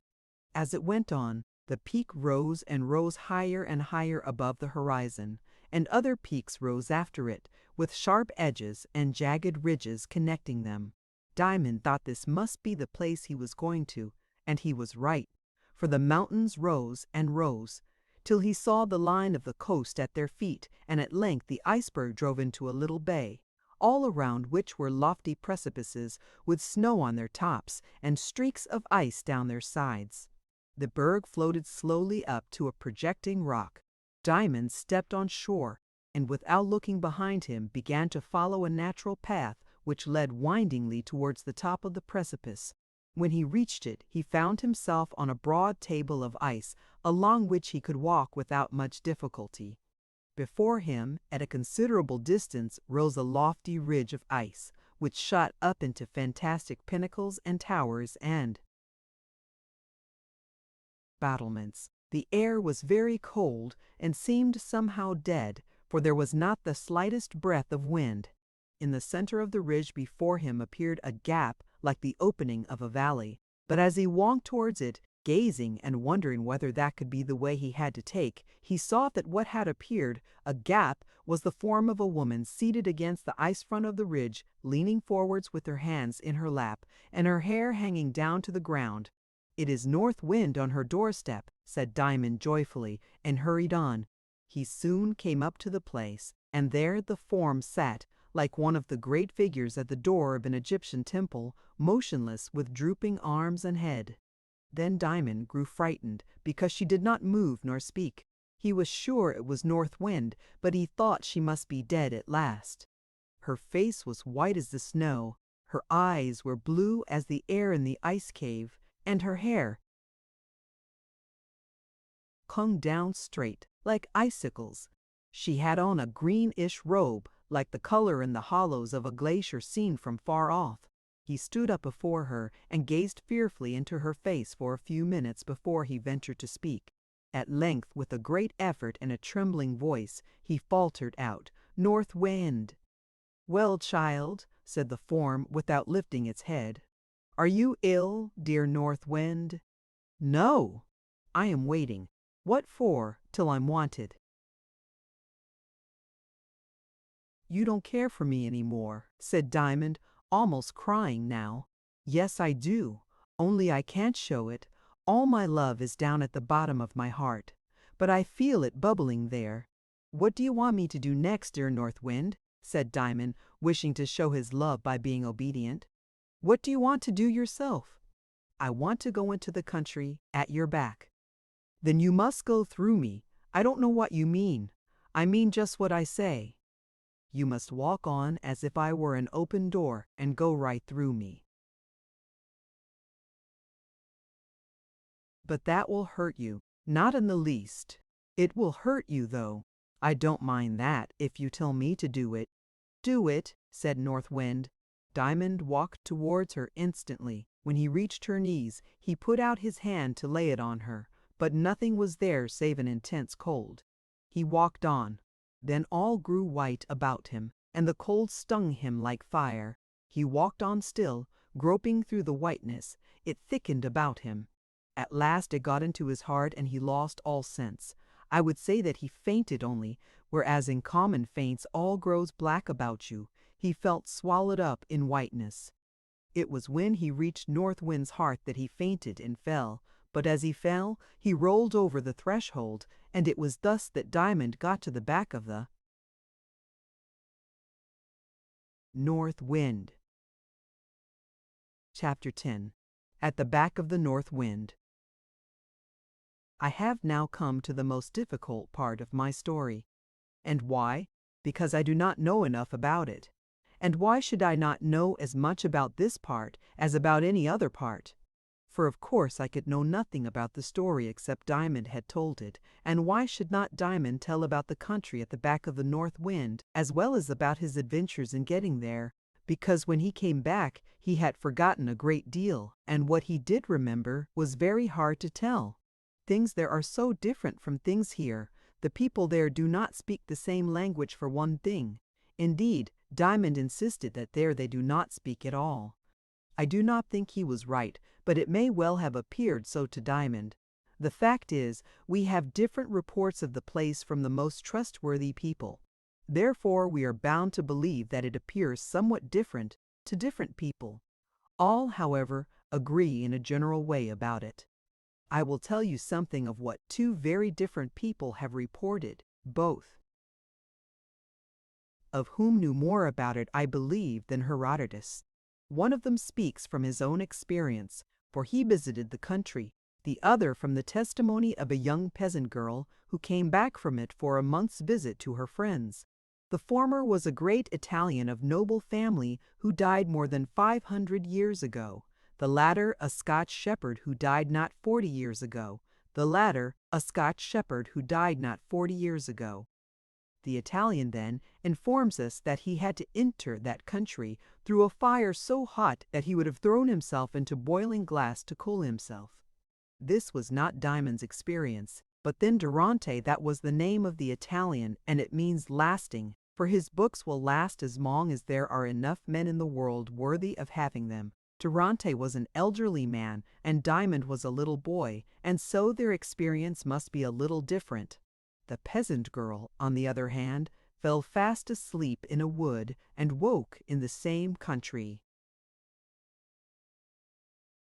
In describing it, Durante says that the ground everywhere smelt sweetly, and that a gentle, even-tempered wind, which never blew faster or slower, breathed in his face as he went, making all the leaves point one way, not so as to disturb the birds in the tops of the trees, but, on the contrary, sounding a bass to their song. He describes also a little river, which was so full that its little waves, as it hurried along, bent the grass, full of red and yellow flowers, through which it flowed. He says that the purest stream in the world beside this one would look as if it were mixed with something that did not belong to it, even although it was flowing ever in the brown shadow of the trees, and neither sun nor moon could shine upon it. He seems to imply that it is always the month of May in that country. It would be out of place to describe here the wonderful sights he saw, for the music of them is in another key from that of this story, and I shall therefore only add from the account of this traveler that the people there are so free and so just and so healthy, that every one of them has a crown like a king, and a mitre like a priest. The peasant girl Kilmeny was her name, could not report such grand things as Durante. For, as the shepherd says, telling her story as I tell Diamond's, Kilmeny had been she knew not where, and Kilmeny had seen what she could not declare. Kilmeny had been where the cock never crew, where the rain never fell, and the wind never blew. But it seemed as the harp of the sky had rung, and the airs of heaven played round her tongue, when she spoke of the lovely forms she had seen, and a land where sin had never been, a land of love and a land of light, withouten sun, or moon, or night, where the river swayed, a living stream, and the light, a pure and cloudless beam, the land of vision it would seem, and still an everlasting dream. The last two lines are the shepherd's own remark, and a matter of opinion, but it is clear, I think, that Kilmeny must have described the same country as Durante saw, though, not having his experience, she could neither understand nor describe it so well. Now I must give you such fragments of recollection as Diamond was able to bring back with him. When he came to himself after he fell, he found himself at the back of the North Wind. North Wind herself was nowhere to be seen. Neither was there a vestige of snow or of ice within sight. The sun, too, had vanished, but that was no matter, for there was plenty of a certain still, rayless light. Where it came from he never found out, but he thought it belonged to the country itself. Sometimes he thought it came out of the flowers, which were very bright but had no strong color. He said the river, for all agree that there is a river there, flowed, not only through, but over grass. Its channel, instead of being rock, stones, pebbles, sand, or anything else, was of pure meadow grass, not over long. He insisted that if it did not sing tunes in people's ears, it sung tunes in their heads, in proof of which I may mention that, in the troubles which followed, Diamond was often heard singing, and when asked what he was singing, would answer, "One of the tunes the river at the back of the north wind sung." And I may as well say at once that Diamond never told these things to anyone. But no, I had better not say who it was, but whoever it was told me, and I thought it would be well to write them for my child readers. He could not say he was very happy there, for he had neither his father nor mother with him, but he felt so still and quiet and patient and contented that, as far as the mere feeling went, it was something better than mere happiness. Nothing went wrong at the back of the north wind. Neither was anything quite right, he thought. Only everything was going to be right some day. His account disagreed with that of Durante and agreed with that of Kilmeny in this, that he protested there was no wind there at all. I fancy he missed it. At all events, we could not do without wind. It all depends on how big our lungs are, whether the wind is too strong for us or not. When the person he told about it asked him whether he saw anybody he knew there, he answered, "Only a little girl belonging to the gardener, who thought he had lost her, but was quite mistaken. For there she was safe enough and was to come back some day, as I came back, if they would only wait." Did you talk to her, Diamond? No, nobody talks there. They only look at each other and understand everything. Is it cold there? No. Is it hot? No. What is it then? You never think about such things there. What a queer place it must be. It's a very good place. Do you want to go back again? No. I don't think I have left it. I feel it here somewhere. Did the people there look pleased? Yes, quite pleased, only a little sad. Then they didn't look glad? They looked as if they were waiting to be gladder some day. This was how Diamond used to answer questions about that country, and now I will take up the story again and tell you how he got back to this country. Chapter 11. How Diamond got home again. When one at the back of the north wind wanted to know how things were going with anyone he loved, he had to go to a certain tree, climb the stem, and sit down in the branches. In a few minutes, if he kept very still, he would see something at least of what was going on with the people he loved. One day when Diamond was sitting in this tree, he began to long very much to get home again, and no wonder, for he saw his mother crying. Durante says that the people there may always follow their wishes, because they never wish but what is good. Diamond's wish was to get home, and he would fain follow his wish. But how was he to set about it, if he could only see North Wind? But the moment he had got to her back, she was gone altogether from his sight. He had never seen her back. She might be sitting on her doorstep still, looking southwards and waiting, white and thin and blue-eyed, until she was wanted, or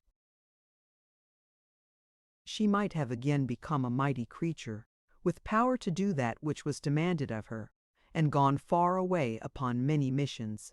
She must be somewhere, however.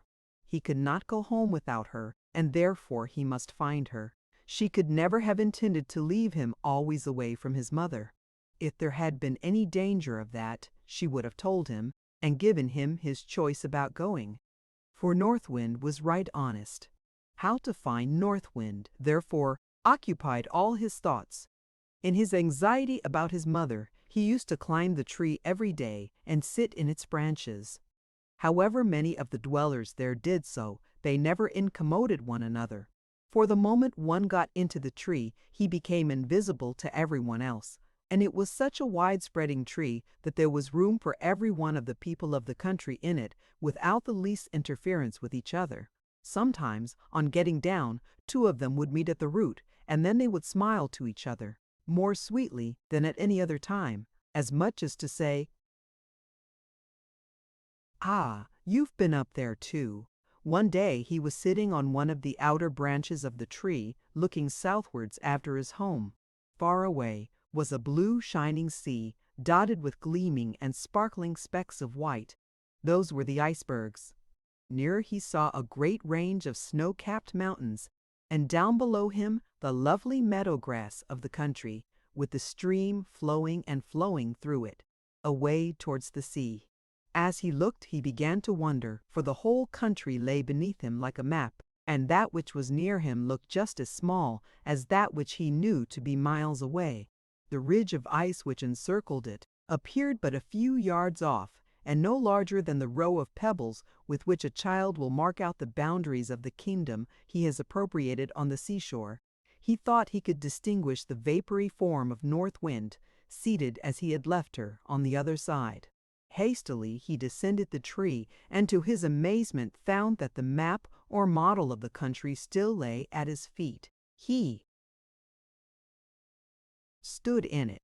With one stride he had crossed the river, with another he had reached the ridge of ice, with the third he stepped over its peaks and sank wearily down at North Wind's knees. For there she sat on her doorstep. The peaks of the great ridge of ice were as lofty as ever behind her, and the country at her back had vanished from Diamond's view. North Wind was as still as Diamond had left her. Her pale face was white as the snow, and her motionless eyes were as blue as the caverns in the ice. But the instant Diamond touched her, her face began to change, like that of one waking from sleep. Light began to glimmer from the blue of her eyes. A moment more, and she laid her hand on Diamond's head and began playing with his hair. Diamond took hold of her hand and laid his face to it. She gave a little start. "How very alive you are, child," she murmured. "Come nearer to me." By the help of the stones all around, he clambered up beside her and laid himself against her bosom. She gave a great sigh, slowly lifted her arms, and slowly folded them about him until she clasped him close. Yet a moment, and she roused herself and came quite awake, and the cold of her bosom, which had pierced Diamond's bones, vanished. "Have you been sitting here ever since I went through you, dear North Wind?" asked Diamond, stroking her hand. "Yes," she answered, looking at him with her old kindness. "Ain't you very tired?" "No, I've often had to sit longer. Do you know how long you have been?" "Oh, years and years," answered Diamond. "You have just been 7 days," returned North Wind. "I thought I had been 100 years," exclaimed Diamond. "Yes, I dare say," replied North Wind. "You've been away from here 7 days, but how long you may have been in there is quite another thing. Behind my back and before my face things are so different. They don't go at all by the same rule." "I'm very glad," said Diamond, after thinking a while. "Why?" asked North Wind. "Because I'd been such a long time there and such a little while away from Mother. Why, she won't be expecting me home from Sandwich yet. No, but we mustn't talk any longer. I've got my orders now, and we must be off in a few minutes." Next moment, Diamond found himself sitting alone on the rock. North Wind had vanished. A creature like a great humble bee or cockchafer flew past his face, but it could be neither, for there were no insects amongst the ice. It passed him again and again, flying in circles around him, and he concluded that it must be North Wind herself, no bigger than Tom Thumb when his mother put him in the nutshell lined with flannel. But she was no longer vapory and thin. She was solid, although tiny. A moment more, and she perched on his shoulder. "Come along, Diamond," she said in his ear, in the smallest and highest of treble voices. "It is time we were setting out for Sandwich." Diamond could just see her, by turning his head towards his shoulder as far as he could, but only with one eye, for his nose came between her and the other. "Won't you take me in your arms and carry me?" he said in a whisper, for he knew she did not like a loud voice when she was small. "Ah, you ungrateful boy," returned North Wind, smiling. "How dare you make game of me? Yes, I will carry you, but you shall walk a bit for your impertinence first. Come along." She jumped from his shoulder, but when Diamond looked for her upon the ground, he could see nothing but a little spider with long legs that made its way over the ice towards the south. It ran very fast indeed for a spider, but Diamond ran a long way before it and then waited for it. It was up with him sooner than he had expected, however, and it had grown a good deal. And the spider grew and grew and went faster and faster, till all at once Diamond discovered that it was not a spider but a weasel. And away glided the weasel, and away went Diamond after it, and it took all the run there was in him to keep up with the weasel. And the weasel grew and grew and grew, till all at once Diamond saw that the weasel was not a weasel but a cat. And away went the cat and Diamond after it. And when he had run half a mile, he found the cat waiting for him, sitting up and washing her face not to lose time. And away went the cat again, and Diamond after it. But the next time he came up with the cat was not a cat, but a hunting leopard, and the hunting leopard grew to a jaguar, all covered with spots like eyes. And the jaguar grew to a Bengal tiger. And at none of them was Diamond afraid, for he had been at North Wind's back, and he could be afraid of her no longer, whatever she did or grew. And the tiger flew over the snow in a straight line for the south, growing less and less to Diamond's eyes, till it was only a black speck upon the whiteness, and then it vanished altogether. And now Diamond felt that he would rather not run any farther, and that the ice had got very rough. Besides, he was near the precipices that bounded the sea, so he slackened his pace to a walk, saying aloud to himself, "When North Wind has punished me enough for making game of her, she will come back to me. I know she will, for I can't go much farther without her." "You dear boy, it was only in fun. Here I am," said North Wind's voice behind him. Diamond turned and saw her as he liked best to see her, standing beside him, a tall lady. "Where's the tiger?" he asked, for he knew all the creatures from a picture book that Miss Coleman had given him. "But, of course," he added, "you were the tiger." I was puzzled and forgot. I saw it such a long way off before me, and there you were behind me. It's so odd, you know. It must look very odd to you, Diamond, I see that. But it is no more odd to me than to break an old pine in two." "Well, that's odd enough," remarked Diamond. "So it is. I forgot. Well, none of these things are odder to me than it is to you two." "Eat bread and butter." "Well, that's odd too, when I think of it," persisted Diamond. "I should just like a slice of bread and butter. I'm afraid to say how long it seems to me. That is, since I had anything to eat." "Come then," said North Wind, stooping and holding out her arms. "You shall have some bread and butter very soon. I am glad to find you want some." Diamond held up his arms to meet hers and was safe upon her bosom. North Wind bounded into the air. Her tresses began to lift and rise and spread and stream and flow and flutter, and with a roar from her hair and an answering roar from one of the great glaciers beside them, whose slow torrent tumbled 2 or 3 icebergs at once into the waves at their feet, North Wind and Diamond went flying southwards. Chapter 12. Who Met Diamond at Sandwich? As they flew, so fast they went that the sea slid away from under them like a great web of shot silk, blue shot with gray, and green shot with purple. They went so fast that the stars themselves appeared to sail away past them overhead like golden boats on a blue sea turned upside down, and they went so fast that Diamond himself went the other way, he went fast asleep in North Wind's arms. When he woke, a face was bending over him, but it was not North Wind's, it was his mother's. He put out his arms to her, and she clasped him to her bosom and burst out crying. Diamond kissed her again and again to make her stop. Perhaps kissing is the best thing for crying, but it will not always stop it. "What is the matter, mother?" he said. "Oh, Diamond, my darling, you have been so ill," she sobbed. "No, mother dear, I've only been at the back of the North Wind," returned Diamond. "I thought you were dead," said his mother, but that moment the doctor came in. "Oh, there!" said the doctor with gentle cheerfulness. "We're better today, I see." Then he drew the mother aside and told her not to talk to Diamond, or to mind what he might say, for he must be kept as quiet as possible. And indeed, Diamond was not much inclined to talk, for he felt very strange and weak, which was little wonder, seeing that all the time he had been away he had only supped a few lumps of ice, and there could not be much nourishment in them. Now while he is lying there, getting strong again with chicken broth and other nice things, I will tell my readers what had been taking place at his home, for they ought to be told it.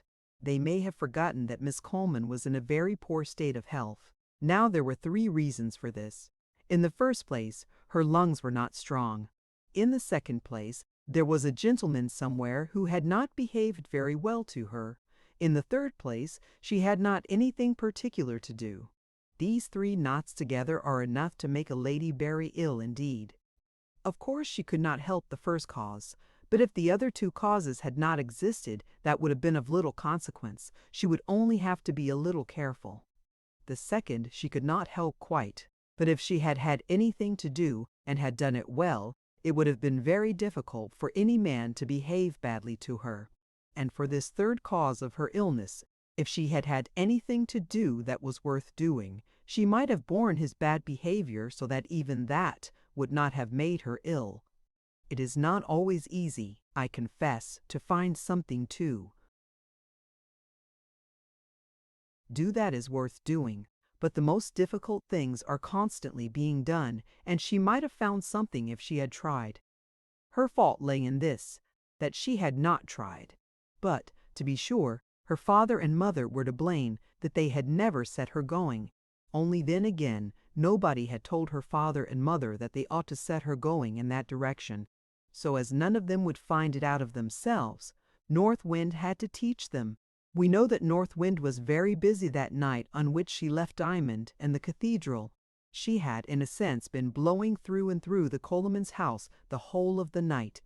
First, Miss Coleman's maid had left a chink of her mistress's window open, thinking she had shut it, and North Wind had wound a few of her hairs round the lady's throat. She was considerably worse the next morning. Again, the ship which North Wind had sunk that very night belonged to Mr. Coleman. Nor will my readers understand what a heavy loss this was to him until I have informed them that he had been getting poorer and poorer for some time. He was not so successful in his speculations as he had been, for he speculated a great deal more than was right, and it was time he should be pulled up. It is a hard thing for a rich man to grow poor, but it is an awful thing for him to grow dishonest, and some kinds of speculation lead a man deep into dishonesty before he thinks what he is about. Poverty will not make a man worthless. He may be worth a great deal more when he is poor than he was when he was rich, but dishonesty goes very far indeed to make a man of no value, a thing to be thrown out in the dust hole of the creation, like a bit of a broken basin or dirty rag. So North Wind had to look after Mr. Coleman and try to make an honest man of him. So she sank the ship which was his last venture, and he was what himself and his wife and the world called ruined. Nor was this all yet. For on board that vessel Miss Coleman's lover was a passenger, and when the news came that the vessel had gone down, and that all on board had perished, we may be sure she did not think the loss of their fine house and garden and furniture the greatest misfortune in the world. Of course the trouble did not end with Mr. Coleman and his family. Nobody can suffer alone. When the cause of suffering is most deeply hidden in the heart, and nobody knows anything about it but the man himself, he must be a great and a good man indeed, such as few of us have known, if the pain inside him does not make him behave so as to cause all about him to be more or less uncomfortable. But when a man brings money troubles on himself by making haste to be rich, then most of the people he has to do with must suffer in the same way with himself. By making haste to be rich, then most of the people he has to do with must suffer. The elm tree which North Wind blew down that very night, as if small and great trials were to be gathered in one heap, crushed Miss Coleman's pretty summer house. Just so the fall of Mr. Coleman crushed the little family that lived over his coach house and stable. Before Diamond was well enough to be taken home, there was no home for him to go to. Mr. Coleman or his creditors, for I do not know the particulars, had sold house, carriage, horses, furniture, and everything. He and his wife and daughter and Mrs. Crump had gone to live in a small house in Hoxton where he would be unknown and whence he could walk to his place of business in the city, for he was not an old man and hoped yet to retrieve his fortunes. Let us hope that he lived to retrieve his honesty, the tail of which had slipped through his fingers to the very last joint, if not beyond it. Of course, Diamond's father had nothing to do for a time, but it was not so hard for him to have nothing to do as it was for Miss Coleman. He wrote to his wife that, if her sister would keep her there till he got a place, it would be better for them, and he would be greatly obliged to her. Meantime, the gentleman who had bought the house had allowed his furniture to remain where it was for a little while. Diamond's aunt was quite willing to keep them as long as she could, and indeed Diamond was not yet well enough to be moved with safety. When he had recovered so far as to be able to go out, one day his mother got her sister's husband, who had a little pony cart, to carry them down to the seashore and leave them there for a few hours. He had some business to do further on at Ramsgate, and would pick them up as he returned. A whiff of the sea air would do them both good, she said, and she thought. Besides, she could best tell Diamond what had happened if she had him quite to herself. Chapter 13. The Seaside. Diamond and his mother sat down upon the edge of the rough grass that bordered the sand. The sun was just far enough past its highest not to shine in their eyes when they looked eastward. A sweet little wind blew on their left side, and comforted the mother without letting her know what it was that comforted her. Away before them stretched the sparkling waters of the ocean, every wave of which flashed out its own delight back in the face of the great sun, which looked down from the stillness of its blue house with glorious silent face upon its flashing children. On each hand the shore rounded outwards, forming a little bay. There were no white cliffs here, as further north and south, and the place was rather dreary. But the sky got at them so much the better. Not a house, not a creature was within sight. Dry sand was about their feet, and under them thin wiry grass that just managed to grow out of the poverty-stricken shore. "Oh dear," said Diamond's mother, with a deep sigh, "it's a sad world." "Is it?" said Diamond. "I didn't know." "How should you know, child? You've been too well taken care of, I trust." "Oh yes, I have," returned Diamond. "I'm sorry. I thought you were taken care of too. I thought my father took care of you. I will ask him about it. I think he must have forgotten." "Dear boy!" said his mother. "Your father's the best man in the world." "So I thought," returned Diamond with triumph. "I was sure of it. Well, doesn't he take very good care of you?" "Yes, yes, he does," answered his mother, bursting into tears. "But who's to take care of him? And how is he to take care of us if he's got nothing to eat himself? Oh dear," said Diamond, with a gasp. "Hasn't he got anything to eat?" "Oh, I must go home to him." "No, no, child, he's not come to that yet. But what's to become of us I don't know. Are you very hungry, mother? There's the basket. I thought you put something to eat in it. Oh, you darling stupid! I didn't say I was hungry," returned his mother, smiling through her tears. "Then I don't understand you at all," said Diamond. "Do tell me what's the matter." "There are people in the world who have nothing to eat, Diamond. Them I suppose they don't stop in it any longer. They what you call die, don't they?" "Yes, they do. How would you like that?" "I don't know. I never tried, but I suppose they go where they get something to eat." "Like enough they don't want it," said his mother, petulantly. "That's all right then," said Diamond, thinking I dare say more than he chose to put in words. "Is it though? Poor boy, how little you know about things. Mr. Coleman's lost all his money, and your father has nothing to do, and we shall have nothing to eat by and by. Are you sure, Mother?" "Sure of what? Sure that we shall have nothing to eat? No, thank heaven. I'm not sure of it. I hope not." "Then I can't understand it, Mother. There's a piece of gingerbread in the basket, I know." "Oh, you little bird! You have no more sense than a sparrow that picks what it wants, and never thinks of the winter and the frost and the snow." "Ah, yes, I see. But the birds get through the winter, don't they? Some of them fall dead on the ground. They must die some time. They wouldn't like to be birds always, would you, Mother?" "What a child it is," thought his mother, but she said nothing. "Oh, now I remember," Diamond went on.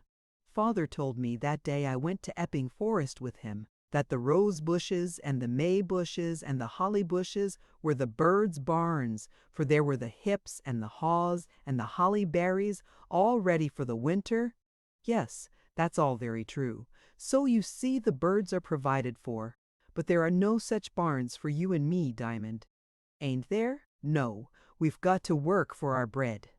"Then let's go and work," said Diamond, getting up. "It's no use. We've not got anything to do." "Then let's wait. Then we shall starve." "No, there's the basket. Do you know, Mother, I think I shall call that basket the barn. It's not a very big one. And when it's empty, where are we then?" "At Auntie's cupboard," returned Diamond promptly. "But we can't eat Auntie's things all up and leave her to starve." "No, no, we'll go back to Father before that. He'll have found a cupboard somewhere by that time." "How do you know that?" "I don't know it. But I haven't got even a cupboard, and I've always had plenty to eat. I've heard you say I had too much sometimes. But I tell you that's because I've had a cupboard for you, child. And when yours was empty, Auntie opened hers. But that can't go on." "How do you know?" "I think there must be a big cupboard somewhere, out of which the little cupboards are filled, you know, Mother." "Well, I wish I could find the door of that cupboard," said his mother, but the same moment she stopped and was silent for a good while. I cannot tell whether Diamond knew what she was thinking, but I think I know. She had heard something at church the day before, which came back upon her something like this, that she hadn't to eat for tomorrow as well as for today, and that what was not wanted couldn't be missed. So, instead of saying anything more, she stretched out her hand for the basket, and she and Diamond had their dinner. And Diamond did enjoy it, for the drive and the fresh air had made him quite hungry, and he did not, like his mother, trouble himself about what they should dine off that day week. The fact was he had lived so long without any food at all at the back of the North Wind that he knew quite well that food was not essential to existence, that in fact under certain circumstances people could live without it well enough. His mother did not speak much during their dinner. After it was over she helped him to walk about a little, but he was not able for much and soon got tired. He did not get fretful though. He was too glad of having the sun and the wind again to fret because he could not run about. He lay down on the dry sand and his mother covered him with a shawl. She then sat by his side and took a bit of work from her pocket, but Diamond felt rather sleepy and turned on his side and gazed sleepily over the sand. A few yards off he saw something fluttering. "What is that, Mother?" he said. "Only a bit of paper," she answered. "It flutters more than a bit of paper would, I think," said Diamond. "I'll go and see if you like," said his mother. "My eyes are none of the best." So she rose and went, and found that they were both right, for it was a little book, partly buried in the sand. But several of its leaves were clear of the sand, and these the wind kept blowing about in a very flutterful manner. She took it up and brought it to Diamond. "What is it, Mother?" he asked. "Some nursery rhymes, I think," she answered. "I'm too sleepy," said Diamond. "Do read some of them to me." "Yes, I will," she said, and began one. "But this is such nonsense," she said again. "I will try to find a better one." She turned the leaf searching, but 3 times with sudden puffs, the wind blew the leaves rustling back to the same verses. "Do read that one," said Diamond, who seemed to be of the same mind as the wind. "It sounded very nice. I am sure it is a good one." So his mother thought it might amuse him, though she couldn't find any sense in it. She never thought he might understand it, although she could not. Now I do not exactly know what the mother read, but this is what Diamond heard, or thought afterwards that he had heard. He was, however, as I have said, very sleepy, and when he thought he understood the verses, he may have been only dreaming better ones. It is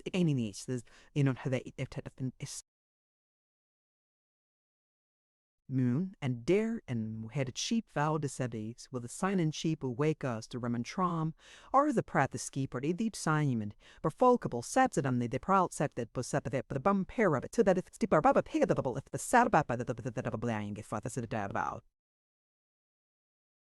At bow is breeze up bamor, nat sile the trial that blows.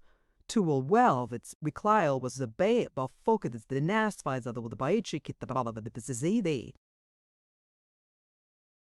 leads. Ayas, if the swallows over the hollow is tindane a birdo with the knife fell their miter spouth, a bell the swile bades, the spilots of that the sound.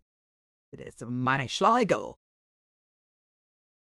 River that flows forever, and all in the grasses and the white daisies, and the merry sheep, awake or asleep, and the happy swallows skimming the shallows, and it's all in the wind that blows from behind.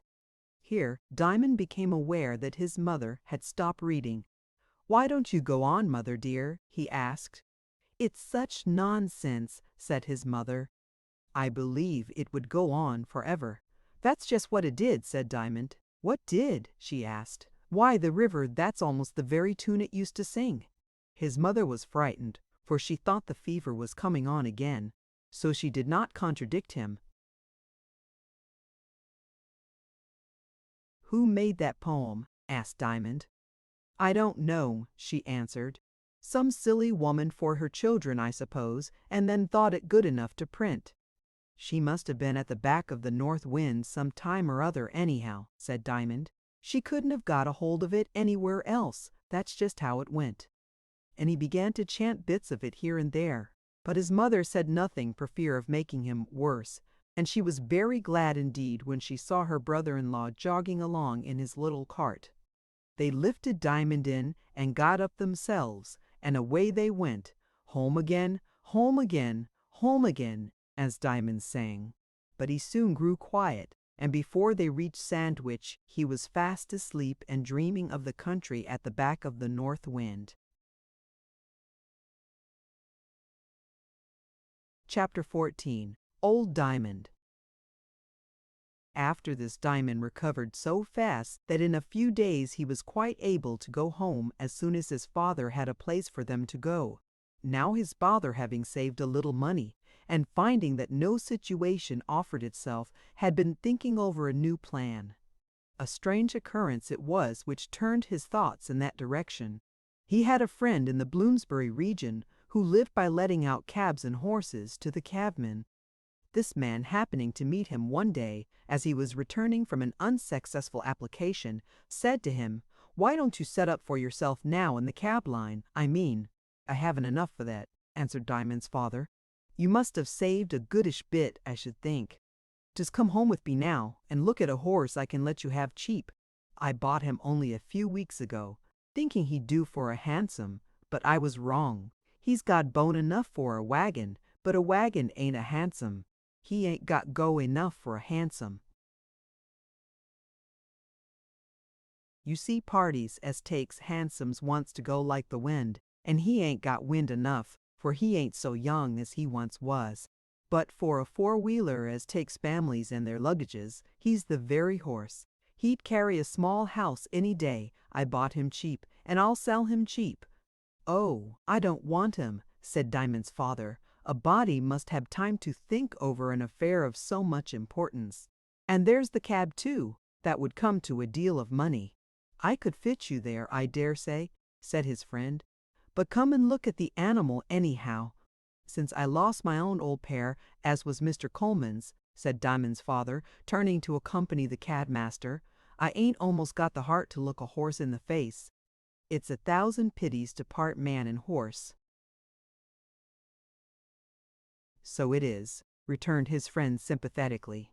But what was the ex-coachman's delight when, on going into the stable where his friend led him, he found the horse he wanted him to buy was no other than his own old Diamond, grown very thin and bony and long-legged, as if they had been doing what they could to fit him for handsome work. He ain't a handsome horse, said Diamond's father indignantly. Well, you're right. He ain't handsome, but he's a good 'un, said his owner. Who says he ain't handsome?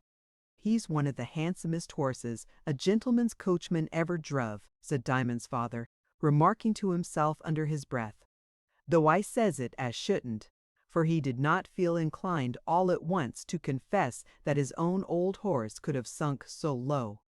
Well, said his friend, all I say is, there's a animal for you, as strong as a church, and'll go like a train, leastways a parley, he added, correcting himself. But the coachman had a lump in his throat and tears in his eyes. For the old horse, hearing his voice, had turned his long neck, and when his old friend went up to him and laid his hand on his side, he whinnied for joy, and laid his big head on his master's breast. This settled the matter. The coachman's arms were round the horse's neck in a moment, and he fairly broke down and cried. The cadmaster had never been so fond of a horse himself as to hug him like that, but he saw in a moment how it was. And he must have been a good-hearted fellow, for I never heard of such an idea coming into the head of any other man with a horse to sell. Instead of putting something on to the price because he was now pretty sure of selling him, he actually took a pound off what he had meant to ask for him, saying to himself it was a shame to part old friends. Diamond's father, as soon as he came to himself, turned and asked how much he wanted for the horse. I see you're old friends, said the owner. It's my own old Diamond. I liked him far the best of the pair, though the other was good. You ain't got him too, have you? No, nothing in the stable to match him there. I believe you, said the coachman, but you'll be wanting a long price for him, I know. No, not so much. I bought him cheap, and as I say, he ain't for my work. The end of it was that Diamond's father bought old Diamond again, along with the four-wheeled cab, and as there were some rooms to be had over the stable, he took them, wrote to his wife to come home, and set up as a cabman. Chapter 15. The Muse. It was late in the afternoon when Diamond and his mother and the baby reached London. I was so full of Diamond that I forgot to tell you a baby had arrived in the meantime. His father was waiting for them with his own cab, but they had not told Diamond who the horse was, for his father wanted to enjoy the pleasure of his surprise when he found it out. He got in with his mother without looking at the horse, and his father, having put up Diamond's carpet bag in his mother's little trunk, got upon the box himself and drove off, and Diamond was quite proud of riding home in his father's own carriage. But when he got to the Mews, he could not help being a little dismayed at first, and if he had never been to the back of the North Wind, I am afraid he would have cried a little. But instead of that, he said to himself it was a fine thing. All the old furniture was there, and instead of helping his mother to be miserable at the change, he began to find out all the advantages of the place. For every place has some advantages, and they are always better worth knowing than the disadvantages. Certainly the weather was depressing, for a thick, dull, persistent rain was falling by the time they reached home. But happily the weather is very changeable, and besides, there was a good fire burning in the room, which their neighbor with the drunken husband had attended to for them, and the tea things were put out, and the kettle was boiling on the fire. And with a good fire, and tea, and bread and butter, things cannot be said to be miserable. Diamond's father and mother were, notwithstanding, rather miserable, and Diamond began to feel a kind of darkness beginning to spread over his own mind. But the same moment he said to himself, "This will never do. I can't give in to this. I've been to the back of the north wind. Things go right there, and so I must try to get things to go right here. I've got to fight the miserable things. They shan't make me miserable if I can help it." I do not mean that he thought these very words. They are perhaps too grown up for him to have thought, but they represent the kind of thing that was in his heart and his head. And when heart and head go together, nothing can stand before them. "What nice bread and butter this is," said Diamond. "I'm glad you like it, my dear," said his father. "I bought the butter myself at the little shop round the corner. It's very nice, thank you, father. Oh, there's baby waking. I'll take him." "Sit still, Diamond," said his mother. "Go on with your bread and butter. You're not strong enough to lift him yet." So she took the baby herself and set him on her knee. Then Diamond began to amuse him, and went on till the little fellow was shrieking with laughter. For the baby's world was his mother's arms, and the drizzling rain, and the dreary mews, and even his father's troubled face could not touch him. What cared baby for the loss of 100 situations? Yet neither father nor mother thought him hearted because he crowed and laughed in the middle of their troubles. On the contrary, his crowing and laughing were infectious. His little heart was so full of merriment that it could not hold it all, and it ran over into theirs. Father and mother began to laugh too, and Diamond laughed till he had a fit of coughing, which frightened his mother and made them all stop. His father took the baby, and his mother put him to bed. But it was indeed a change to them all, not only from Sandwich, but from their old place. Instead of the great river where the huge barges with their mighty brown and yellow sails went tacking from side to side like little pleasure skiffs, and where the long, thin boats shot past with 8 and sometimes 12 rowers, their windows now looked out upon a dirty paved yard. And there was no garden more for Diamond to run into when he pleased, with gay flowers about his feet, and solemn sun-filled trees over his head. Neither was there a wooden wall at the back of his bed, with a hole in it for north wind to come in at when she liked. Indeed, there was such a high wall, and there were so many houses about the mews, that north wind seldom got into the place at all, except when something must be done, and she had a grand cleaning out, like other housewives, while the partition at the head of Diamond's new bed only divided it from the room occupied by a cabman who drank too much beer, and came home chiefly to quarrel with his wife and pinch his children. It was dreadful to Diamond to hear the scolding and the crying, but it could not make him miserable because he had been at the back of the north wind.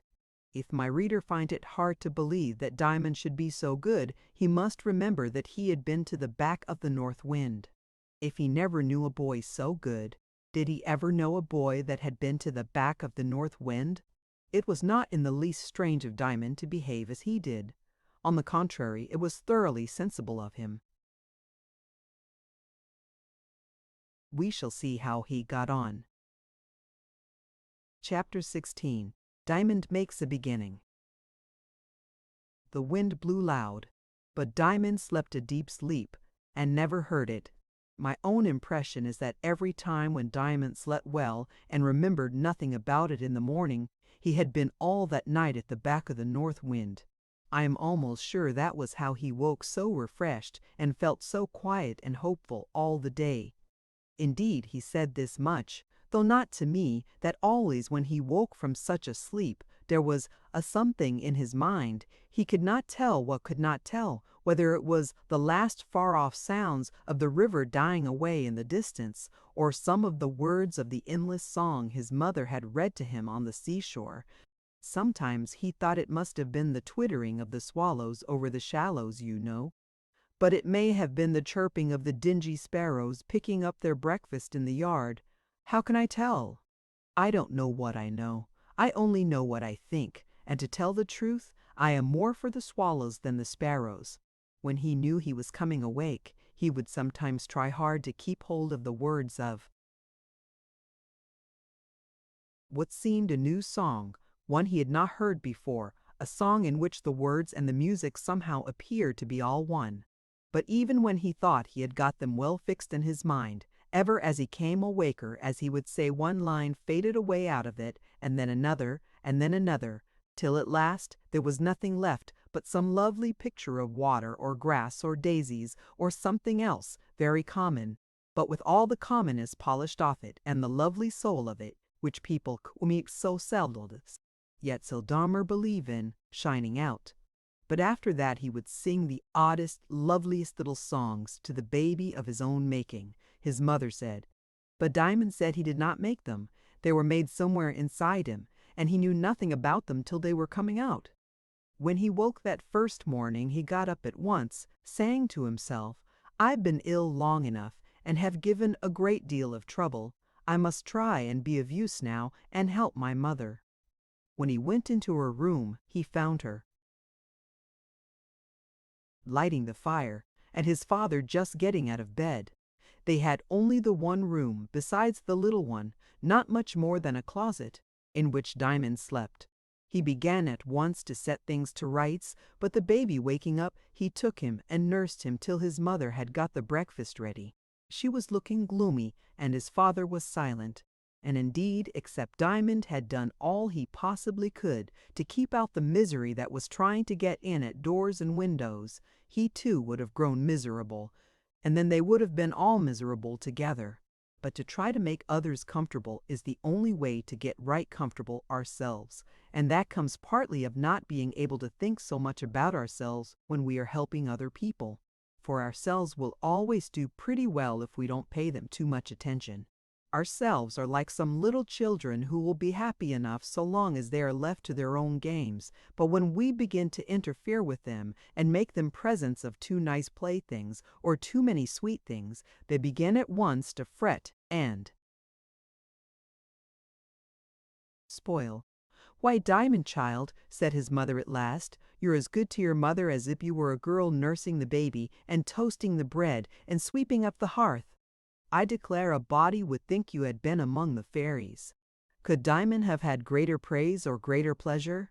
You see, when he forgot his self, his mother took care of his self, and loved and praised his self.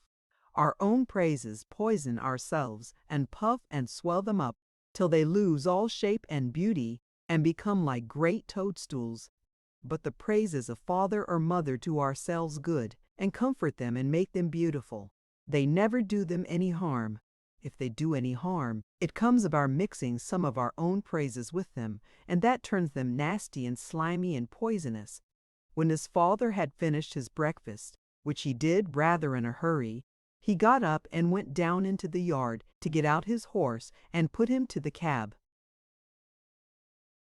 "Won't you come and see the cab, Diamond?" he said. "Yes, please, father, if mother can spare me a minute," answered Diamond. "Bless the child! I don't want him," said his mother cheerfully, but as he was following his father out of the door, she called him back. "Diamond, just hold the baby 1 minute. I have something to say to your father." So Diamond sat down again, took the baby in his lap, and began poking his face into its little body, laughing and singing all the while, so that the baby crowed like a little bantam. And what he sang was something like this, such nonsense to those that couldn't understand it, but not to the baby, who got all the good in the world out of it. "Baby's a sleeping wake-up baby, for all the swallows are the merriest fellows, and have the yellowest children who would go sleeping, and at a losh that there release the with a sheeny quow that what true sappy and that it's fighted hit mind by babies the wonder royce beast and babies the baby will the fine and midas the baby monkeys these the by babel de baby ibis soup. His mother had been listening at the door to the last few lines of his song and came in with the tears in her eyes. She took the baby from him, gave him a kiss, and told him to run to his father. By the time Diamond got into the yard, the horse was between the shafts and his father was looping the traces on. Diamond went round to look at the horse. The sight of him made him feel very queer. He did not know much about different horses, and all other horses than their own were very much the same to him. But he could not make it out. This was Diamond, and it wasn't Diamond. Diamond didn't hang his head like that, yet the head that was hanging was very like the one that Diamond used to hold so high. Diamond's bones didn't show through his skin like that, but the skin they pushed out of shape so was very like Diamond's skin, and the bones might be Diamond's bones, for he had never seen the shape of them. But when he came round in front of the old horse, and he put out his long neck and began sniffing at him and rubbing his upper lip and his nose on him, then Diamond saw it could be no other than old Diamond, and he did just as his father had done before, put his arms round his neck and cried, but not much. "Ain't it jolly, father?" he said. "Was there ever anybody so lucky as me? Dear old Diamond!" And he hugged the horse again and kissed both his big hairy cheeks. He could only manage one at a time, however the other cheek was so far off, on the other side of his big head. His father mounted the box with just the same air, as Diamond thought, with which he had used to get upon the coach box, and Diamond said to himself, "Father's as grand as ever anyhow." He had kept his brown livery coat, only his wife had taken the silver buttons off and put brass ones instead, because they did not think it polite to Mr. Coleman, in his fallen fortunes, to let his crest be seen upon the box of a cab. Old Diamond had kept just his collar, and that had the silver crest upon it still, for his master thought nobody would notice that, and so let it remain for a memorial of the better days of which it reminded him not unpleasantly, seeing it had been by no fault either of his or of the old horses that they had come down in the world together. "Oh, father, do let me drive a bit," said Diamond, jumping up on the box beside him. His father changed places with him at once, putting the reins into his hands. Diamond gathered them up eagerly. "Don't pull at his mouth," said his father. "Just feel at it gently to let him know you're there and attending to him. That's what I call talking to him through the reins." "Yes, father, I understand," said Diamond. Then to the horse he said, "Go on." Diamond, and old Diamond's ponderous bulk began at once to move to the voice of the little boy. But before they had reached the entrance of the mews, another voice called after young Diamond, which in his turn he had to obey, for it was that of his mother. "Diamond! Diamond!" it cried, and Diamond pulled the reins, and the horse stood still as a stone. "Husband," said his mother, coming up, "you're never going to trust him with the reins a baby like that? He must learn some day, and he can't begin too soon." "I see already he's a born coachman," said his father proudly, "and I don't see well how he could escape it, for my father and my grandfather, that's his great-grandfather, was all coachmen, I'm told, so it must come natural to him. Anyone would think. Besides, you see, old Diamond's as proud of him as we are our own selves, wife. Don't you see how? He's turning round his ears, with the mouths of them open, for the first word he speaks to tumble in. He's too well bred to turn his head, you know. Well, but, husband, I can't do without him today. Everything's got to be done, you know. It's my first day here, and there's that baby. Bless you, wife. I never meant to take him away only to the bottom of Indle Street. He can watch his way back." "No, thank you, father. Not today," said Diamond. "Mother wants me. Perhaps she'll let me go another day." "Very well, my man," said his father, and took the reins which Diamond was holding out to him. Diamond got down, a little disappointed of course, and went with his mother, who was too pleased to speak. She only took hold of his hand, as tight as if she had been afraid of his running away instead of glad that he would not leave her. Now, although they did not know it, the owner of the stables, the same man who had sold the horse to his father, had been standing just inside one of the stable doors with his hands in his pockets, and had heard and seen all that passed. And from that day John Stonecrop took a great fancy to the little boy, and this was the beginning of what came of it. The same evening, just as Diamond was feeling tired of the day's work, and wishing his father would come home, Mr. Stonecrop knocked at the door. His mother went and opened it. "Good evening, ma'am," said he. "Is the little master in?" "Yes, to be sure he is at your service, I'm sure, Mr. Stonecrop," said his mother. "No, no, ma'am, it's I'm at his service. I'm just going out with my own cab, and if he likes to come with me he shall drive my old horse till he's tired." "It's getting rather late for him," said his mother thoughtfully. "You see he's been an invalid."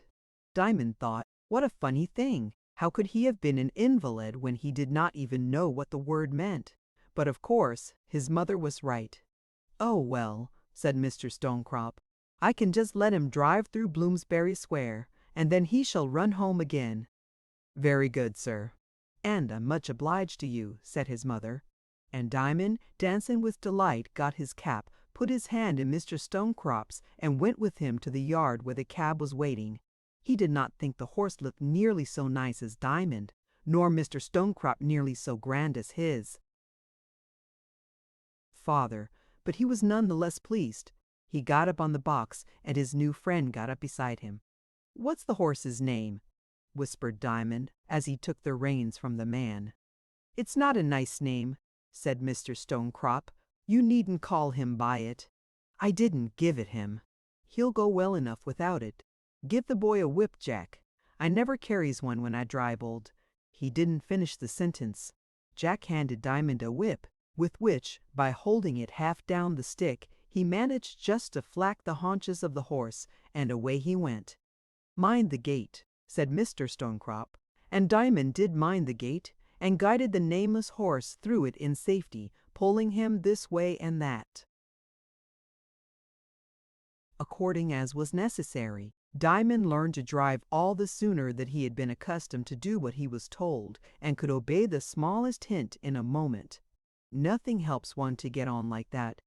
Some people don't know how to do what they are told. They have not been used to it, and they neither understand quickly, nor are able to turn what they do understand into action quickly. With an obedient mind one learns the rights of things fast enough.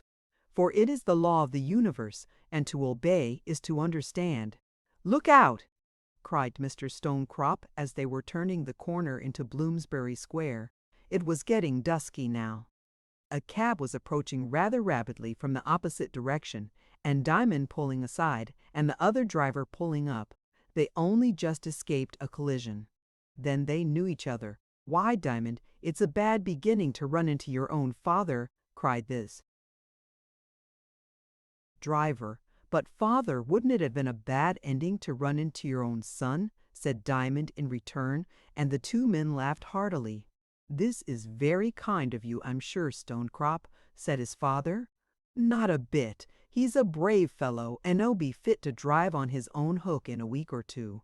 But I think you'd better let him drive you home now, for his mother don't like his having over much of the night air." And I promised not to take him farther than the square. "Come along then, Diamond," said his father, as he brought his cab up to the other and moved off the box to the seat beside it. Diamond jumped across, caught at the reins, said good night, and "Thank you, Mr. Stonecrop," and drove away home, feeling more of a man than he had ever yet had a chance of feeling in all his life. Nor did his father find it necessary to give him a single hint as to his driving. Only I suspect the fact that it was old Diamond, and old Diamond, on his way to his stable, may have had something to do with young Diamond's success. "Well, child," said his mother when he entered the room, "you've not been long gone." "No, mother, here I am. Give me the baby." "The baby's asleep," said his mother. "Then give him to me, and I'll lay him down." But as Diamond took him, he woke up and began to laugh, for he was indeed one of the merriest children. And no wonder, for he was as plump as a plum pudding, and had never had an ache or a pain that lasted more than 5 minutes at a time. Diamond sat down with him, and began to sing to him. "Booby baby, that's home accords, that's hip and to it's sim will live of lugadus, that bake that sam, And of all the swallows the merriest fellows that bake their cake with the water they shake out of the river flowing forever and make dust into and is babbled, the wine is base babbled the shinnis, the gemin is fabled binuses, the babel emis the dabies the spable of minus, the dis minus babel is hebel that is it semel. Some people wondered that such a child could rhyme as he did, but his rhymes were not very good, for he was only trying to remember what he had heard the river sing at the back of the north wind. Chapter 17. Diamond Goes On. Diamond became a great favorite with all the men about the Mews. Some may think it was not the best place in the world for him to be brought up in, but it must have been, for there he was. At first he heard a good many rough and bad words, but he did not like them, and so they did him little harm. He did not know in the least what they meant, but there was something in the very sound of them, and in the tone of voice in which they were said, which Diamond felt to be ugly. So they did not even stick to him, not to say get inside him. He never took any notice of them, and his face shone pure and good in the middle of them, like a primrose in a hailstorm. At first, because his face was so quiet and sweet, with a smile always either awake or asleep in his eyes, and because he never heeded their ugly words and rough jokes, they said he wasn't all there, meaning that he was half an idiot, whereas he was a great deal more there than they had the sense to see. And before long the bad words found themselves ashamed to come out of the men's mouths when Diamond was near. The one would nudge the other too, remind him that the boy was within hearing, and the words choked themselves before they got any farther.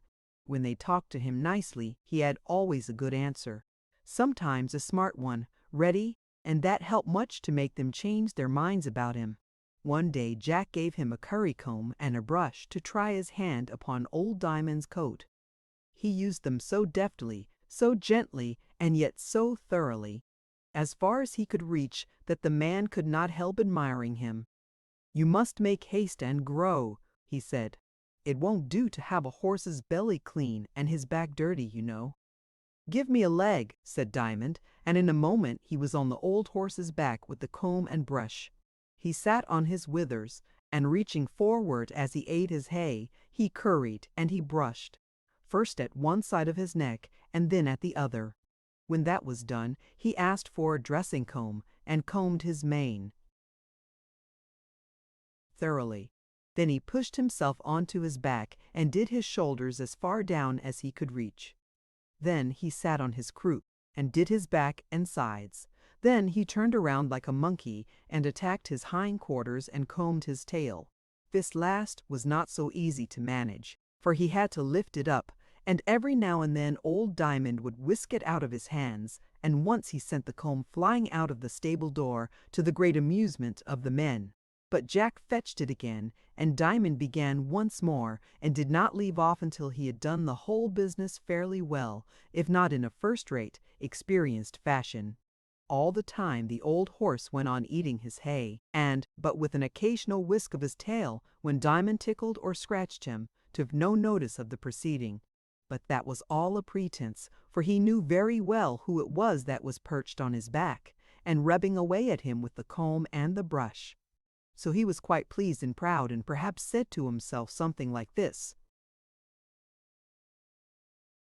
"I'm a stupid old horse who can't brush his own coat, but there's my young godson on my back, cleaning me like an angel." I won't vouch for what the old horse was thinking, for it is very difficult to find out what any old horse is thinking. "Oh dear," said Diamond when he had done, "I'm so tired." And he laid himself down at full length on old Diamond's back. By this time all the men in the stable were gathered about the two Diamonds, and all much amused. One of them lifted him down, and from that time he was a greater favorite than before. And if ever there was a boy who had a chance of being a prodigy at cab driving, Diamond was that boy, for the strife came to be who should have him out with him on the box. His mother, however, was a little shy of the company for him, and besides, she could not always spare him. Also his father liked to have him himself when he could, so that he was more desired than enjoyed among the cabmen.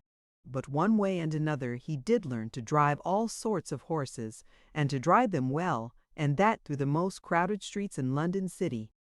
Of course there was the man always on the box seat beside him, but before long there was seldom the least occasion to take the reins from out of his hands.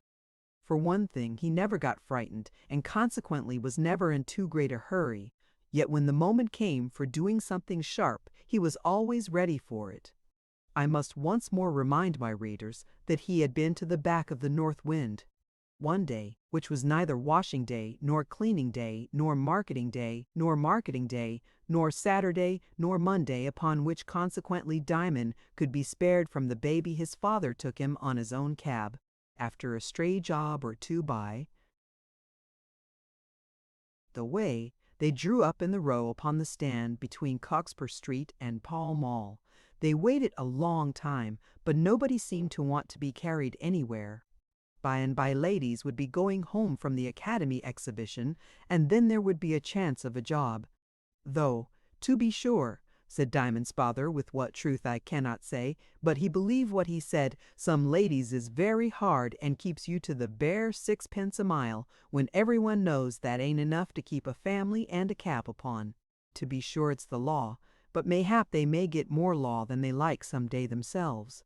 As it was very hot, Diamond's father got down to have a glass of beer himself, and give another to the old waterman. He left Diamond on the box.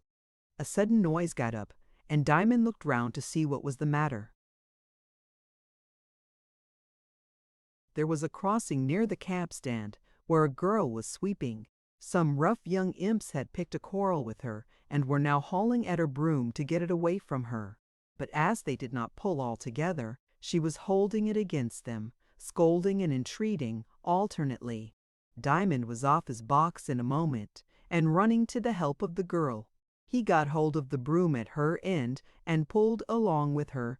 But the boys proceeded to rougher measures, and one of them hit Diamond on the nose and made it bleed, and as he could not let go the broom to mind his nose, he was soon a dreadful figure. But presently his father came back, and missing Diamond, looked about. He had to look twice, however, before he could be sure that that was his boy in the middle of the tumult. He rushed in and sent the assailants flying in all directions. The girl thanked Diamond and began sweeping as if nothing had happened, while his father led him away. With the help of old Tom, the waterman, he was soon washed into decency, and his father set him on box again, perfectly satisfied with the account he gave of the cause of his being in a fray.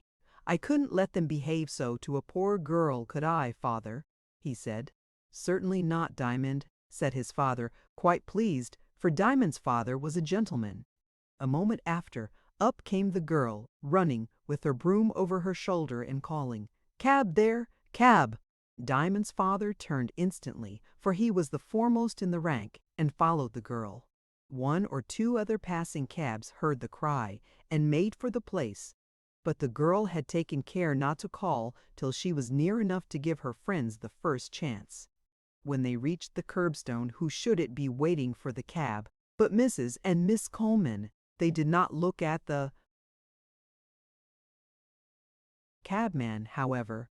The girl opened the door for them. They gave her the address and a penny. She told the cabman, and away they drove. When they reached the house, Diamond's father got down and rang the bell. As he opened the door of the cab, he touched his hat as he had been wont to do. The ladies both stared for a moment, and then exclaimed together, "Why, Joseph, can it be you?" "Yes, ma'am. Yes, miss," answered he, again touching his hat, with all the respect he could possibly put into the action. "It's a lucky day which I see you once more upon it." "Who would have thought it?" said Mrs. Coleman. "It's changed at times for both of us, Joseph, and it's not very often we can have a cab even. But you see my daughter is still very poorly, and she can't bear the motion of the omnibuses. Indeed, we meant to walk a bit first before we took a cab, but just at the corner, for as hot as the sun was, a cold wind came down the street, and I saw that Miss Coleman must not face it. But to think we should have fallen upon you, of all the cabmen in London. I didn't know you had got a cab." "Well, you see, ma'am, I had a chance of buying the old horse, and I couldn't resist him. There he is, looking at you, ma'am. Nobody knows the sense in that head of his." The two ladies went near to pat the horse, and then they noticed Diamond on the box. "Why, you got both Diamonds with you," said Miss Coleman. "How do you do, Diamond?" Diamond lifted his cap and answered politely. "He'll be fit to drive himself before long," said his father proudly. "The old horse is a teaching of him. Well, he must come and see us, now you've found us out. Where do you live?" Diamond's father gave the ladies a ticket with his name and address printed on it, and then Mrs. Coleman took out her purse, saying, "And what's your fare, Joseph?" "No, thank you, ma'am," said Joseph. "It was your own old horse as took you, and me you paid long ago." He jumped on his box before she could say another word, and with a parting salute drove off, leaving them on the pavement, with the maid holding the door for them. It was a long time now since Demon had seen North Wind, or even thought much about her. And as his father drove along, he was thinking not about her, but about the crossing sweeper, and was wondering what made him feel as if he knew her quite well, when he could not remember anything of her. But a picture arose in his mind of a little girl running before the wind and dragging her broom after her. And from that, by degrees, he recalled the whole adventure of the night when he got down from North Wind's back in a London street.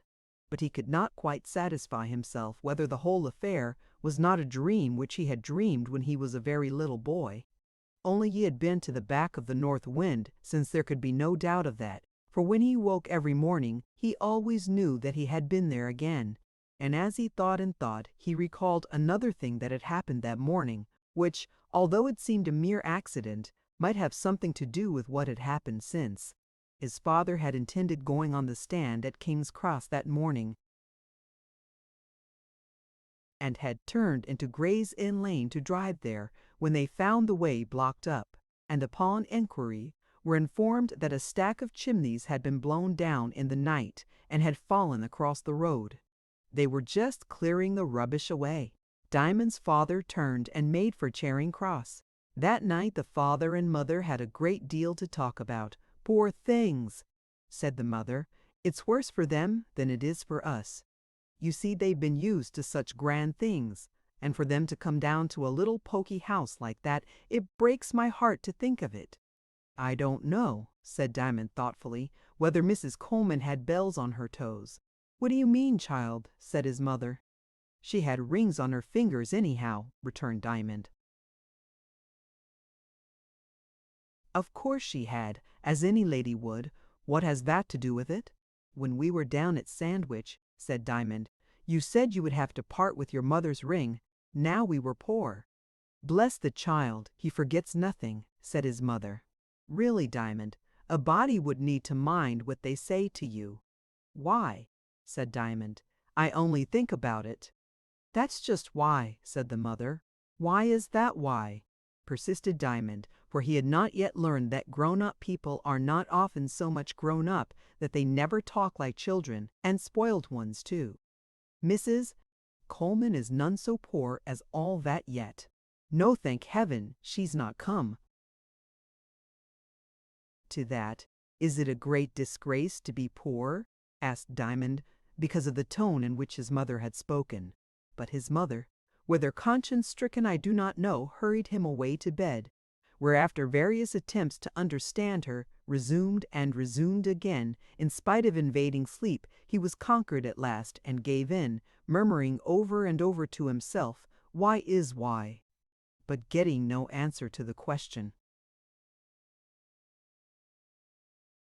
Chapter 18. The Drunken Cabman. A few nights after this, Diamond woke up suddenly, believing he heard North Wind thundering along, but it was something quite different. South Wind was moaning round the chimneys, to be sure, for she was not very happy that night. But it was not her voice that had wakened Diamond. Her voice would only have lulled him the deeper asleep. It was a loud, angry voice, now growling like that of a beast, now raving like that of a madman, and when Diamond came a little wider awake, he knew that it was the voice of the drunken cabman, the wall of whose room was at the head of his bed. It was anything but pleasant to hear, but he could not help hearing it. At length there came a cry from the woman, and then a scream from the baby.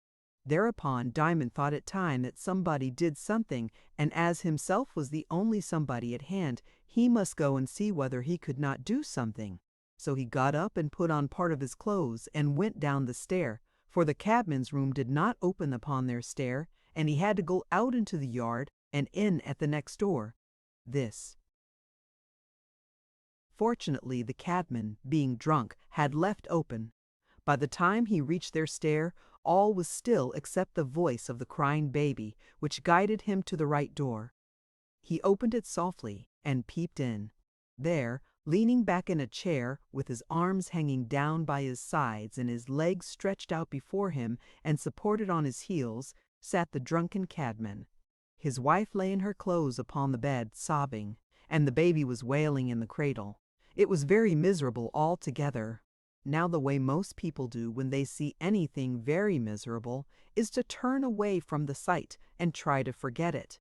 But Diamond began, as usual, to try to destroy the misery. The little boy was just as much one of God's messengers as if he had been an angel with a flaming sword going out to fight the devil. The devil he had to fight just then was misery. And the way he fought him was the very best. Like a wise soldier, he attacked him first in his weakest point, that was the baby, for misery can never get such a hold of a baby as of a grown person. Diamond was knowing in babies, and he knew he could do something to make the baby happy, for although he had only known one baby as yet, and although not one baby is the same as another, yet they are so very much alike in some things, and he knew that one baby so thoroughly that he had good reason to believe he could do something for any other. I have known people who would have begun to fight the devil in a very different and a very stupid way. They would have begun by scolding the idiotic cabman, and next they would make his wife angry by saying it must be her fault as well as his, and by leaving ill-bred though well-meant shabby little books for them to read, which they were sure to hate the sight of, while all the time they would not have put out a finger to touch the wailing baby. But Diamond had him out of the cradle in a moment, set him up on his knee, and told him to look at the light. Now all the light there was came only from a lamp in the yard, and it was a very dingy and yellow light, for the glass of the lamp was dirty and the gas was bad, but the light that came from it was, notwithstanding, as certainly light as if it had come from the sun itself, and the baby knew that, and smiled to it. And although it was indeed a wretched room which that lamp lighted so dreary, and dirty, and empty, and hopeless, there in the middle of it sat Diamond on a stool, smiling to the baby, and the baby on his knees smiling to the lamp. The father of him sat staring at nothing, neither asleep nor awake, not quite lost in stupidity either, for through it all he was dimly angry with himself, he did not know why. It was that he had struck his wife. He had forgotten it, but was miserable about it notwithstanding. And this misery was the voice of the great love that had made him and his wife and the baby and Diamond, speaking in his heart and telling him to be good. For that great love speaks in the most wretched and dirty hearts, only the tone of its voice depends on the echoes of the place in which it sounds. On Mount Sinai it was thunder, in the cabman's heart it was misery, in the soul of St. John it was perfect blessedness. By and by he became aware that there was a voice of singing in the room. This, of course, was the voice of Diamond singing to the baby song after song, everyone as foolish as another to the cabman, for he was too tipsy to part one word from another, all the words mixed up in his ear in a gurgle without division or stop, for such was the way he spoke himself when he was in this horrid condition. The baby was more than content with Diamond's songs, and Diamond himself was so contented with what the songs were all about that he did not care a bit about the songs themselves, if only baby liked them. But they did the cabman good as well as the baby and Diamond, for they put him to sleep, and the sleep was busy all the time it lasted, smoothing the wrinkles out of his temper. At length, Diamond grew tired of singing and began to talk to the baby instead. And as soon as he stopped singing, the cabman began to wake up. His brain was a little clearer now, his temper a little smoother, and his heart not quite so dirty. He began to listen, and he went on listening and heard Diamond saying to the baby something like this, for he thought the cabman was asleep. "Poor daddy. Baby's daddy takes too much beer and gin, and that makes him somebody else, and not his own self at all. Baby's daddy would never hit baby's mammy if he didn't take too much beer. He's very fond of baby's mammy, and works from morning to night to get her breakfast and dinner and supper, only at night he forgets, and pays the money away for beer. And they put nasty stuff in beer, I've heard my daddy say, that drives all the good out and lets all the bad in. Daddy says when a man takes a drink, there's a thirsty devil creeps into his inside because he knows he will always get enough there. And the devil is always crying out for more drink, and that makes the man thirsty, and so he drinks more and more till he kills himself with it. And then the ugly devil creeps out of him and crawls about on his belly, looking for some other cabman to get into, that he may drink, drink, drink. That's what my daddy says, baby. And he says too, the only way to make the devil come out is to give him plenty of cold water and tea and coffee and nothing at all that comes from the public house. For the devil can't abide that kind of stuff and creeps out pretty soon for fear of being drowned in it. But your daddy will drink the nasty stuff, poor man. I wish he wouldn't, for it makes Mammy cross with him, and no wonder. And then when Mammy's cross, he's crosser, and there's nobody in the house to take care of them but baby. And you do take care of them, baby. And you do take care of them, baby. I know you do. Babies always take care of their fathers. And mothers, don't they, baby? That's what they come for, isn't it, baby? And when daddy stops drinking beer and nasty gin with turpentine in it, father says, then Mammy will be so happy and look so pretty, and daddy will be so good to baby, and baby will be as happy as a swallow, which is the merriest fellow, and Diamond will be so happy too. And when Diamond's a man, he'll take baby out with him on the box and teach him to drive a cab. He went on with chatter like this till baby was asleep, by which time he was tired, and father and mother were both wide awake, only rather confused, the one from the beer, the other from the blow and staring, the one from his chair, the other from her bed, at Diamond. But he was quite unaware of their notice, for he sat half asleep, with his eyes wide open, staring in his turn, though without knowing it, at the cabman, while the cabman could not withdraw his gaze from Diamond's white face and big eyes. For Diamond's face was always rather pale, and now it was paler than usual with sleeplessness and the light of the street lamp upon it.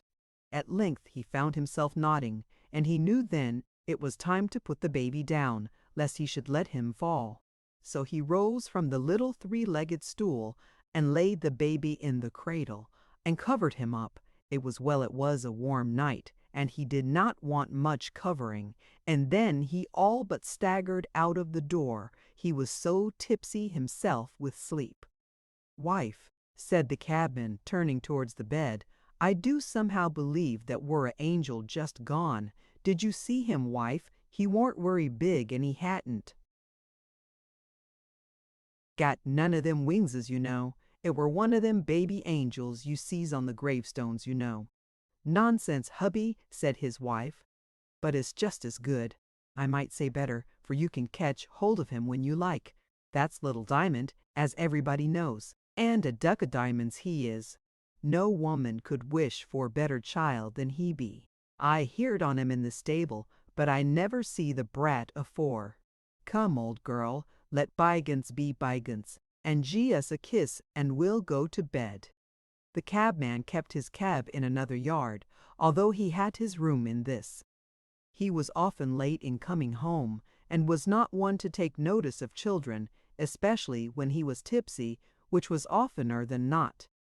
Hence, if he had ever seen Diamond, he did not know him, but his wife knew him well enough, as did everyone else who lived all day in the yard. She was a good-natured woman. It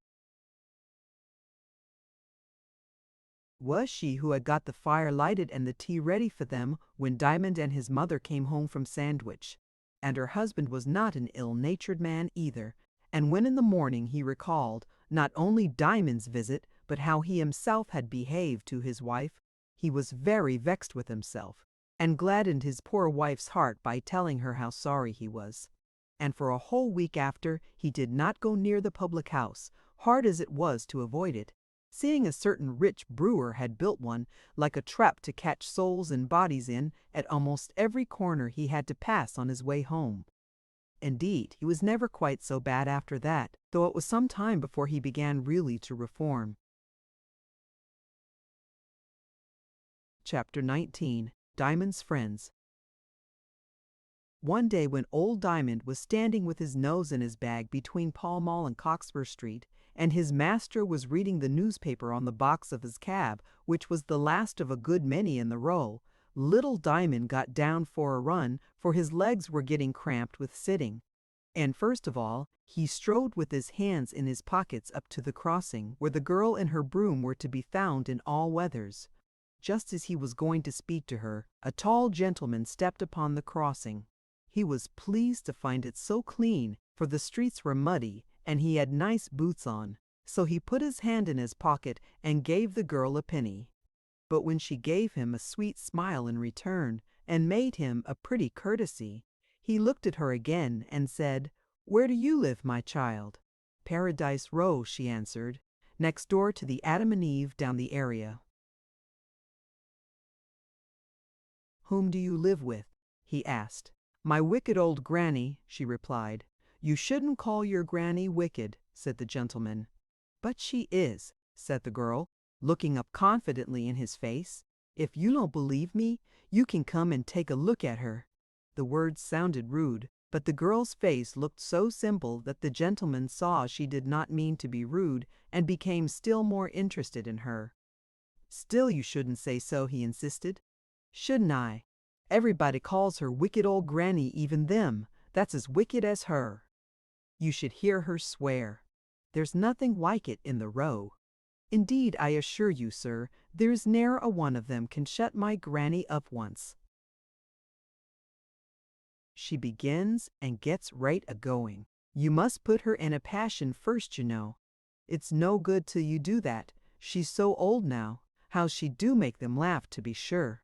Although she called her wicked, the child spoke so as plainly to indicate pride in her granny's preeminence in swearing. The gentleman looked very grave to hear her, for he was sorry that such a nice little girl should be in such bad keeping. But he did not know what to say next, and stood for a moment with his eyes on the ground. When he lifted them, he saw the face of Diamond looking up in his. "Please, sir," said Diamond, "her granny's very cruel to her sometimes, and shuts her out in the streets at night if she happens to be late." "Is this your brother?" asked the gentleman of the girl. "No, sir." "How does he know your grandmother, then? He does not look like one of her sort." "Oh, no, sir. He's a good boy quite." Here she tapped her forehead with her finger in a significant manner. "What do you mean by that?" asked the gentleman, while Diamond looked on smiling. "The cabbies call him God's baby," she whispered. "He's not right in the head, you know. A tile loose." Still Diamond, though he heard every word and understood it too, kept on smiling. What could it matter what people called him, so long as he did nothing he ought not to do? And besides, God's baby was surely the best of names. "Well, my little man, and what can you do?" asked the gentleman, turning towards him just for the sake of saying something. "Drive a cab," said Diamond. "Good, and what else?" he continued, for, accepting what the girl had said, he regarded the still sweetness of Diamond's face as a sign of silliness, and wished to be kind to the poor little fellow. "Nurse a baby," said Diamond. "Well, and what else?" clean father's boots, and make him a bit of toast for his tea." "You're a useful little man," said the gentleman. "What else can you do?" "Not much that I know of," said Diamond. "I can't curry a horse, except somebody puts me on his back, so I don't count that." "Can you read?" "No, but mother can and father can, and they're going to teach me some day soon." "Well, here's a penny for you." "Thank you, sir." "And when you have learned to read, come to me, and I'll give you 6 pence and a book with fine pictures in it." "Please, sir, where am I to come?" asked Diamond, who was too much a man of the world not to know that he must have the gentleman's address before he could. "Go and see him. You're no such silly," thought he as he put his hand in his pocket and brought out a card. "There," he said, "your father will be able to read that and tell you where to go." "Yes, sir." "Thank you, sir," said Diamond, and put the card in his pocket. The gentleman walked away, but turning round a few paces off, saw Diamond give his penny to the girl, and, walking slower, heard him say, "I've got a father and mother and little brother, and you've got nothing but a wicked old granny. You may have my penny." The girl put it beside the other in her pocket, the only trustworthy article of dress she wore. Her grandmother always took care that she had a stout pocket. "Is she as cruel as ever?" asked Diamond. "Much the same, but I gets more coppers now than I used to, and I can get sumats to eat, and take browns enough home besides to keep her from grumbling. It's a good thing she's so blind, though." "Why?" asked Diamond. "'Cause if she was as sharp in the eyes as she used to be, she would find out I never eats her broken wittles, and then she'd know as I must get something somewheres." "Doesn't she watch you, then?" "O' course she do. Don't she just? But I make believe and drop it in my lap, and then hitch it into my pocket." "What would she do if she found you out?" "She never give me no more." "But you don't want it." "Yes, I do want it." "What do you do with it then?" "Give it to Crippled Jim." "Who's Crippled Jim?" "A boy in the row. His mother broke his leg when he were a kid, so he's never come to much. But he's a good boy, is Jim, and I love Jim dearly. I always keeps off a penny for Jim leastways as often as I can, but there I must sweep again, for them busses makes no end of dirt." "Diamond, Diamond!" cried his father, who was afraid he might get no good by talking to the girl, and Diamond obeyed and got up again upon the box. He told his father about the gentleman and what he had promised him if he would learn to read, and showed him the gentleman's card. "Why, it's not many doors from the mews," said his father, giving him back the card. "Take care of it, my boy, for it may lead to something. God knows, in these hard times a man wants as many friends as he's ever likely to get." "Haven't you got friends enough, father?" asked Diamond.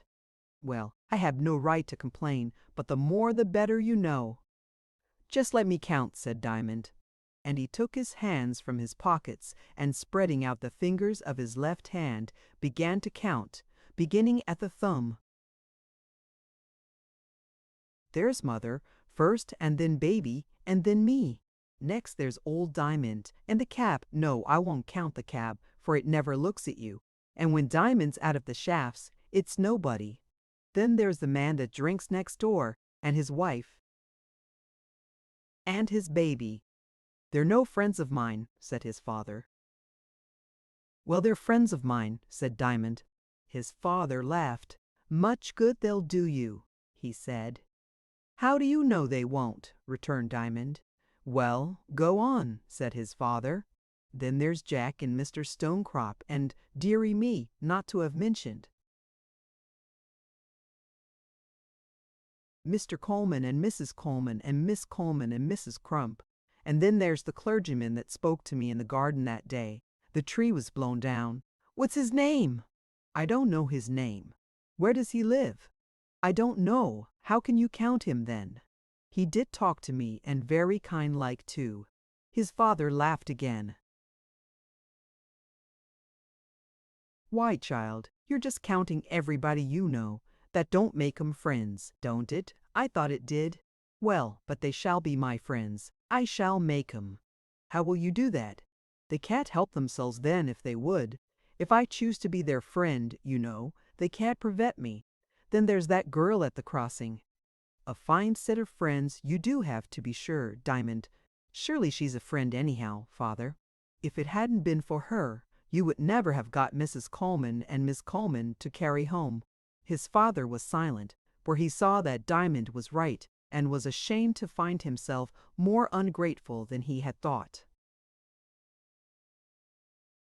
Then there's the new gentleman, Diamond went on. If he do as he say, interposed his father. And why shouldn't he? I dare say sixpence ain't too much for him to spare.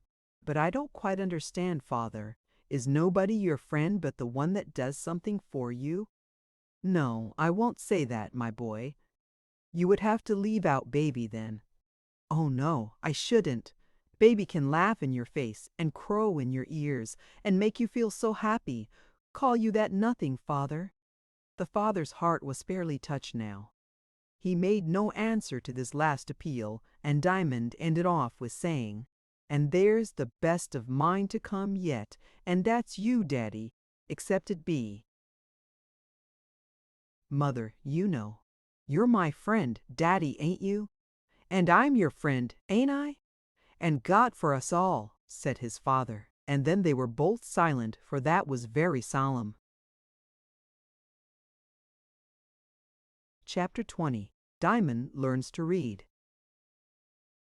The question of the tall gentleman as to whether Diamond could read or not set his father thinking it was high time he could, and as soon as old Diamond was suppered and bedded, he began the task that very night.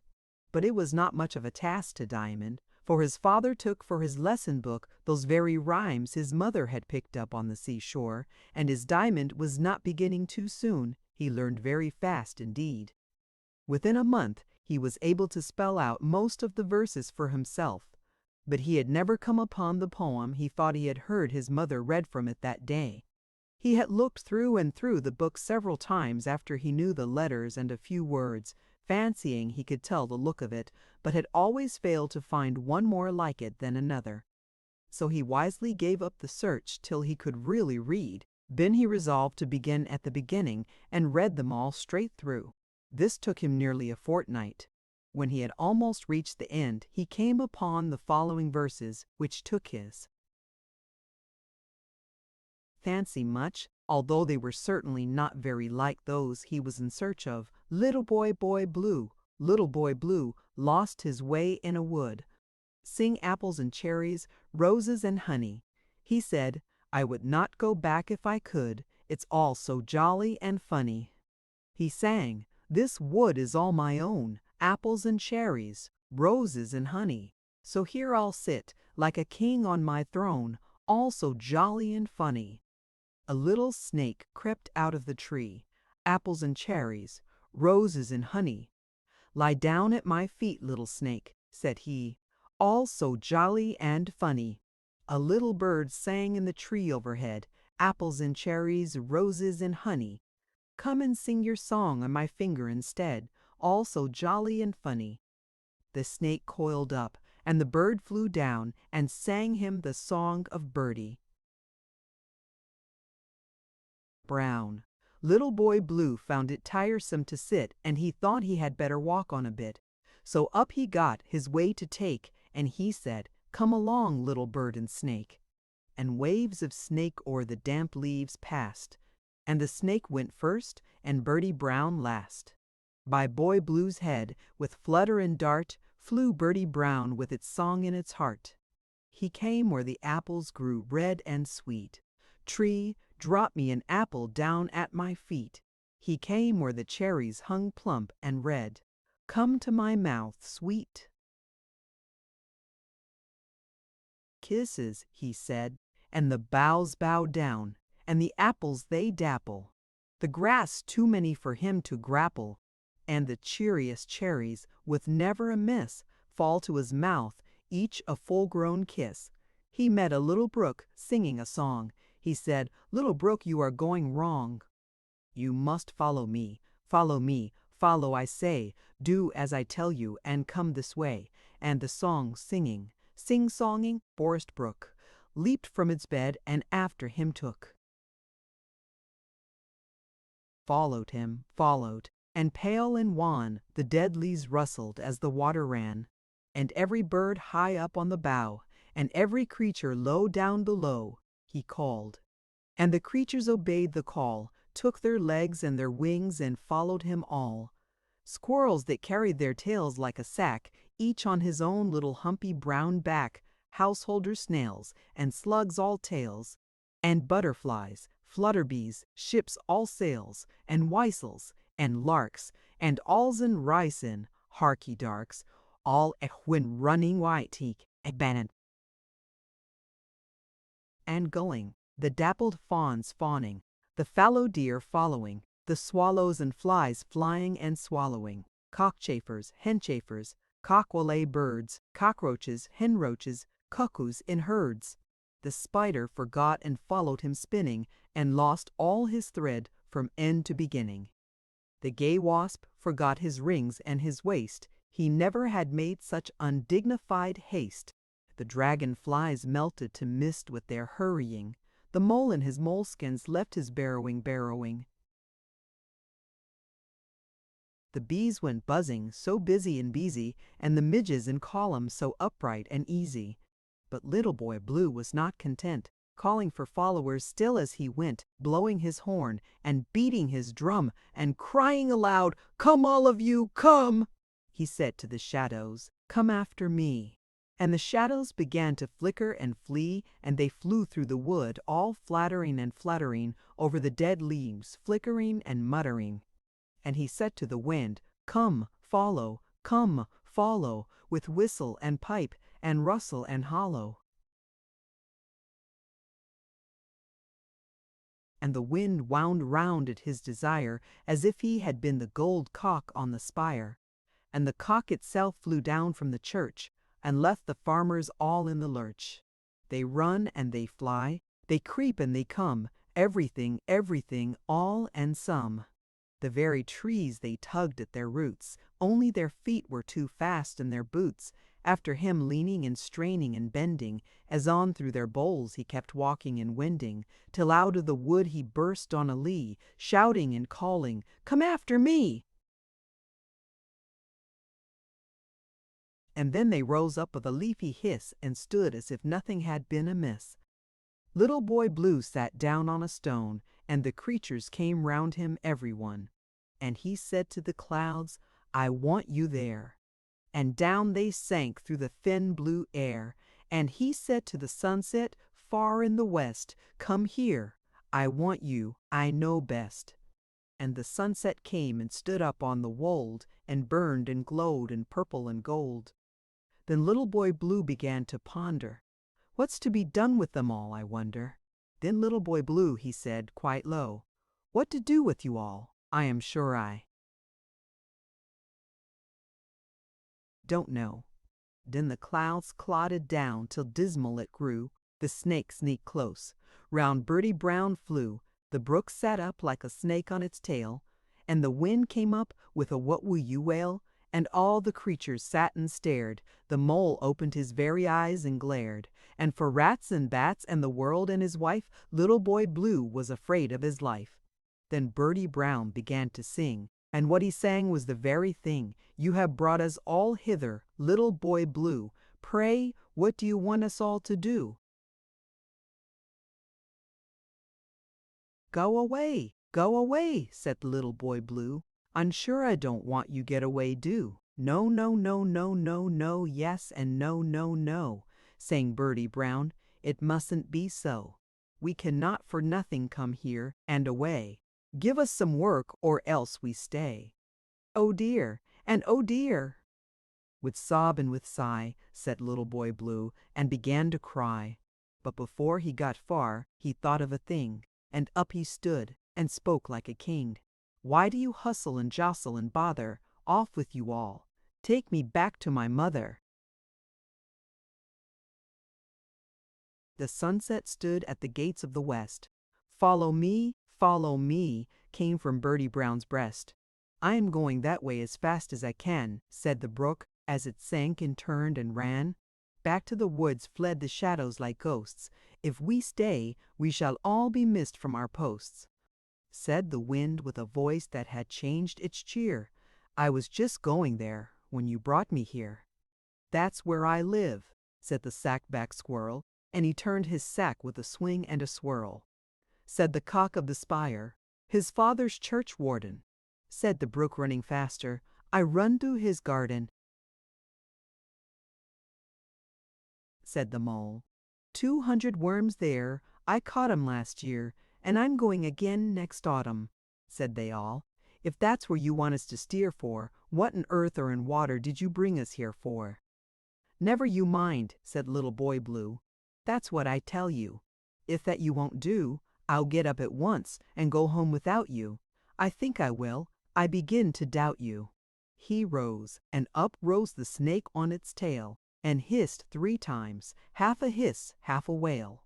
Little Boy Blue, he tried to go past him, but wherever he turned, sat the snake and faced him. "If you don't get out of my way," he said, "I tell you, snake, I will break your head." The snake he neither would go nor come, so he hit him hard with the stick of his drum. The snake fell down as if he were dead, and Little Boy Blue set his foot on his head, and all the creatures they marched before him, and marshaled him home with a high cockalorum. And Birdie Brown sang twirr, twitter, twirr, twirr, twirr, twee, apples and cherries, roses and honey. Little Boy Blue has listened to me all so jolly and funny. Chapter 21. Sal's Nanny. Diamond managed with many blunders to read this rhyme to his mother. "Isn't it nice, mother?" he said. "Yes, it's pretty," she answered. "I think it means something," returned Diamond. "I'm sure I don't know what," she said. "I wonder if it's the same boy." "Yes, it must be the same Little Boy Blue, you know. Let me see, how does that rhyme go? Little Boy Blue, come blow me your horn." Yes, of course it is, for this one went, blowing his horn and beating his drum. He had a drum too. Little Boy Blue, come blow me your horn. The sheep's in the meadow, the cow's in the corn, he had to keep them out, you know. But he wasn't minding his work. It goes, "Where's the little boy that looks after the sheep? He's under the haystack, fast asleep. There you see, mother." And then, let me see, who'll go and wake him? No, not I. For if I do, he'll be sure to cry. So I suppose nobody did wake him. He was a rather cross little boy, I dare say, when woke up. And when he did wake of himself, and saw the mischief the cow had done to the corn, instead of running home to his mother, he ran away into the wood and lost himself. Don't you think that's very likely, mother? "I shouldn't wonder," she answered. "So you see he was naughty, for even when he lost himself, he did not want to go home. Any of the creatures would have shown him the way if he had asked at all, but the snake. He followed the snake, you know, and he took him farther away. I suppose it was a young one of the same serpent that tempted Adam and Eve. Father was telling us about it last Sunday, you remember." "Bless the child," said his mother to herself, and then added aloud, finding that Diamond did not go on, "Well, what next?" "I don't know, mother. I'm sure there's a great deal more, but what it is I can't say. I only know that he killed the snake. I suppose that's what he had a drumstick for. He couldn't do it with his horn. But surely you're not such a silly as to take it all for true, Diamond?" "I think it must be. It looks true. That killing of the snake looks true. It's what I've got to do so often." His mother looked uneasy. Diamond smiled full in her face and added, "When baby cries and won't be happy, and when father and you talk about your troubles, I mean." This did little to reassure his mother, and lest my reader should have his qualms about it too, I ventured to remind him once more that Diamond had been to the back of the north wind. Finding she made no reply, Diamond went on, "In a week or so I shall be able to go to the tall gentleman and tell him I can read." and I'll ask him if he can help me to understand the rhyme." But before the week was out, he had another reason for going to Mr. Raymond. For 3 days, on each of which, at one time or other, Diamond's father was on the same stand near the National Gallery, the girl was not at her crossing, and Diamond got quite anxious about her, fearing she must be ill.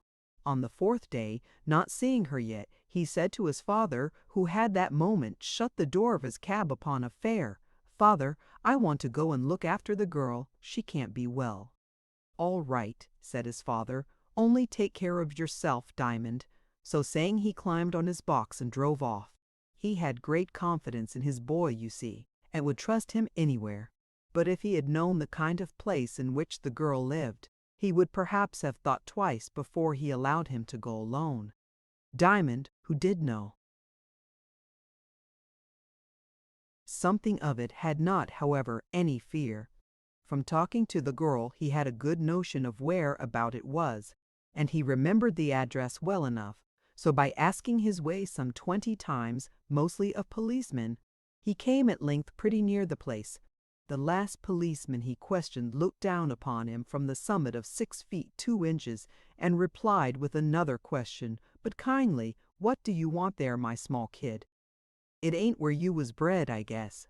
"No, sir," answered Diamond. "I live in Bloomsbury." "That's a long way off," said the policeman. "Yes, it's a good distance," answered Diamond, "but I find my way about pretty well. Policemen are always kind to me. But what on earth do you want here?" Diamond told him plainly what he was about, and of course the man believed him, for nobody ever disbelieved Diamond. People might think he was mistaken, but they never thought he was telling a story. "It's an ugly place," said the policeman. "Is it far off?" asked Diamond. "No, it's next door almost, but it's not safe." "Nobody hurts me," said Diamond. "I must go with you, I suppose." "Oh no, please not," said Diamond. "They might think I was going to meddle with them, and I ain't, you know." "Well, do as you please," said the man, and gave him full directions. Diamond set off, never suspecting that the policeman, who was a kind-hearted man with children of his own, was following him close and watching him round every corner. As he went on, all at once he thought he remembered the place, and whether it really was so, or only that he had laid up the policeman's instructions well in his mind, he went straight for the cellar of old Sal. "He's a sharp little kid anyhow, for as simple as he looks," said the man to himself. "Not a wrong turn does he take.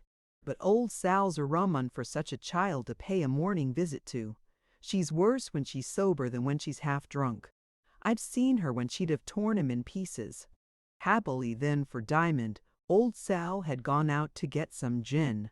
When he came to her door at the bottom of the area stair and knocked, he received no answer. He laid his ear to the door, and thought he heard a moaning within. So he tried the door and found it was not locked. It was a dreary place indeed, and very dark, for the window was below the level of the street and covered with mud, while over the grating which kept people from falling into the area stood a chest of drawers, placed there by a dealer in second-hand furniture, which shut out almost all the light, and the smell in the place was dreadful. Diamond stood still for a while, for he could see next to nothing, but he heard the moaning plainly enough now. When he got used to the darkness, he discovered his friend lying with closed eyes and a white suffering face on a heap of little better than rags in a corner of the den. He went up to her and spoke, but she made him no answer. Indeed, she was not in the least aware of his presence, and Diamond saw that he could do nothing for her without help. So taking a lump of barley sugar from his pocket, which he had bought for her as he came along, and laying it beside her, he left the place, having already made up his mind to go and see the tall gentleman, Mr. Raymond, and ask him to do something for Sal's Nanny, as the girl was called. By the time he got up the area steps, 3 or 4 women who had seen him go down were standing together at the top waiting for him. They wanted his clothes for their children, but they did not follow him down lest Saul should find them there. The moment he appeared, they laid their hands on him, and all began talking at once, for each wanted to get some advantage over her neighbors. He told them quite quietly, for he was not frightened, that he had come to see what was the matter with Nanny. "What do you know about Nanny?" said one of them fiercely. "Wait till old Sal comes home, and you'll catch it for going prying into her house when she's out. If you don't give me your jacket directly, I'll go and fetch her." "I can't give you my jacket," said Diamond. "It belongs to my father and mother, you know. It's not mine to give." "Is it now? You would not think it right to give away what wasn't yours, would you now?" "Give it away? No, that I wouldn't. I'd keep it," she said with a rough laugh. "But if the jacket ain't yours, what right have you to keep it? Here, Cherry, make haste. It'll be one go apiece." They all began to tug at the jacket, while Diamond stooped and kept his arms bent to resist them. Before they had done him or the jacket any harm, however, suddenly they all scampered away, and Diamond, looking in the opposite direction, saw the tall policeman coming towards him. "You had better have let me come with you, little man," he said, looking down in Diamond's face, which was flushed with his resistance. "You came just in the right time, thank you," returned Diamond. "They've done me no harm. They would if I hadn't been at hand, though." "Yes, but you were at hand, you know, so they couldn't." Perhaps the answer was deeper in purport than either Diamond or the policeman knew. They walked away together, Diamond telling his new friend how ill poor Nanny was, and that he was going to let the tall gentleman know. The policeman put him in the nearest way for Bloomsbury, and stepping out in good earnest, Diamond reached Mr. Raymond's door in less than an hour. When he asked if he was at home, the servant in return asked what he wanted. "I want to tell him something, but I can't go and trouble him with such a message as that. He told me to come to him, that is, when I could read, and I can." "How am I to know that?" Diamond stared with astonishment for one moment, then answered, "Why, I've just told you. That's how you know it." But this man was made of coarser grain than the policeman, and instead of seeing that Diamond could not tell a lie, he put his answer down as impudence, and saying, "Do you think I'm going to take your word for it?" shut the door in his face. Diamond turned and sat down on the doorstep, thinking with himself that the tall gentleman must either come in or come out, and he was therefore in the best possible position for finding him. He had not waited long before the door opened again, but when he looked round, it was only the servant once more. "Get away," he said. "What are you doing on the doorstep?" "Waiting for Mr. Raymond," answered Diamond, getting up. "He's not at home." "Then I'll wait till he comes," returned Diamond, sitting down again with a smile. What the man would have done next I do not know, but a step sounded from the hall, and when Diamond looked round yet again, there was the tall gentleman. "Who's this, John?" he asked. "I don't know, sir. An imperent little boy as will sit on the doorstep. Please, sir," said Diamond, "he told me you weren't at home, and I sat down to wait for you." What?" said Mr. Raymond. "John, John, this won't do. Is it a habit of yours to turn away my visitors? There'll be someone else to turn away, I'm afraid, if I find any more of this kind of thing. Come in, my little man. I suppose you've come to claim your sixpence?" "No, sir, not that." "What? Can't you read yet?" "Yes, I can now a little, but I'll come for that next time. I came to tell you about Sal's Nanny." "Who's Sal's Nanny?" "The girl at the crossing you talked to the same day." "Oh, yes, I remember. What's the matter? Has she got run over?" Then Diamond told him all. Now Mr. Raymond was one of the kindest men in London. He sent at once to have the horse put to the brougham, took Diamond with him, and drove to the Children's Hospital. There he was well known to everybody, for he was not only a large subscriber, but he used to go and tell the children stories of an afternoon. One of the doctors promised to go and find Nanny and do what could be done, have her brought to the hospital, if possible. That same night they sent a litter for her, and as she could be of no use to old Sal until she was better, she did not object to having her removed. So she was soon lying in the fever ward for the first time in her life in a nice clean bed. But she knew nothing of the whole affair. She was too ill to know anything. Chapter 22. Mr. Raymond's Riddle. Mr. Raymond took Diamond home with him, stopping at the Mews to tell his mother that he would send him back soon. Diamond ran in with the message himself, and when he reappeared he had in his hand the torn and crumpled book which North Wind had given him. "Ah, I see," said Mr. Raymond. "You are going to claim your sixpence now." "I wasn't thinking of that so much as of another thing," said Diamond. "There's a rhyme in this book I can't quite understand. I want you to tell me what it means, if you please." "I will, if I can," answered Mr. Raymond.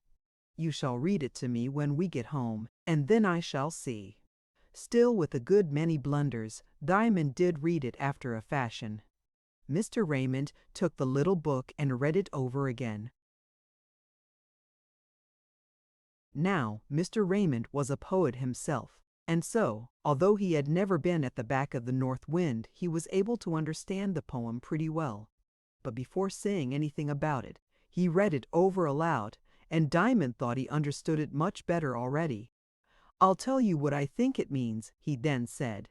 "It means that people may have their way for a while, if they like, but it will get them into such troubles they'll wish they hadn't had it."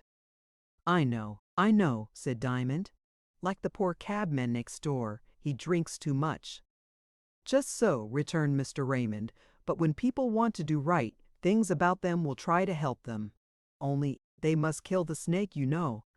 "I was sure the snake had something to do with it," cried Diamond. Triumphantly. A good deal more talk followed, and Mr. Raymond gave Diamond his sixpence. "What will you do with it?" he asked. "Take it home to my mother," he answered. "She has a teapot, such a black one, with a broken spout, and she keeps all her money in it.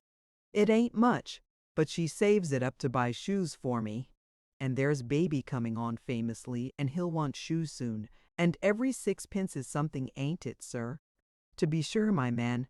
I hope you'll always make as good a use of your money." "I hope so, sir," said Diamond. "And here's a book for you, full of pictures and stories and poems. I wrote it myself, chiefly for the children of the hospital where I hope Nanny is going." "I don't mean I printed it, you know. I made it," added Mr. Raymond, wishing Diamond to understand that he was the author of the book. "I know what you mean. I make songs myself. They're awfully silly, but they please baby, and that's all they're meant for." "Couldn't you let me hear one of them now?" said Mr. Raymond. "No, sir, I couldn't. I forget them as soon as I've done with them. Besides, I couldn't make a line without baby on my knee.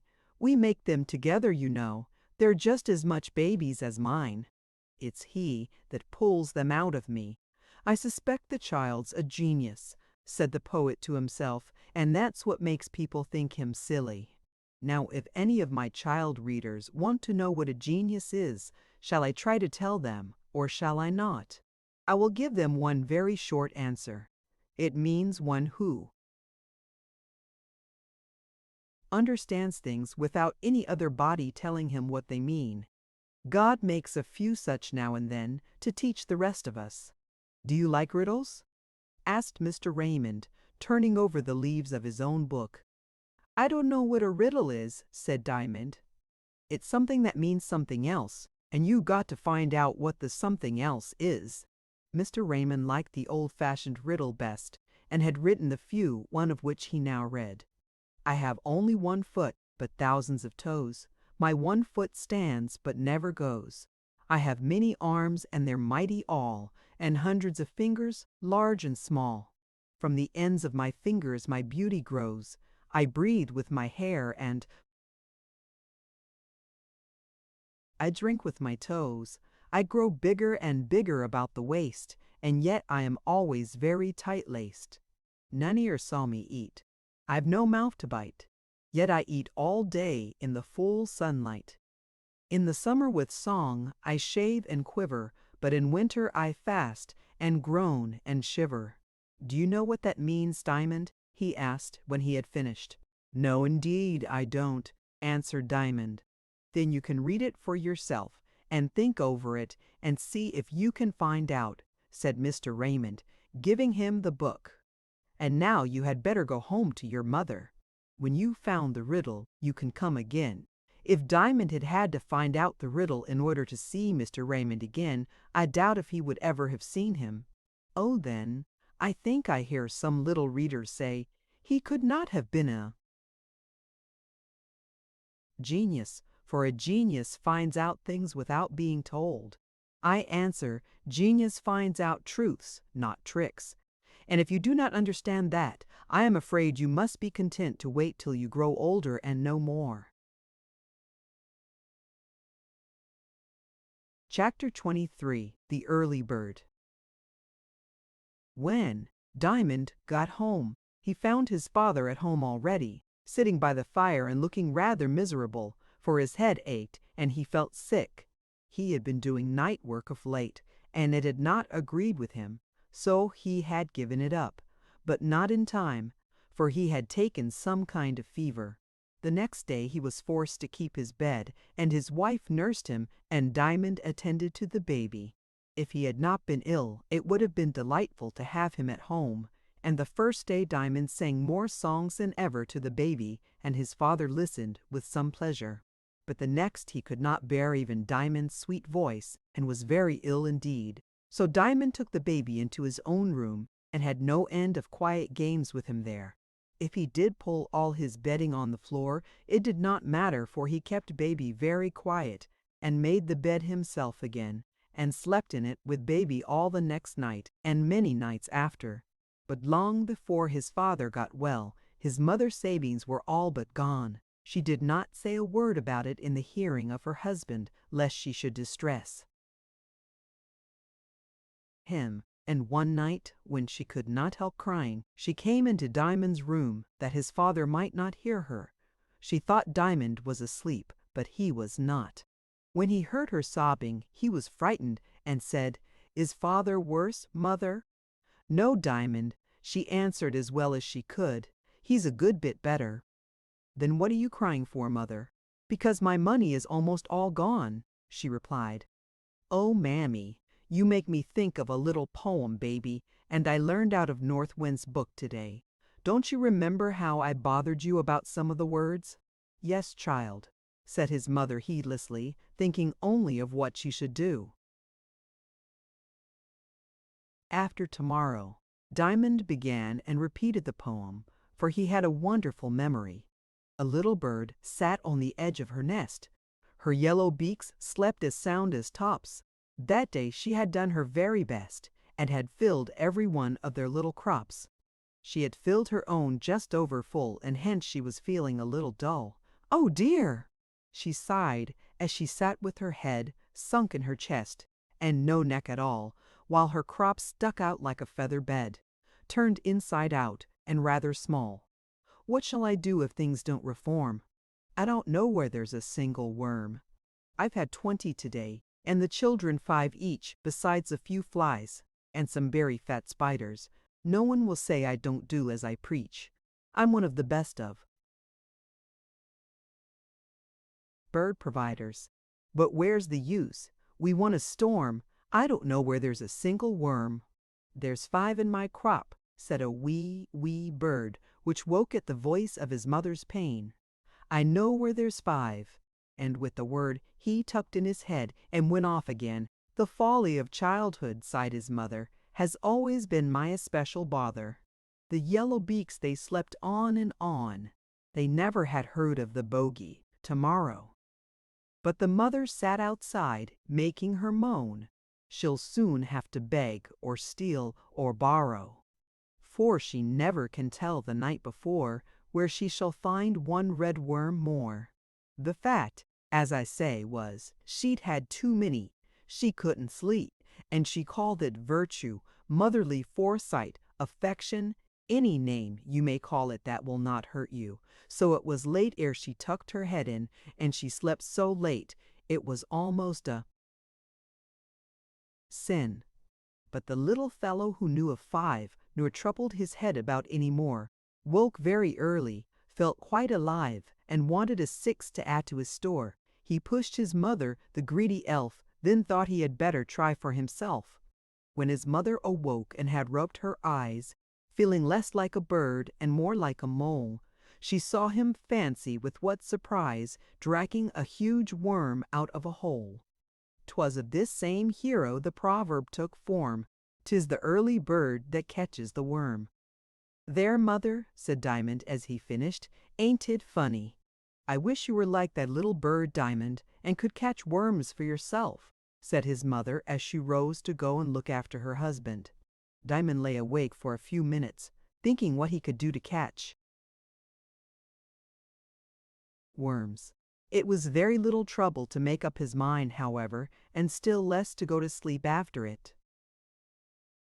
Chapter 24. Another Early Bird. Hay got up in the morning as soon as he heard the men moving in the yard. He tucked in his little brother so that he could not tumble out of bed, and then went out, leaving the door open so that if he should cry, his mother might hear him at once. When he got into the yard, he found the stable door just opened. "I'm the early bird, I think," he said to himself. "I hope I shall catch the worm." He would not ask anyone to help him, fearing his project might meet with disapproval and opposition. With great difficulty, but with the help of a broken chair he brought down from his bedroom, he managed to put the harness on Diamond. If the old horse had had the least objection to the proceeding, of course he could not have done it, but even when it came to the bridle, he opened his mouth for the bit just as if he had been taking the apple which Diamond sometimes gave him. He fastened the cheek strap very carefully, just in the usual hole, for fear of choking his friend, or else letting the bit get amongst his teeth. It was a job to get the saddle on, but with the chair he managed it. If old Diamond had had an education in physics to equal that of the camel, he would have knelt down to let him put it on his back, but that was more than could be expected of him, and then Diamond had to creep quite under him to get hold of the girth. The collar was almost the worst part of the business, but there, Diamond could help Diamond. He held his head very low till his little master had got it over and turned it round, and then he lifted his head and shook it onto his shoulders. The yoke was rather difficult, but when he had laid the traces over the horse's neck, the weight was not too much for him. He got him right at last and led him out of the stable. By this time there were several of the men watching him, but they would not interfere. They were so anxious to see how he would get over the various difficulties. They followed him as far as the stable door, and there stood watching him again as he put the horse between the shafts, got them up one after the other into the loops, fastened the traces, the belly band, the breeching, and the reins. Then he got his whip. The moment he mounted the box, the men broke into a hearty cheer of delight at his success. But they would not let him go without a general inspection of the harness, and although they found it right, for not a buckle had to be shifted, they never allowed him to do it for himself again all the time his father was ill. The cheer brought his mother to the window, and there she saw her little boy setting out alone with the cab in the gray of morning. She tugged at the window, but it was stiff, and before she could open it, Diamond, who was in a great hurry, was out of the mews and almost out of the street. She called, "Diamond, Diamond," but there was no answer except from Jack. "Never fear for him, ma'am," said Jack. "It'd be only a devil as would hurt him, and there ain't so many of them as some folk could have you believe. A boy o' Diamond's size as can arn as us a t'other Diamond's size, and put him too, right as a trivet if he do upset the keb fall on his feet, ma'am." "But he won't upset the cab, will he, Jack?" "Not he, ma'am. Leastways he won't go for to do it. I know as much as that myself." "What do you mean?" I mean, he's a little likely to do it as the oldest man in the stable. How's the governor today, ma'am? A good deal better, thank you, she answered, closing the window, in some fear lest her husband should have been made anxious by the news of Diamond's expedition. He knew pretty well, however, what his boy was capable of, and although not quite easy, was less anxious than his mother. But as the evening drew on, the anxiety of both of them increased, and every sound of wheels made his father raise himself in his bed and his mother peep out of the window. Diamond had resolved to go straight to the cab stand where he was best known and never to crawl for fear of getting annoyed by idlers. Before he got across Oxford Street, however, he was hailed by a man who wanted to catch a train and was in too great a hurry to think about the driver. Having carried him to King's Cross in good time and got a good fare in return, he set off again in great spirits and reached the stand in safety. He was the first there after all. As the men arrived, they all greeted him kindly and inquired after his father. "Ain't you afraid of the old oss running away with you?" asked one. "No, he wouldn't run away with me," answered Diamond. "He knows I'm getting the shillings for father, or if he did, he would only run home." "Well, you're a plucky one for all your girl's looks," said the man, "and I wish ye luck." "Thank you, sir," said Diamond. "I'll do what I can. I came to the old place, you see, because I knew you would let me have my turn here." In the course of the day one man did try to cut him out, but he was a stranger, and the shout the rest of them raised let him see it would not do, and made him so far ashamed besides that he went away crawling. Once in a block a policeman came up to him and asked him for his number. Diamond showed him his father's badge, saying with a smile, "Father's ill at home, and so I came out with the cab. There's no fear of me. I can drive. Besides, the old horse could go alone." "Just as well, I dare say. You're a pair of 'em. But you are a rum 'un for a cabby, ain't you now?" said the policeman. "I don't know as I oughta let you go." "I ain't done nothing," said Diamond. "It's not my fault I'm no bigger. I'm big enough for my age."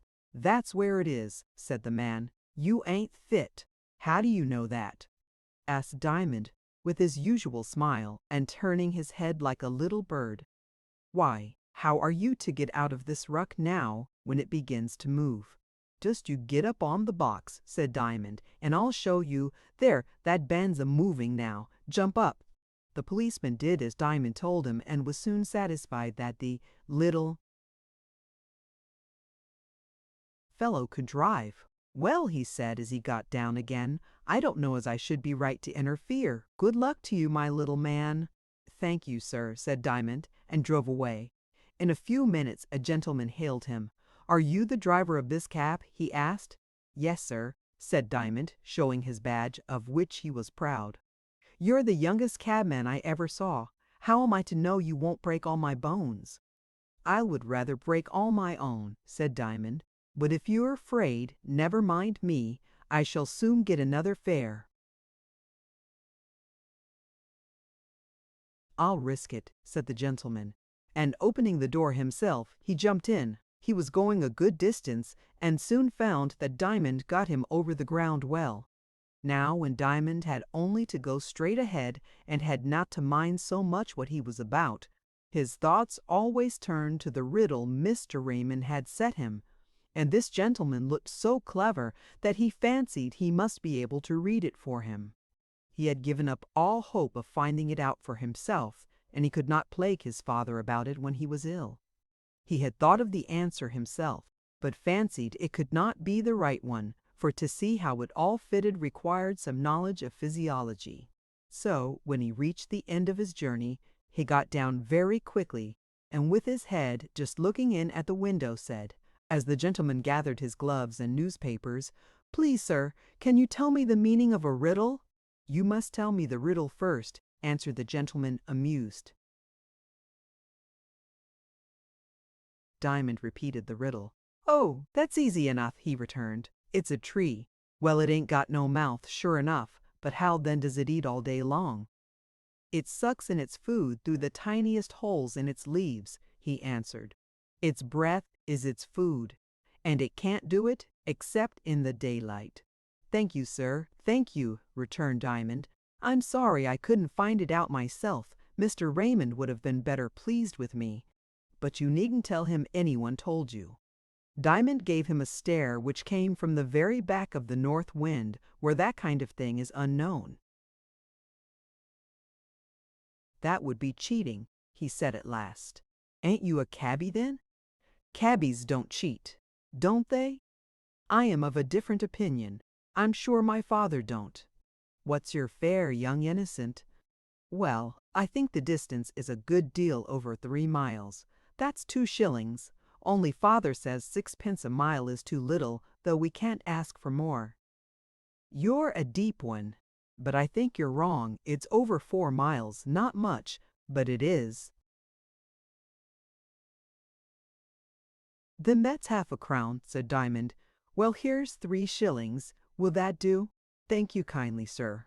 I'll tell my father how good you were to me first, to tell me my riddle, then to put me right about the distance, and then to give me 6 pence over. It'll help father to get well again, it will. I hope it may, my man. I shouldn't wonder if you're as good as you look, after all. As Diamond returned, he drew up at a stand he had never been on before. It was time to give Diamond his bag of chopped beans and oats. The men got about him and began to chaff him. He took it all good-humoredly until one of them, who was an ill-conditioned fellow, began to tease old Diamond by poking him roughly in the ribs and making general game of him. That he could not bear, and the tears came in his eyes. He undid the nose-bag, put it in the boot, and was just going to mount and drive away when the fellow interfered and would not let him get up. Diamond endeavored to persuade him and was very civil, but he would have his fun out of him, as he said. In a few minutes a group of idle boys had assembled, and Diamond found himself in a very uncomfortable position. Another cab drew up at the stand, and the driver got off and approached the assemblage. "What's up here?" he asked, and Diamond knew the voice. It was that of the drunken cabman. "Do you see this young oyster? He pretends to drive a cab," said his enemy. "Yes, I do see him, and I sees you too. You'd better leave him alone. He ain't no oyster, he's a angel, come down on his own business. You be off, or I'll be nearer you than quite agreeable." The drunken cabman was a tall, stout man who did not look one to take liberties with. "Oh, if he's a friend of yours," said the other, drawing back. Diamond got out the nose-bag again. Old Diamond should have his feet out now. "Yes, he is a friend of mine. One of the best I ever had. It's a pity he ain't a friend of yourn. You'd be the better for it, but it ain't no fault of his." When Diamond went home at night, he carried with him 1 pound 1 shilling and 6 pence, besides a few coppers extra, which had followed some of the fares. His mother had got very anxious indeed, so much so that she was almost afraid, when she did hear the sound of his cab, to go and look lest she should be yet again disappointed, and should break down before her husband. But there was the old horse, and there was the cab all right, and there was Diamond in the box, his pale face looking triumphant as a full moon in the twilight. When he drew up at the stable door, Jack came out, and after a good many friendly questions and congratulations, said, "You go in to your mother, Diamond. I'll put up the old 'oss. I'll take care on him. He do deserve some small attention, he do." "Thank you, Jack," said Diamond, and bounded into the house and into the arms of his mother, who was waiting him at the top of the stair. The poor anxious woman led him into his own room, sat down on his bed, took him on her lap as if he had been a baby, and cried, "How's father?" asked Diamond, almost afraid to ask. "Better, my child," she answered, "but uneasy about you, my dear. Didn't you tell him I was the early bird gone out to catch the worm? That was what put it in your head, was it, you monkey?" said his mother, beginning to get better. That or something else, answered Diamond, so very quietly that his mother held his head back and stared in his face. Well, of all the children, she said, and said no more. And here's my worm, resumed Diamond. But to see her face as he poured the shillings and sixpences and pence into her lap, she burst out crying a second time and ran with the money to her husband. And how pleased he was! It did him no end of good. But while he was counting the coins, Diamond turned to Baby, who was lying awake in his cradle, sucking his precious thumb, and took him up, saying, "Baby, baby, I haven't seen you for a whole year." And then he began to sing to him as usual. And what he sang was this, for he was too happy either to make a song of his own or to sing sense. It was one out of Mr. Raymond's book, The Shrew Story of the Cat and the Fiddle. Hey, diddle, diddle, the cat and the fiddle. He played such a merry tune that the cow went mad with the pleasure she had and jumped right over the moon. But then, don't you see, before that could be, the moon had come down and listened. The little dog hearkened, so loud that he barkened. There's nothing like it, there isn't. Hey, diddle, diddle, went the cat and the fiddle. Hey, diddle, diddle, diddle, diddle, the dog. The dog laughed at the sport, till his cough cut him short. It was, hey, diddle, diddle, oh me. And back came the cow, with a merry, merry low, for she'd humbled the man in the moon. The dish got excited, the spoon was delighted, and the dish waltzed away with the spoon. But the man in the moon, coming back too soon from the famous town of Norwich, caught up the dish, said, "It's just what I wish to hold my cold plum porridge," gave the cow a rat-tat, flung water on the cat, and sent him away like a rocket, said, "Oh, moon, there you are," got into her car, and went off with the spoon in his pocket.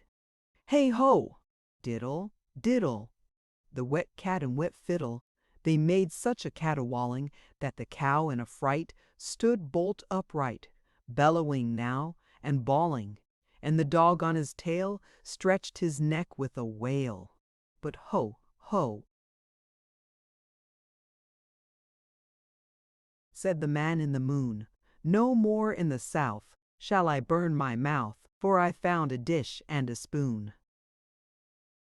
Chapter 25. Diamond's Dream. There, baby, said Diamond. I'm so happy that I can only sing nonsense. Oh, father, think if you had been a poor man and hadn't had a cab and old Diamond, what should I have done? I don't know indeed what you could have done, said his father from the bed. We should have all starved, my precious Diamond, said his mother, whose pride in her boy was even greater than her joy in the shillings. Both of them together made her heart ache, for pleasure can do that as well as pain. Oh no, we shouldn't, said Diamond. I could have taken Nanny's crossing till she came back, and then the money, instead of going for old Sal's gin, would have gone for father's beef tea. I wonder what Nanny will do when she gets well again. Somebody else will be sure to have taken the crossing by that time. I wonder if she will fight for it, and whether I shall have to help her. I won't bother my head about that. Time enough yet. Hey diddle, hey diddle, hey diddle, hey diddle. Diddle. I wonder whether Mr. Raymond would take me to see Nanny. Hey diddle, hey diddle, hey diddle, hey diddle diddle. The baby and fiddle. Oh, mother, I'm such a silly, but I can't help it. I wish I could think of something else, but there's nothing will come into my head. But hey, diddle diddle, the cat and the fiddle. I wonder what the angels do when they're extra happy. You know, when they've been driving cabs all day and taking home the money to their mothers. Do you think they ever sing nonsense, mother? I dare say they've got their own sort of it, answered his mother, else they wouldn't be like other people. She was thinking more of her 21 shillings and sixpence and of the nice dinner she would get for her sick husband next day than of the angels and their nonsense when she said it. But Diamond found her answer all right. Yes, to be sure, he replied. They wouldn't be like other people if they hadn't. They're nonsense sometimes. But it must be very pretty nonsense, and not like that silly hey diddle diddle, the cat and the fiddle. I wish I could get it out of my head. I wonder what the angel's nonsense is like. Nonsense is a very good thing, ain't it, Mother? A little of it now and then, more of it for baby, and not so much for grown people like cabmen and their mothers. It's like the pepper and salt that goes in the soup, that's it, isn't it, Mother? There's baby fast asleep. Oh, what a nonsense baby it is to sleep so much. Shall I put him down, Mother? Diamond chattered away. What rose in his happy little heart ran out of his mouth and did his father and mother good. When he went to bed, which he did early, being more tired, as you may suppose, than usual, he was still thinking what the nonsense could be like which the angels sang when they were too happy to sing sense. But before coming to any conclusion he fell fast asleep, and no wonder, for it must be acknowledged a difficult question. That night he had a very curious dream which I think my readers would like to have told them. They would, at least, if they are as fond of nice dreams as I am, and don't have enough of them of their own. He dreamed that he was running about in the twilight in the old garden. He thought he was waiting for North Wind, but she did not come, so he would run down to the back gate and see if she were there. He ran and ran. It was a good long garden out of his dream. But in his dream, it had grown so long and spread out so wide that the gate he wanted was nowhere. He ran and ran, but instead of coming to the gate, found himself in a beautiful country, not like any country he had ever been in before. There were no trees of any size, nothing bigger, in fact, than hawthorns, which were full of May blossom. The place in which they grew was wild and dry, mostly covered with grass, but having patches of heath. It extended on every side as far as he could see. But although it was so wild, yet wherever in an ordinary heath you might have expected furze bushes or holly or broom, there grew roses wild and rare all kinds. On every side, far and near, roses were glowing. There too was the gum cistus, whose flowers fall every night and come again the next morning, lilacs and syringas and laburnums, and many shrubs besides, of which he did not know the names, but the roses were everywhere.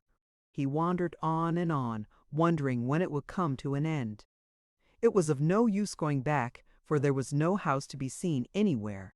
But he was not frightened, for you know Diamond was used to things that were rather out of the way. He threw himself down under a rose bush and fell asleep. He woke, not out of his dream, but into it, thinking he heard a child's voice, calling, "Diamond! Diamond!" He jumped up, but all was still about him. The rose bushes were pouring out their odors in clouds. He could see the scent, like mists of the same color as the rose, issuing like a slow fountain, and spreading in the air till it joined the thin rosy vapor which hung over all the wilderness. But again came the voice calling him, and it seemed to come from over his head. He looked up, but saw only the deep blue sky full of stars, more brilliant, however, than he had seen them before, and both sky and stars looked nearer to the earth. While he gazed up, again he heard the cry. At the same moment he saw one of the biggest stars over his head give a kind of twinkle and jump, as if it went out and came in again. He threw himself on his back and fixed his eyes upon it. Nor had he gazed long before it went out, leaving something like a scar in the blue. But as he went on gazing he saw a face where the star had been a merry face, with bright eyes. The eyes appeared not only to see Diamond, but to know that Diamond had caught sight of them, for the face withdrew the same moment. Again came the voice, calling, "Diamond! Diamond!" and in jumped the star to its place. Diamond called as loud as he could right up into the sky, "Here's Diamond down below you. What do you want him to do?" The next instant, many of the stars round about that one went out, and many voices shouted from the sky, come up, we're so jolly! Diamond! Diamond!" This was followed by a peal of the merriest, kindliest laughter, and all the stars jumped into their places again. "How am I to come up?" shouted Diamond. "Go round the rose bush." "It's got its foot in it," said the first voice. Diamond got up at once and walked to the other side of the rose bush. There he found what seemed the very opposite of what he wanted, a stair down into the earth. It was of turf and moss. It did not seem to promise well for getting into the sky, but Diamond had learned to look through the look of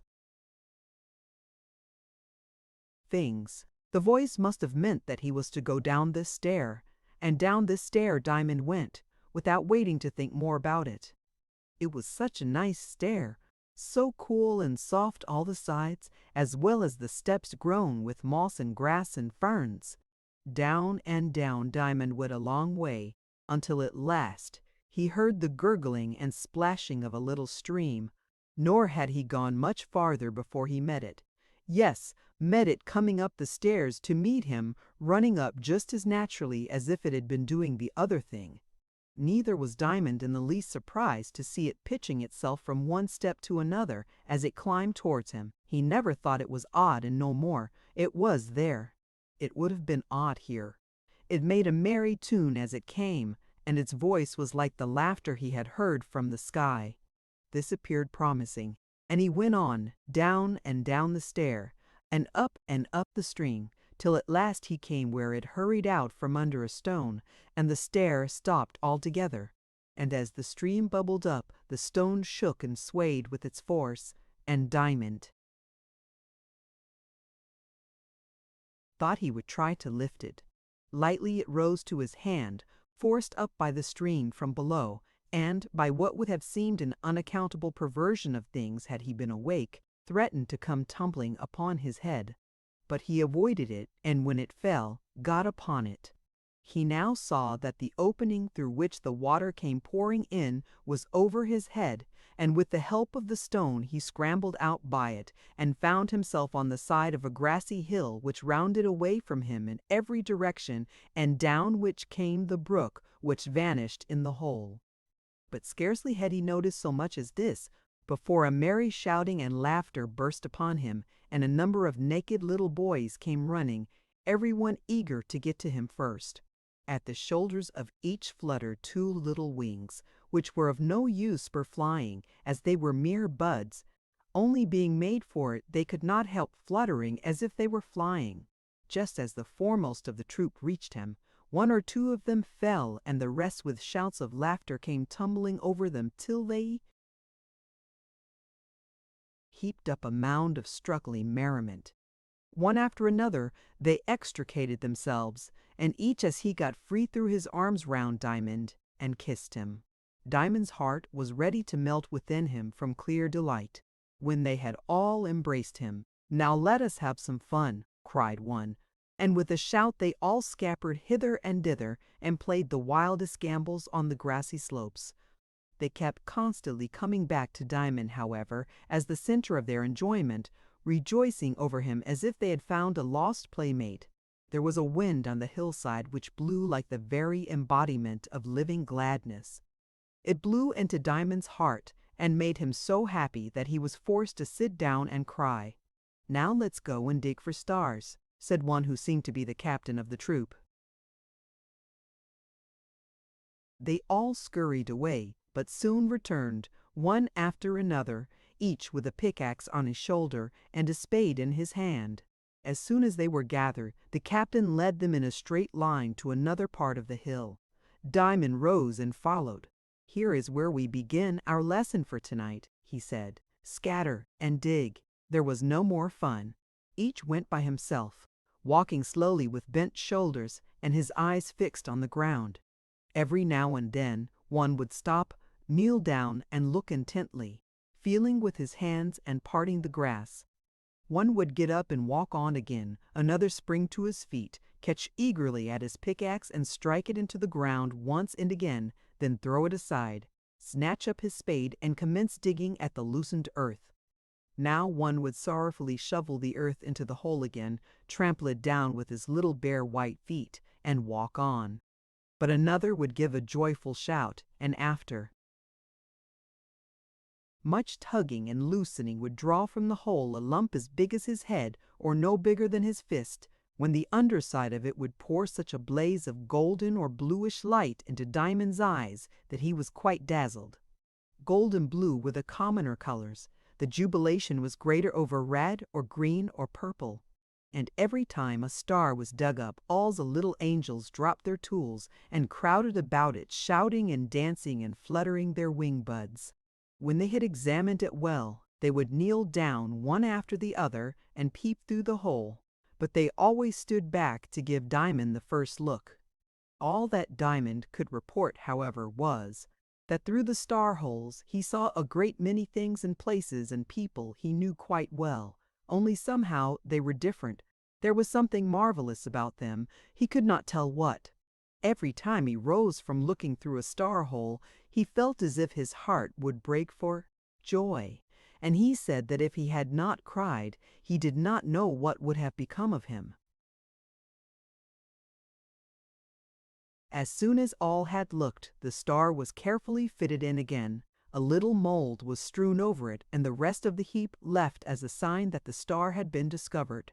At length one dug up a small star of a most lovely color, a color Diamond had never seen before.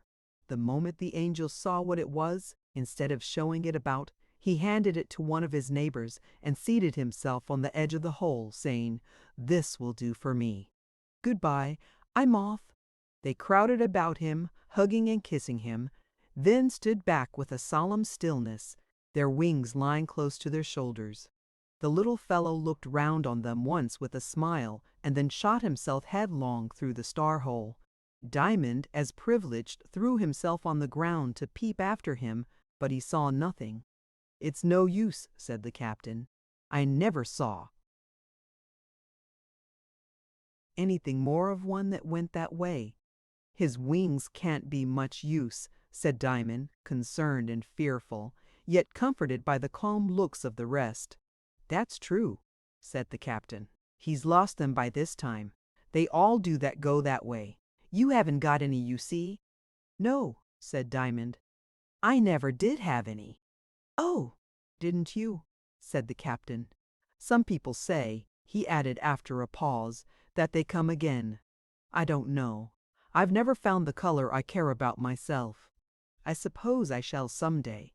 Then they looked again at the star, put it carefully into its hole, danced around it and over it, but solemnly, and called it by the name of the finder.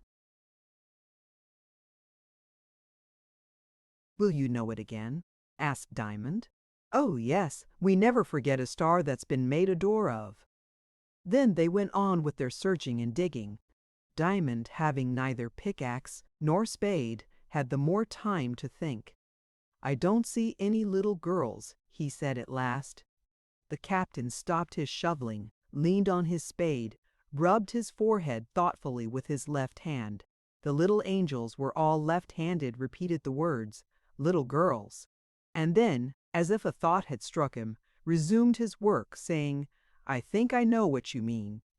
I've never seen any of them, of course, but I suppose that's the sort you mean, I'm told. But mind, I don't say it is so, for I don't know that when we fall asleep, a troop of angels very like ourselves, only quite different, goes round to all the stars we have discovered and discovers them after us. I suppose with our shoveling and handling we spoil them a bit, and I dare say the clouds that come up from below make them smoky and dull sometimes. They say, mind, I say they say these other angels take them out one by one, and pass each round as we do, and breathe over it, and rub it with their white hands, which are softer than ours, because they don't do any pick and spade work, and smile at it and put it in again, and that is what keeps them from growing dark. How jolly, thought Diamond. I should like to see them at their work too. "When do you go to sleep?" he asked the captain. "When we grow sleepy," answered the captain. "They do say, but mind I say they say that it is when those others, what do you call them? I don't know if that is their name. I am only guessing that may be the sort you mean when they are on their rounds and come near any troop of us we fall asleep. They live on the west side of the hill. None of us have ever been to the top of it yet." Even as he spoke, he dropped his spade. He tumbled down beside it and lay fast asleep.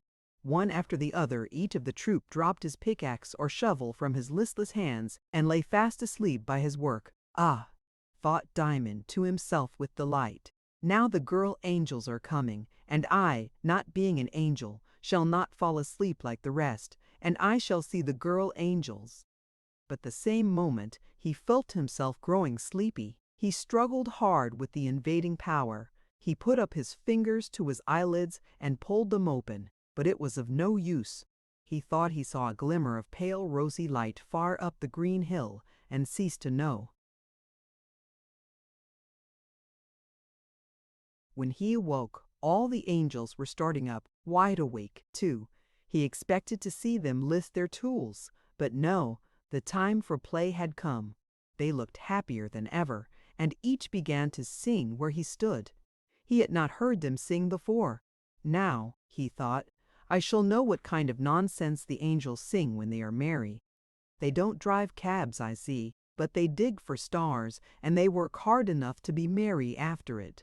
And he did hear some of the angels' nonsense, for if it was all sense to them, it had only just as much sense to Diamond as made good nonsense of it. He tried hard to set it down in his mind, listening as closely as he could, now to one, now to another, and now to all together. But while they were yet singing, he began, to his dismay, to find that he was coming awake faster and faster.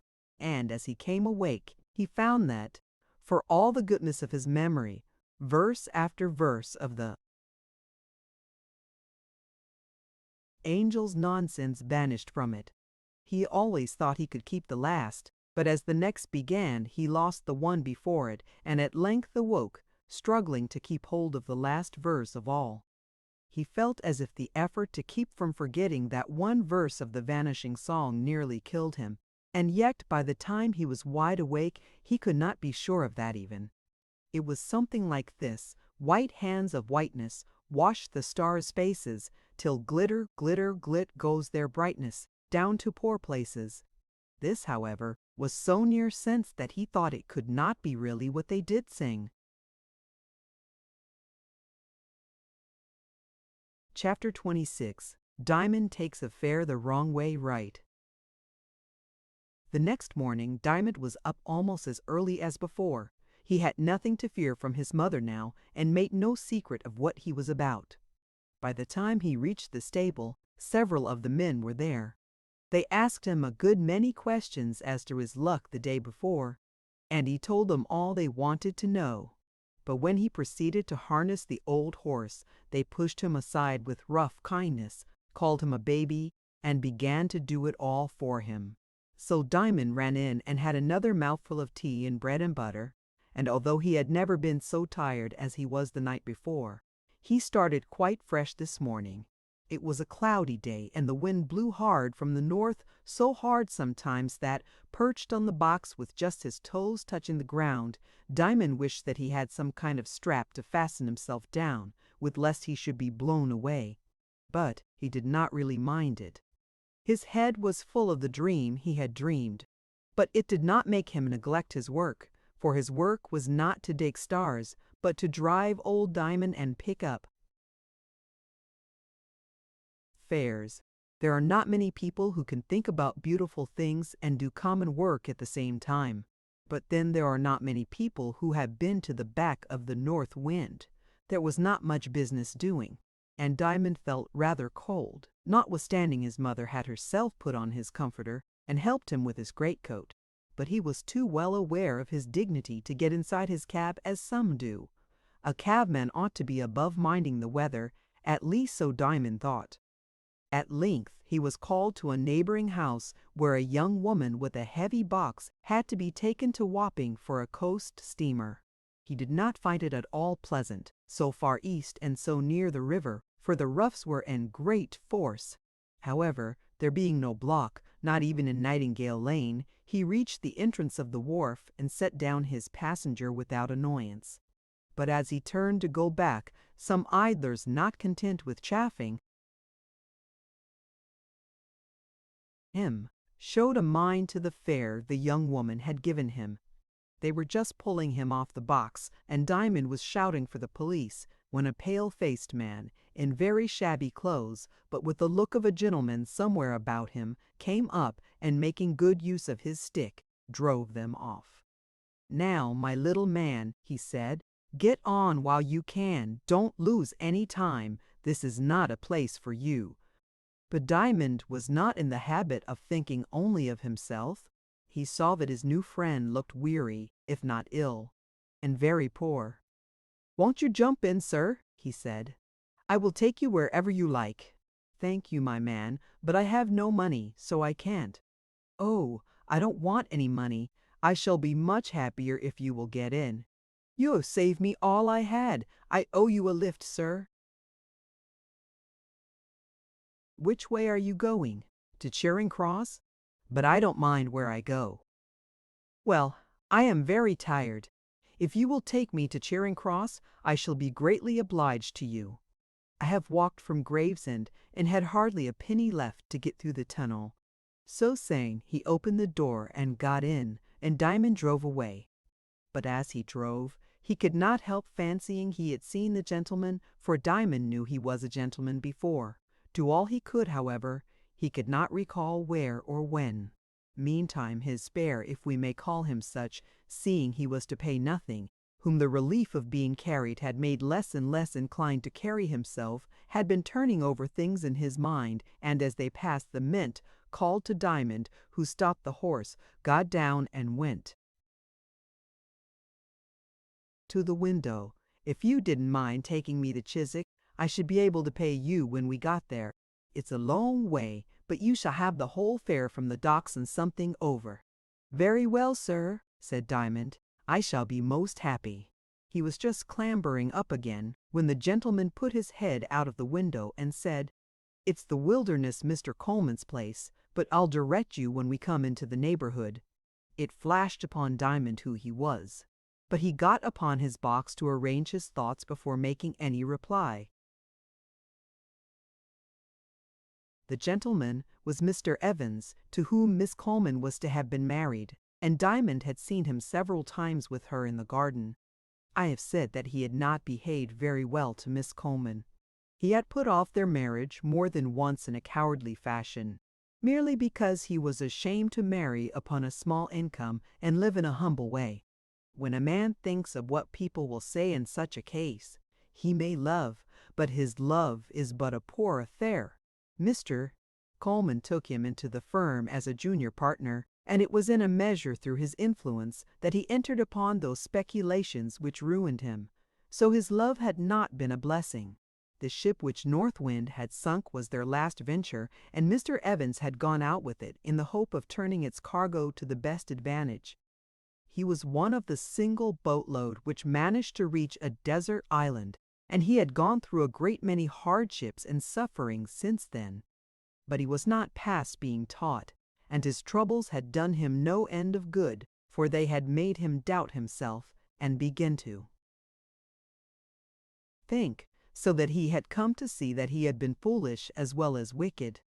For if he had had Miss Coleman with him in the desert island, to build her a hut and hunt for her food, and make clothes for her, he would have thought himself the most fortunate of men, and when he was at home, he would not marry till he could afford a manservant. Before he got home again, he had even begun to understand that no man can make haste to be rich without going against the will of God, in which case it is the one frightful thing to be successful. So he had come back a more humble man, and longing to ask Miss Coleman to forgive him. But he had no idea what ruin had fallen upon them, for he had never made himself thoroughly acquainted with the firm's affairs. Few speculative people do know their own affairs. Hence he never doubted he should find matters much as he left them, and expected to see them all at the Wilderness as before. But if he had not fallen in with Diamond, he would not have thought of going there first. What was Diamond to do? He had heard his father and mother drop some remarks concerning Mr. Evans which made him doubtful of him. He understood that he had not been so considerate as he might have been. so he went rather slowly till he should make up his mind. It was, of course, of no use to drive Mr. Evans to Chiswick. But if he should tell him what had befallen them, and where they lived now, he might put off going to see them, and he was certain that Miss Coleman, at least, must want very much to see Mr. Evans. He was pretty sure also that the best thing in any case was to bring them together and let them set matters right for themselves. The moment he came to this conclusion, he changed his course from westward to northward and went straight for Mr. Coleman's poor little house in Hoxton. Mr. Pott Evans was too tired and too much occupied with his thoughts to take the least notice of the streets they passed through, and had no suspicion, therefore, of the change of direction. By this time the wind had increased almost to a hurricane, and as they had often to head it, it was no joke for either of the Diamonds. The distance, however, was not great. Before they reached the street where Mr. Coleman lived, it blew so tremendously that when Miss Coleman, who was going out a little way, opened the door, it dashed against the wall with such a bang that she was afraid to venture, and went in again. In 5 minutes after, Diamond drew up at the door. As soon as he had entered the street, however, the wind blew right behind them, and when he pulled up, old Diamond had so much ado to stop the cab against it that the breeching broke.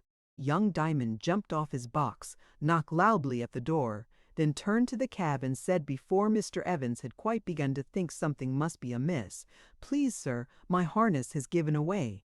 Would you mind stepping in here for a few minutes? They're friends of mine. I'll take you where you like after I've got it mended.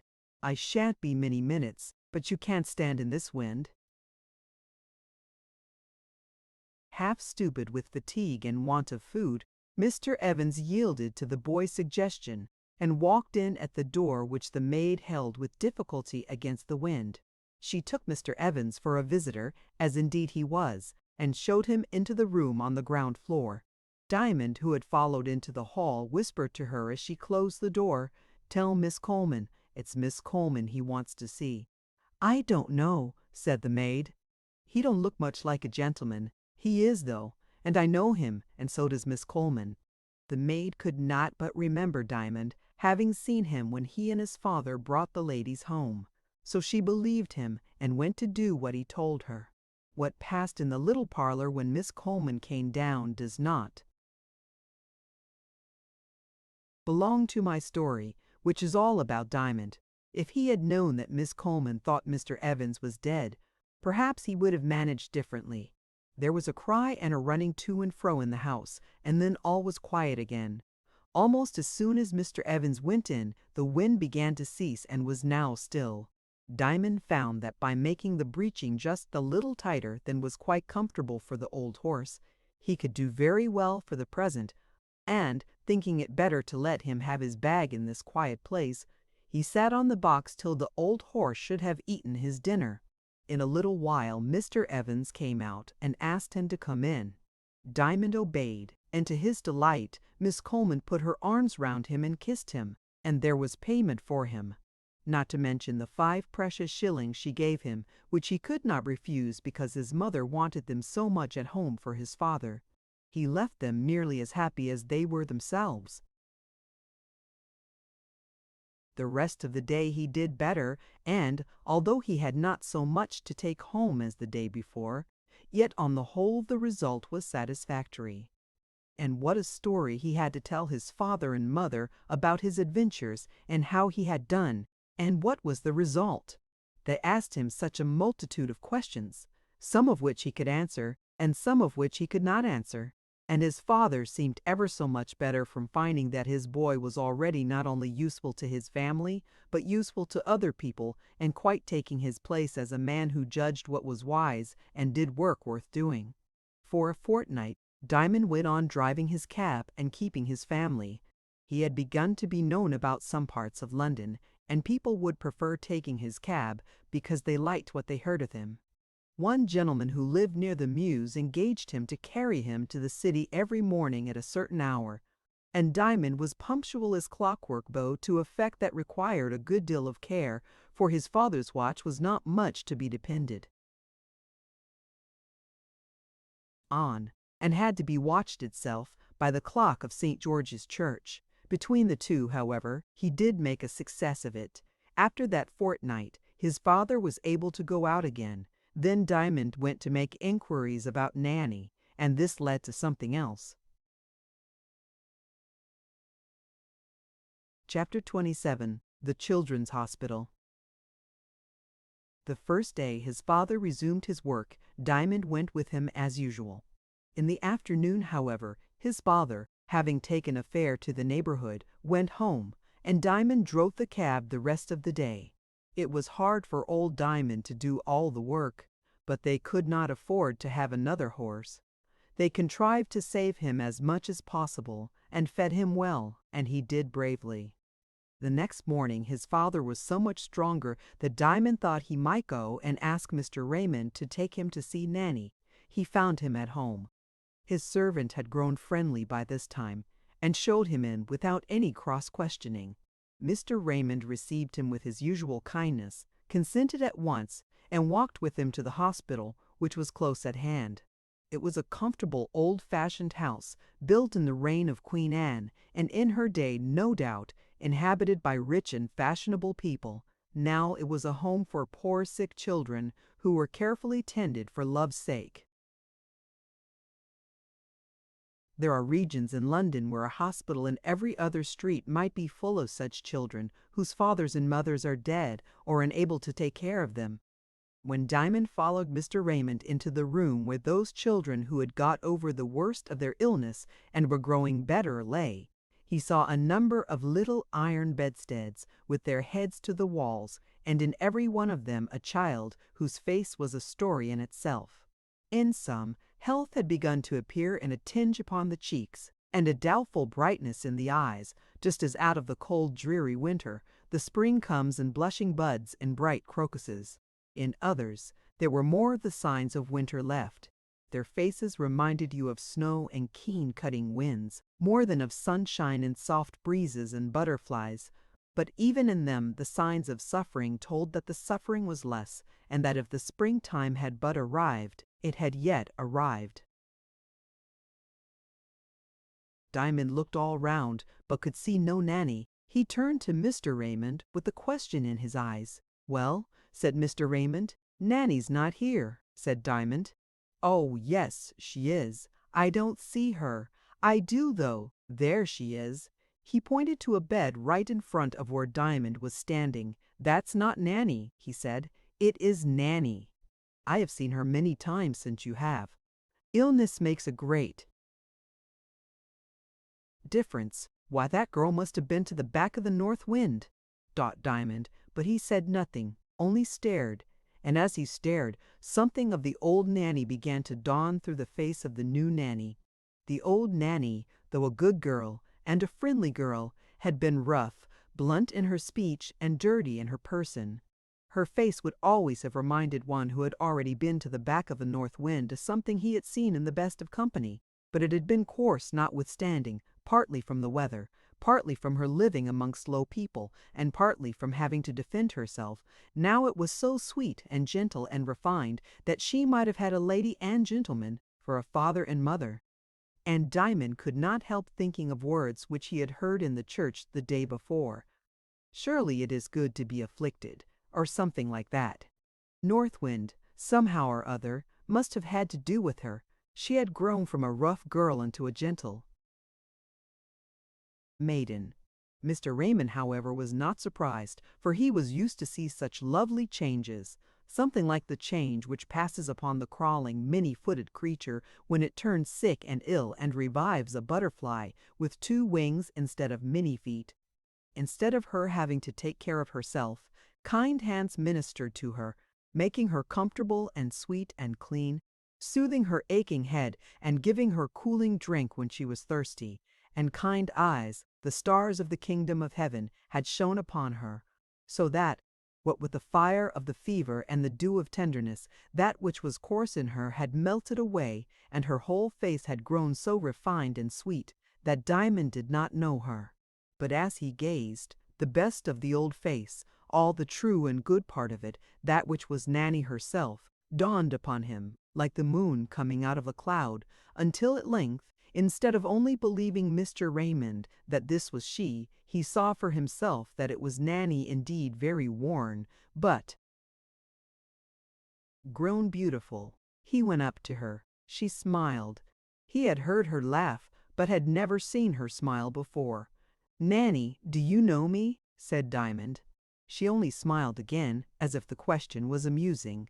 She was not likely to forget him, for although she did not yet know it was he who had got her there, she had dreamed of him often, and had talked much about him when delirious. Nor was it much wonder, for he was the only boy except Joe who had ever shown her kindness. Meantime, Mr. Raymond was going from bed to bed, talking to the little people. Everyone knew him, and everyone was eager to have a look, and a smile, and a kind word from him.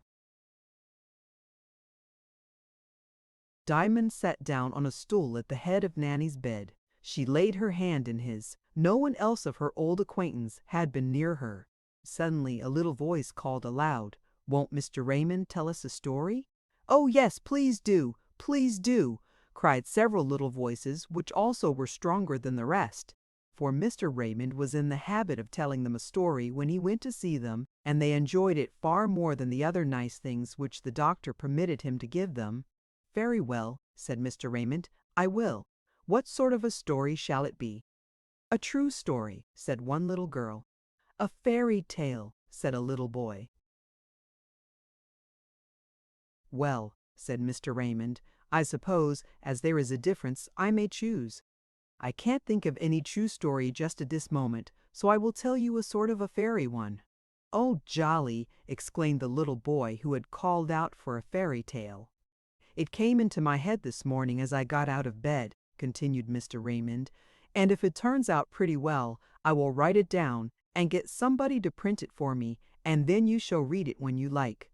"Then nobody ever heard it before?" asked one older child. "No, nobody." "Ho!" exclaimed several, thinking it very grand to have the first telling, and I dare say there might be a peculiar freshness about it, because everything would be nearly as new to the storyteller himself as to the listeners. Some were only sitting up, and some were lying down, so there could not be the same busy gathering, bustling, and shifting to and fro with which children generally prepare themselves to hear a story, but their faces, and the turning of their heads, and many feeble exclamations of expected pleasure, show that all such preparations were making within them. Mr. Raymond stood in the middle of the room, that he might turn from side to side, and give each a share of seeing him.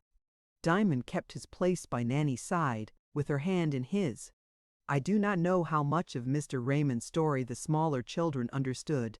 Indeed, I don't quite know how much there was in it to be understood, for in such a story everyone has just to take what he can get. But they all listened with apparent satisfaction, and certainly with great attention. Mr. Raymond wrote it down afterwards, and here it is somewhat altered, no doubt, for a good storyteller tries to make his stories better every time he tells them. I cannot myself help thinking that he was somewhat indebted for this one to the old story of the Sleeping Beauty. Chapter 28. Little Daylight. No house of any pretension to be called a palace is in the least worthy of the name, except it has a wood near it, very near it, and the nearer the better. Not all round it. I don't mean that, for a palace ought to be open to the sun and wind, and stand high and brave, with weathercocks glittering and flags flying. But on one side of every palace there must be a wood. And there was a very grand wood indeed beside the palace of the king who was going to be Daylight's father. Such a grand wood that nobody yet had ever got to the other end of it. Near the house it was kept very trim and nice, and it was free of brushwood for a long way in, but by degrees it got wild, and it grew wilder and wilder and wilder, until some said wild beasts at last did what they liked in it. The king and his courtiers often hunted, however, and this kept the wild beasts far away from the palace. One glorious summer morning, when the wind and sun were out together, when the vanes were flashing and the flags frolicking against the blue sky, little Daylight made her appearance from somewhere nobody could tell where. A beautiful baby, with such bright eyes that she might have come from the sun, only by and by she showed such lively ways that she might equally well have come out of the wind. There was great jubilation in the palace, for this was the first baby the queen had had, and there is as much happiness over a new baby in a palace as in a cottage. But there is one disadvantage of living near a wood: you do not know quite who your neighbors may be. Everybody knew there were in it several fairies, living within a few miles of the palace, who always had had something to do with each new baby that came. For fairies live so much longer than we, that they can have business with a good many generations of human mortals. The curious houses they lived in were well known also: one a hollow oak, another a birch tree, though nobody could ever find how that fairy made a house of it, another a hut of growing trees intertwined and patched up with turf and moss. But there was another fairy who had lately come to the place, and nobody even knew she was a fairy, except the other fairies. A wicked old thing she was, always concealing her power, and being as disagreeable as she could in order to tempt people to give her offense, that she might have the pleasure of taking vengeance upon them. The people about thought she was a witch, and those who knew her by sight were careful to avoid offending her. She lived in a mud house in a swampy part of the forest. In all history we find that fairies give their remarkable gifts to prince or princess, or any child of sufficient importance in their eyes, always at the christening. Now this we can understand, because it is an ancient custom amongst human beings as well, and it is not hard to explain why wicked fairies should choose the same time to do unkind things, but it is difficult to understand how they should be able to do them, for you would fancy all wicked creatures would be powerless on such an occasion. But I never knew of any interference on the part of the wicked fairy that did not turn out a good thing in the end. What a good thing, for instance, it was that one princess should sleep for 100 years. Was she not saved from all the plague of young men who were not worthy of her? And did she not come awake exactly at the right moment when the right prince kissed her? For my part, I cannot help wishing a good many girls would sleep till just the same fate overtook them. It would be happier for them and more agreeable to their friends. Of course, all the known fairies were invited to the christening, but the king and queen never thought of inviting an old witch. For the power of the fairies they have by nature, whereas a witch gets her power by wickedness. The other fairies, however, knowing the danger thus run, provided as well as they could against accidents from her quarter.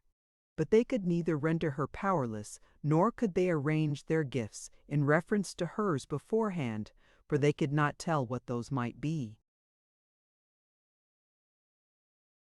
Of course the old hag was there without being asked.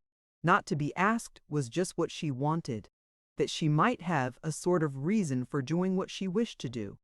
For somehow even the wickedest of creatures likes a pretext for doing the wrong thing.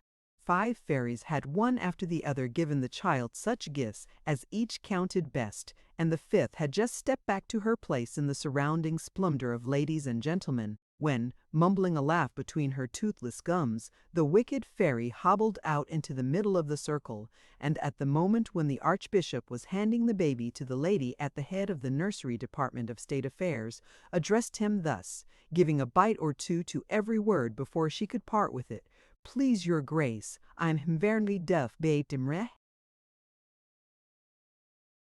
"With pleasure, my good woman," said the archbishop, stooping to shout in her ear.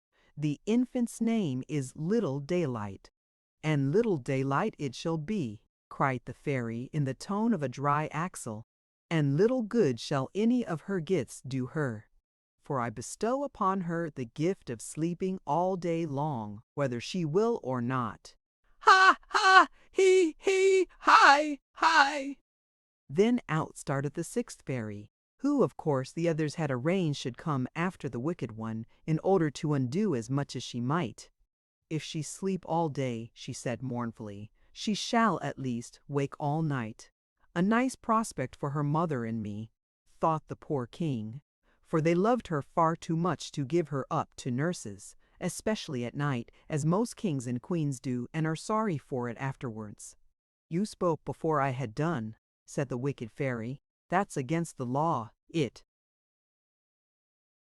gives me another chance." "I beg your pardon," said the other fairies all together. "She did. I hadn't done laughing," said the crone. "I had only got to high, high, and I had to go through hall, hall and hall, hall. So I decree that if she wakes all night she shall wax and wane with its mistress the moon. And what that may mean, I hope her royal parents will live to see. Ho, ho, ho, ho." But out stepped another fairy, for they had been wise enough to keep two in reserve, because every fairy knew the trick of one.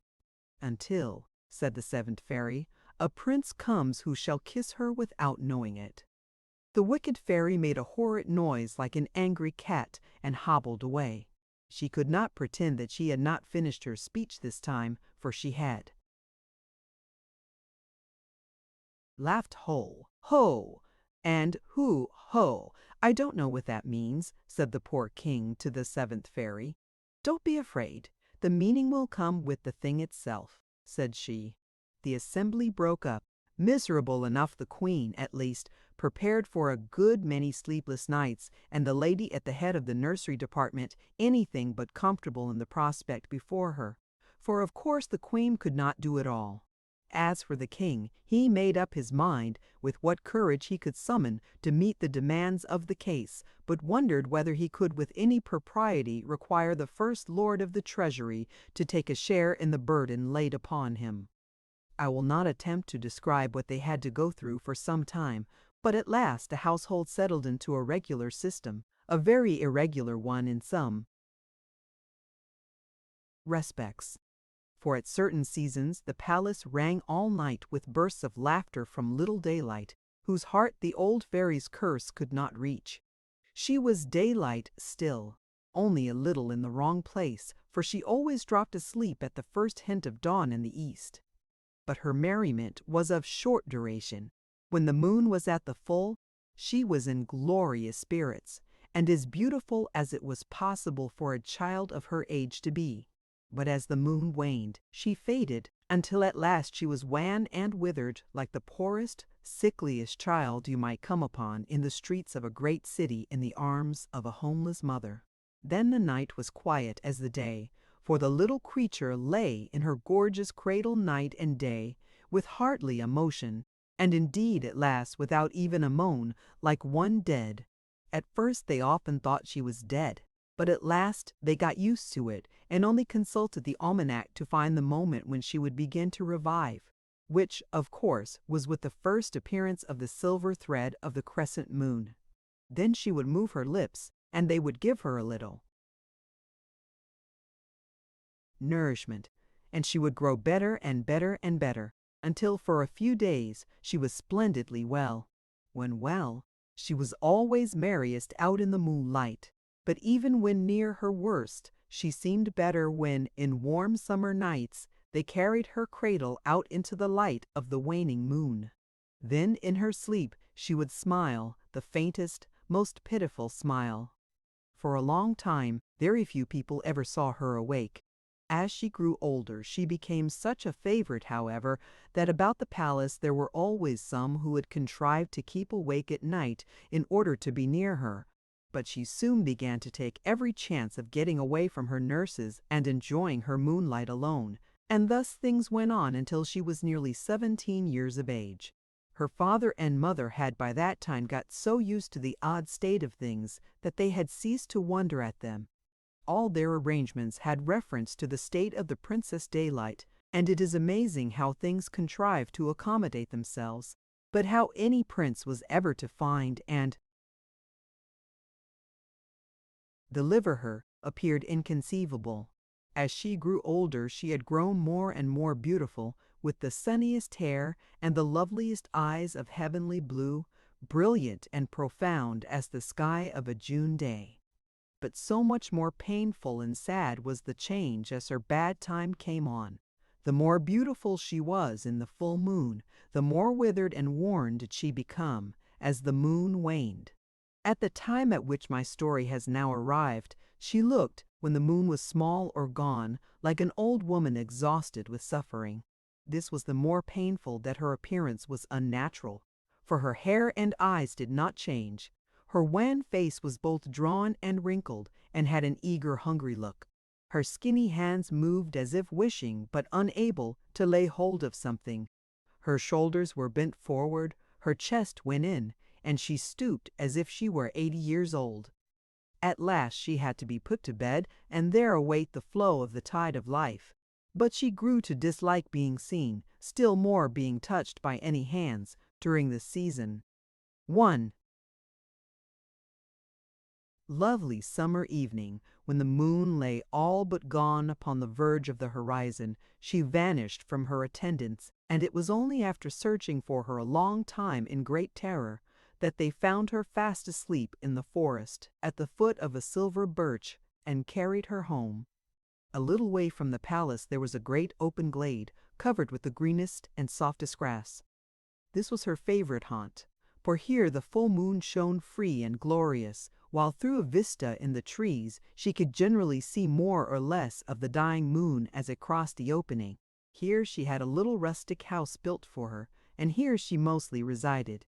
None of the court might go there without leave, and her own attendants had learned by this time not to be officious in waiting upon her, so that she was very much at liberty. Whether the good fairies had anything to do with it or not, I cannot tell.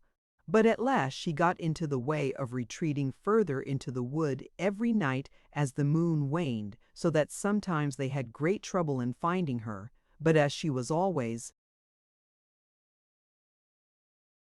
very angry if she discovered they were watching her, they scarcely dared to do so. At length one night they thought they had lost her altogether. It was morning before they found her. Feeble as she was, she had wandered into a thicket a long way from the glade, and there she lay fast asleep, of course. Although the fame of her beauty and sweetness had gone abroad, yet as everybody knew she was under a bad spell, no king in the neighborhood had any desire to have her for a daughter-in-law. There were serious objections to such a relation.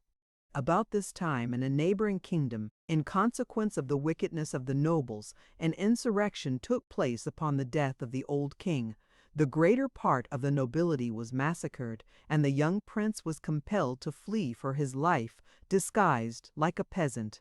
For some time, until he got out of the country, he suffered much from hunger and fatigue, but when he got into that ruled by the princess's father and had no longer any fear of being recognized, he fared better, for the people were kind. He did not abandon his disguise, however. One tolerable reason was that he had no other clothes to put on, and another that he had very little money and did not know where to get any more. There was no good in telling everybody he met that he was a prince, for he felt that a prince ought to be able to get on like other people. Else his rank only made a fool of him. He had read of princes setting out upon adventure, and here he was out in similar case, only without having had a choice in the matter. He would go on and see what would come of it.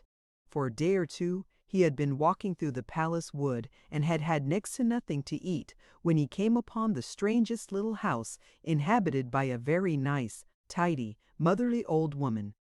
This was one of the good fairies. The moment she saw him, she knew quite well who he was and what was going to come of it, but she was not at liberty to interfere with the orderly march of events. She received him with the kindness she would have shown to any other traveler, and gave him bread and milk, which he thought the most delicious food he had ever tasted, wondering that they did not have it for dinner at the palace sometimes. The old woman pressed him to stay all night. When he awoke, he was amazed to find how well and strong he felt. She would not take any of the money he offered, but begged him, if he found occasion of continuing in the neighborhood, to return and occupy the same quarters. "Thank you much, good mother," answered the prince, "but there is little chance of that. The sooner I get out of this wood, the better." "I don't know that," said the fairy. "What do you mean?" asked the prince. "Why, how should I know?" returned she. "I can't tell," said the prince. "Very well," said the fairy. "How strangely you talk," said the prince. "Do I?" said the fairy. "Yes, you do," said the fairy.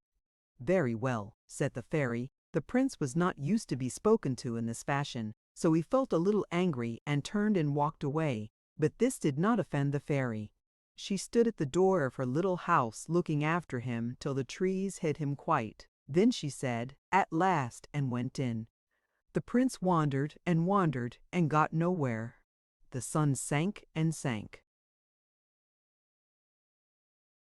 went out of sight, and he seemed no nearer the end of the wood than ever.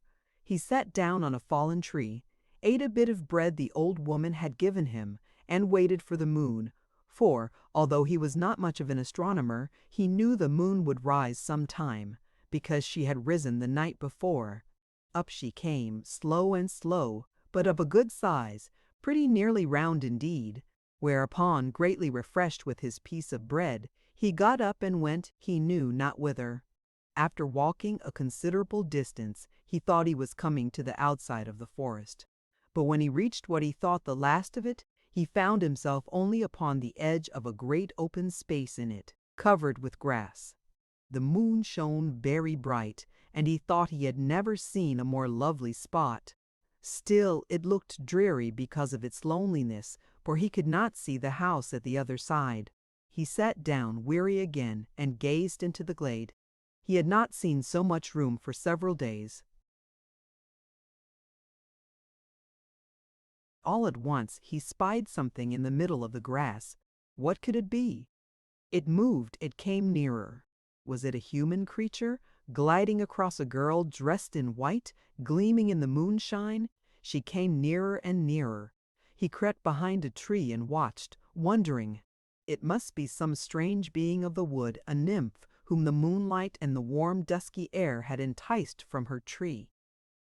But when she came close to where he stood, he no longer doubted she was human, for he had caught sight of her sunny hair, and her clear blue eyes, and the loveliest face and form that he had ever seen. All at once she began singing like a nightingale, and dancing to her own music, with her eyes ever turned towards the moon. She passed close to where he stood, dancing on by the edge of the trees and away in a great circle towards the other side, until he could see but a spot of white in the yellowish green of the moonlit grass. But when he feared it would vanish quite, the spot grew and became a figure once more. She approached him again, singing and dancing and waving her arms over her head, until she had completed the circle. Just opposite his tree she stood, ceased her song, dropped her arms, and broke out into a long, clear laugh, musical as a brook. Then, as if tired, she threw herself on the grass and lay gazing at the moon. The prince was almost afraid to breathe lest he should startle her, and she should vanish from his sight. As to venturing near her, that never came into his head. She had lain for a long hour or longer, when the prince began again to doubt concerning her. Perhaps she was but a vision of his own fancy. Or was she a spirit of the wood after all? If so, he too would haunt the wood, glad to have lost kingdom and everything for the hope of being near her. He would build him a hut in the forest, and there he would live for the pure chance of seeing her again. Upon nights like this, at least, she would come out and bask in the moonlight, and make his soul blessed. But while he thus dreamed, she sprang to her feet, turned her face full to the moon, and began singing as she would draw her down from the sky by the power of her entrancing voice. She looked more beautiful than ever.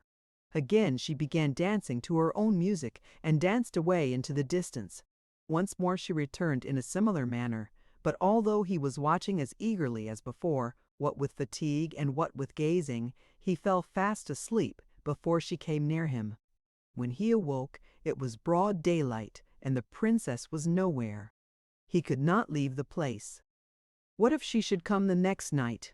He would gladly endure a day's hunger to see her yet again. He would buckle his belt quite tight. He walked round the glade to see if he could discover any prints of her feet, but the grass was so short, and her steps had been so light, that she had not left a single trace behind her. He walked halfway round the wood without seeing anything to account for her presence. Then he spied a lovely little house with thatched roof and low eaves, surrounded by an exquisite garden, with doves and peacocks walking in it. Of course this must be where the gracious lady who loved the moonlight lived. Forgetting his appearance, he walked towards the door, determined to make inquiries, but as he passed a little pond full of gold and silver fishes, he caught sight of himself and turned to find the door to the kitchen. There he knocked and asked for a piece of bread. The good-natured cook brought him in and gave him an excellent breakfast, which the prince found nothing the worse for being served in the kitchen. While he ate, he talked with his entertainer and learned that this was the favorite retreat of the Princess Daylight. But he learned nothing more, both because he was afraid of seeming inquisitive and because the cook did not choose to be heard talking about her mistress to a peasant lad who had begged for his breakfast. As he rose to take his leave, it occurred to him that he might not be so far from the old woman's cottage as he had thought, and he asked the cook whether she knew anything of such a place, describing it as well as he could. She said she knew it well enough, adding with a smile, "It's there you're going, is it?" "Yes, if it's not far off. It's not more than 3 miles. But mind what you are about, you know." "Why do you say that?" "If you're after any mischief, she'll make you repent it." "The best thing that could happen under the circumstances," remarked the prince. "What do you mean by that?" asked the cook. "Why, it stands to reason," answered the prince, "that if you wish to do anything wrong, the best thing for you is to be made to repent of it."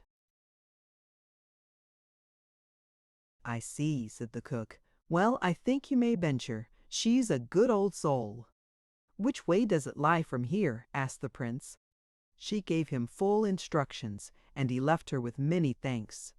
Being now refreshed, however, the prince did not go back to the cottage that day. He remained in the forest, amusing himself as best he could, but waiting anxiously for the night in the hope that the princess would again appear. Nor was he disappointed, for, directly the moon rose, he spied a glimmering shape far across the glade. As it drew nearer, he saw it was she indeed, not dressed in white as before. In a pale blue like the sky, she looked lovelier still. He thought it was that the blue suited her yet better than the white. He did not know that she was really more beautiful because the moon was nearer the full. In fact, the next night was full moon, and the princess would then be at the zenith of her loveliness. The prince feared for some time that she was not coming near his hiding place that night, but the circles in her dance ever widened as the moon rose, until at last they embraced the whole glade, and she came still closer to the trees where he was hiding than she had come the night before. He was entranced with her loveliness, for it was indeed a marvelous thing.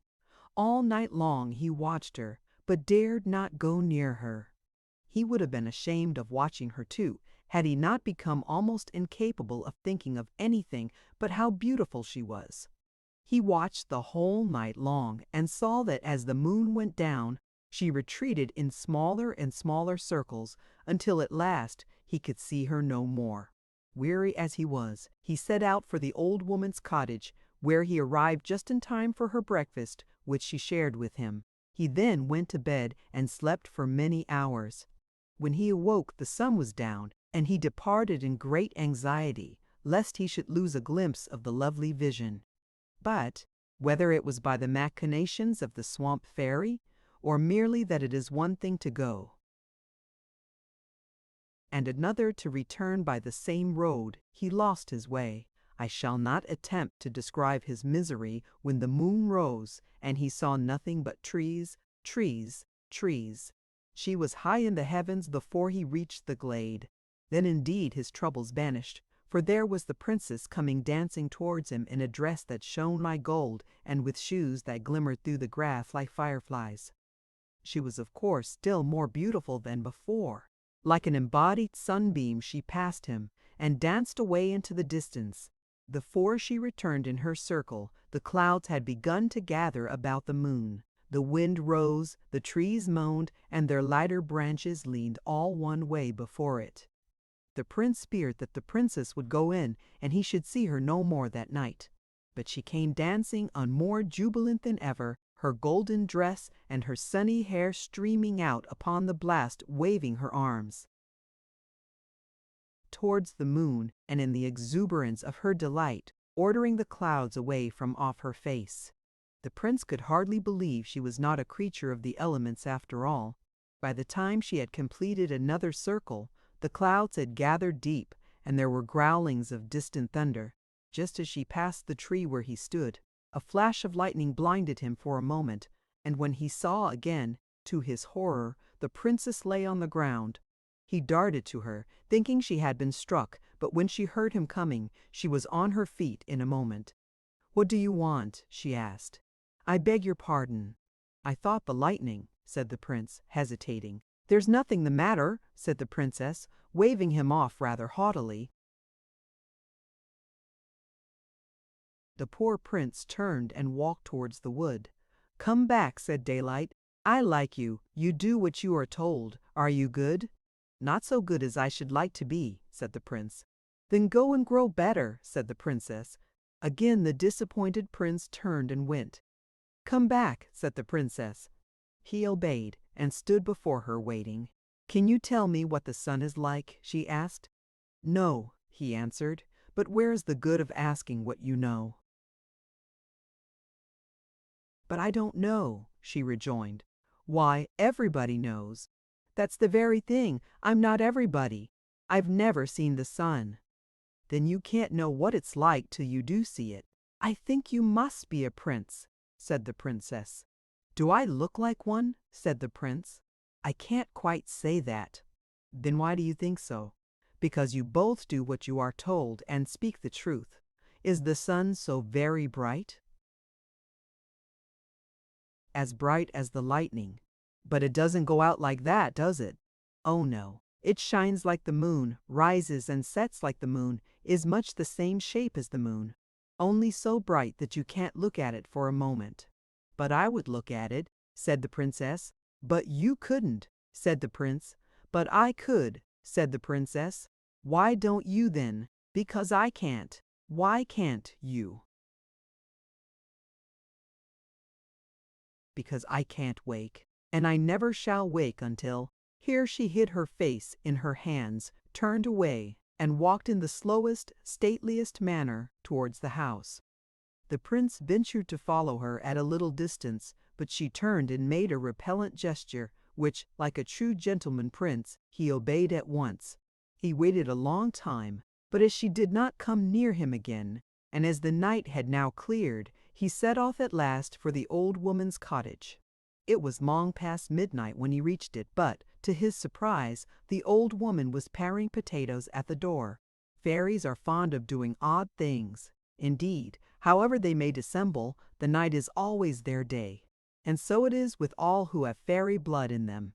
"Why, what are you doing there this time of the night, mother?" said the prince, for that was the kind way in which any young man in his country would address a woman who was much older than himself. "Getting your supper ready, my son," she answered. "Oh, I don't want any supper," said the prince. "Ah, you've seen daylight," said she. "I've seen a princess who never saw it," said the prince. "Do you like her?" asked the fairy. "Oh, don't I?" said the prince. "More than you would believe, mother." "A fairy can believe anything that ever was or ever could be," said the old woman. "Then, are you a fairy?" asked the prince. "Yes," said she. "Then what you do for things not to believe?" asked the prince. "There's plenty of them, everything that never was nor ever could be."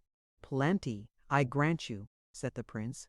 "But do you believe there could be a princess who never saw the daylight? Do you believe that now?" This, the prince said. Not that he doubted the princess, but that he wanted the fairy to tell him more. She was too old a fairy, however, to be caught so easily. Of all people, fairies must not tell secrets. Besides, she's a princess. Well, I'll tell you a secret. I'm a prince. I know that. How do you know it? By the curl of the third eyelash on your left eyelid. Which corner do you count from? That's a secret. Another secret? Well, at least, if I am a prince, there can be no harm in telling me about a princess. It's just the princes I can't tell. There ain't any more of them, are there? Said the prince. What? You don't think you're the only prince in the world, do you? Oh dear, no, not at all. But I know there's one too many just at present. Except the princess. Yes, yes, that's it, said the fairy. What's it? Asked the prince. But he could get nothing more out of the fairy, and had to go to bed unanswered, which was something of a trial.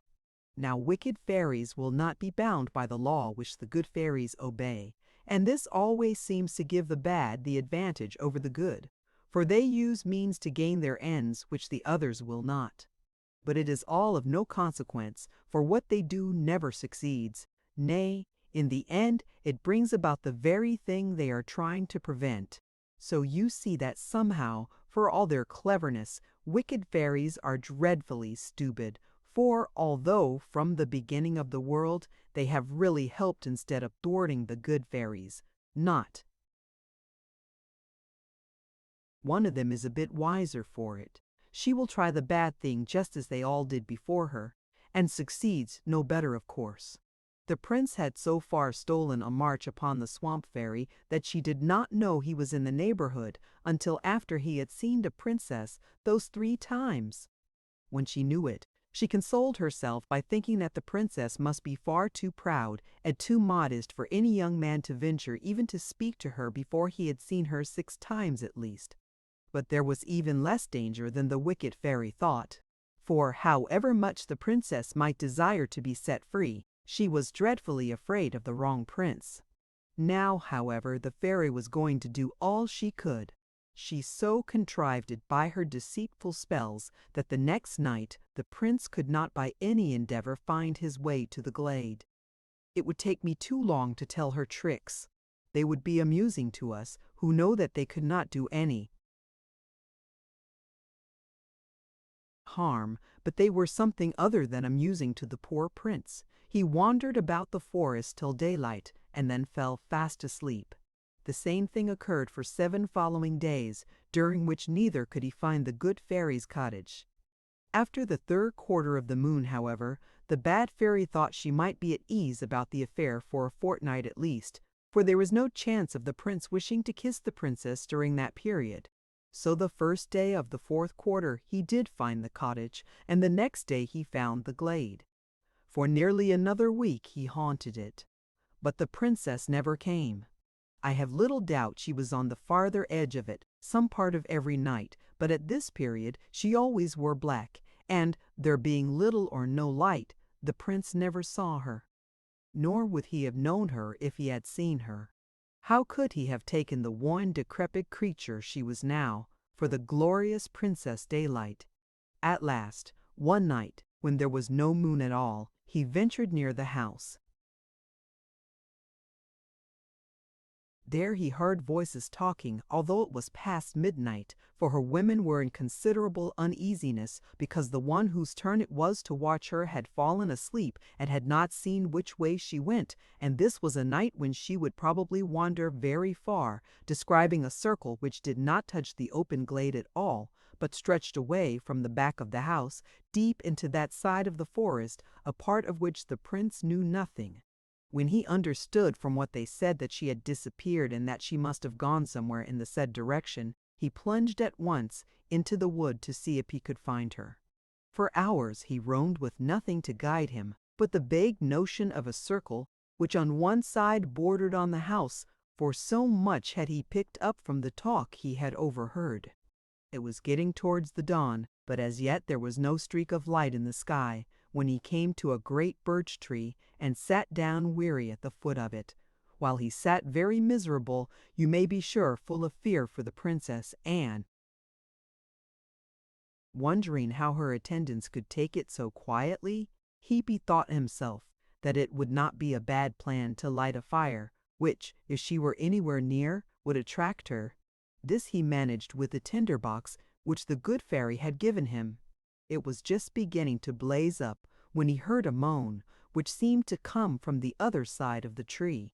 He sprung to his feet, but his heart throbbed so that he had to lean for a moment against the tree before he could move. When he got round, there lay a human form in a little dark heap on the earth. There was light enough from his fire to show that it was not the princess. He lifted it in his arms, hardly heavier than a child, and carried it to the flame. The countenance was that of an old woman, but it had a fearfully strange look. A black hood concealed her hair, and her eyes were closed. He laid her down as comfortably as he could, chafed her hands, put a little cordial from a bottle, also the gift of the fairy, into her mouth, took off his coat and wrapped it about her, and in short, did the best he could. In a little while she opened her eyes and looked at him so pitifully. The tears rose and flowed from her gray, wrinkled cheeks, but she said never a word. She closed her eyes again, but the tears kept on flowing, and her whole appearance was so utterly pitiful that the prince was near crying too. He begged her to tell him what was the matter, promising to do all he could to help her. But still she did not speak. He thought she was dying, and took her in his arms again to carry her to the princess's house, where he thought the good-natured cook might be able to do something for her. When he lifted her, the tears flowed yet faster, and she gave such a sad moan that it went to his very heart. "Mother, mother," he said, "poor mother," he said, "poor mother," and kissed her on the withered lips. She started, and what eyes they were that opened upon him! But he did not see them, for it was still very dark, and he had enough to do to make his way through the trees towards the house.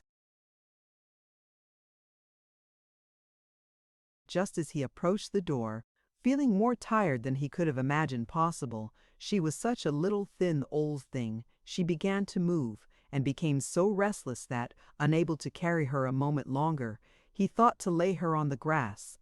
But she stood upright on her feet. Her hood had dropped, and her hair fell about her. The first gleam of the morning was caught on her face. That face was bright as the never-aging dawn, and her eyes were lovely as the sky of darkest blue. The prince recoiled in overmastering wonder. It was Daylight herself whom he had brought from the forest. He fell at her feet, nor dared to look up until she laid her hand upon his head. He rose then. "You kissed me when I was an old woman there. I kiss you when I am a young princess," murmured Daylight. "Is that the sun coming?" Chapter 29. Ruby. The children were delighted with the story, and made many amusing remarks upon it. Mr. Raymond promised to search his brain for another, and when he had found one to bring it to them. Diamond, having taken leave of Nanny, and promised to go and see her again soon, went away with him. Now Mr. Raymond had been turning over in his mind what he could do both for Diamond and for Nanny. He had therefore made some acquaintance with Diamond's father, and had been greatly pleased with him. But he had come to the resolution, before he did anything so good as he would like to do for them, to put them all to a certain test.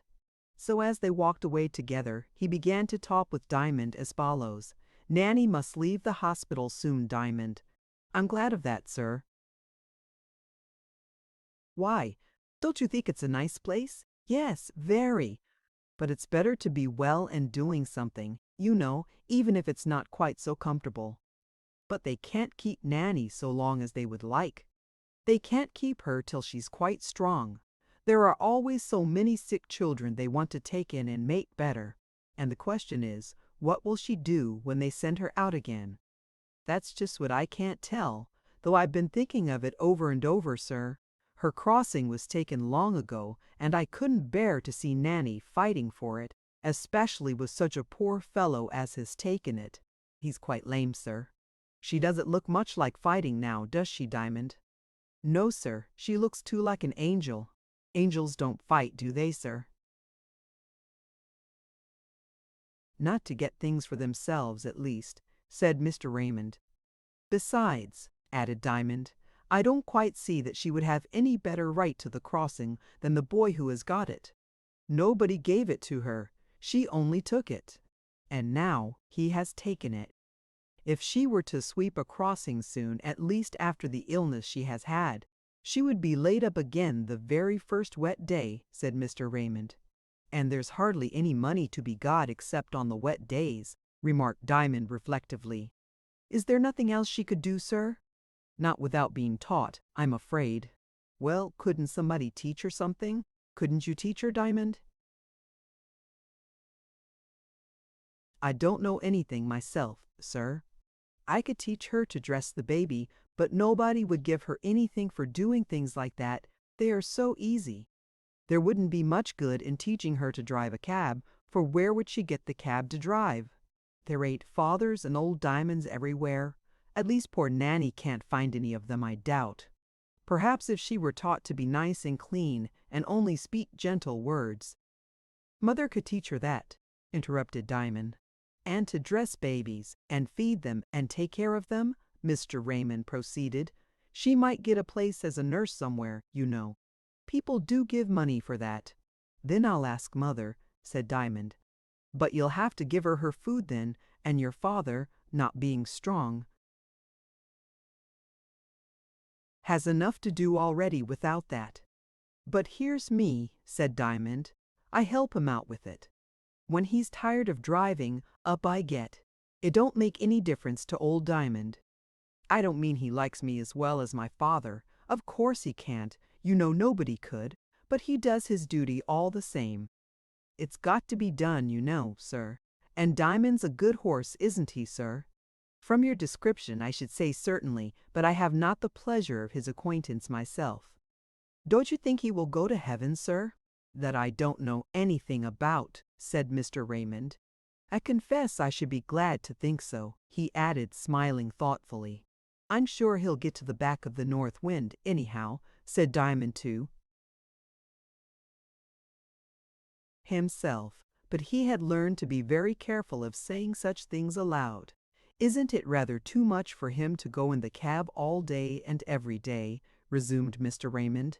So father says when he feels his ribs of a morning. But then he says the old horse do eat well, and the moment he's had his supper, down he goes, and never gets up till he's called, and, for the legs of him, father says that makes no end of a differ.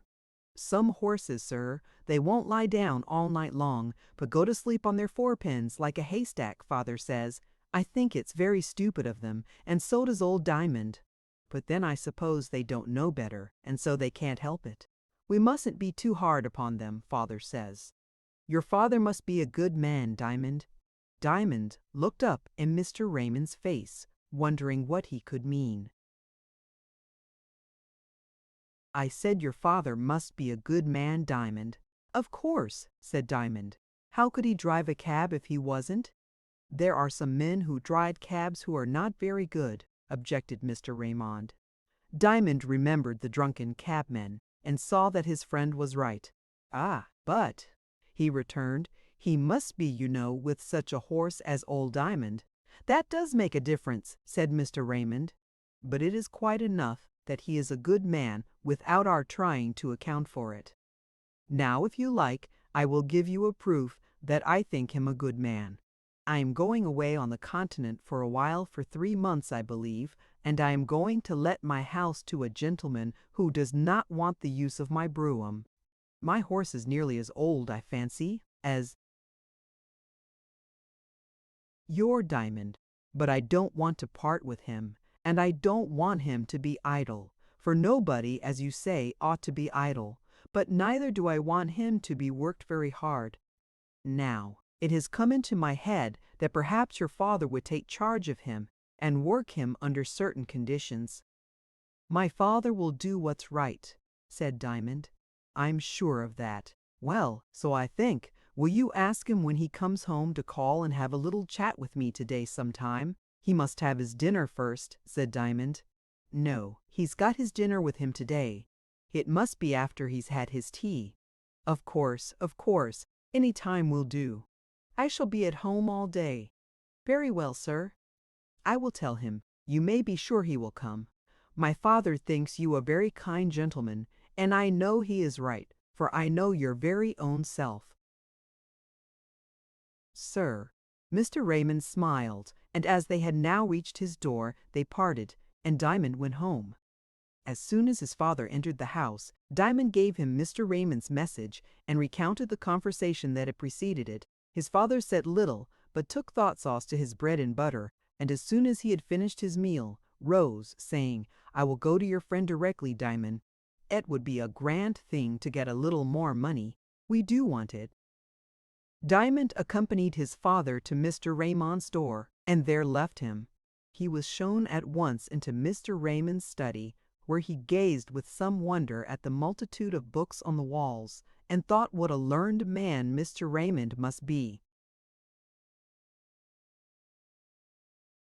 Presently Mr. Raymond entered, and after saying much the same about his old horse, made the following distinct proposal, one not over advantageous to Diamond's father, but for which he had reasons, namely, that Joseph should have the use of Mr. Raymond's horse while he was away, on condition that he never worked him more than 6 hours a day, and fed him well, and that, besides, he should take Nanny home as soon as she was able to leave the hospital, and prefer her as one of his own children, neither better nor worse, so long, that is, as he had the horse.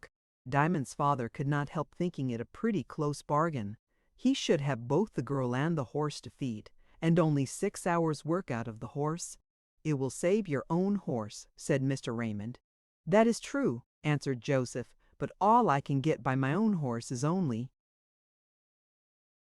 enough to keep us, and if I save him and feed your horse, and the girl don't, you see, sir?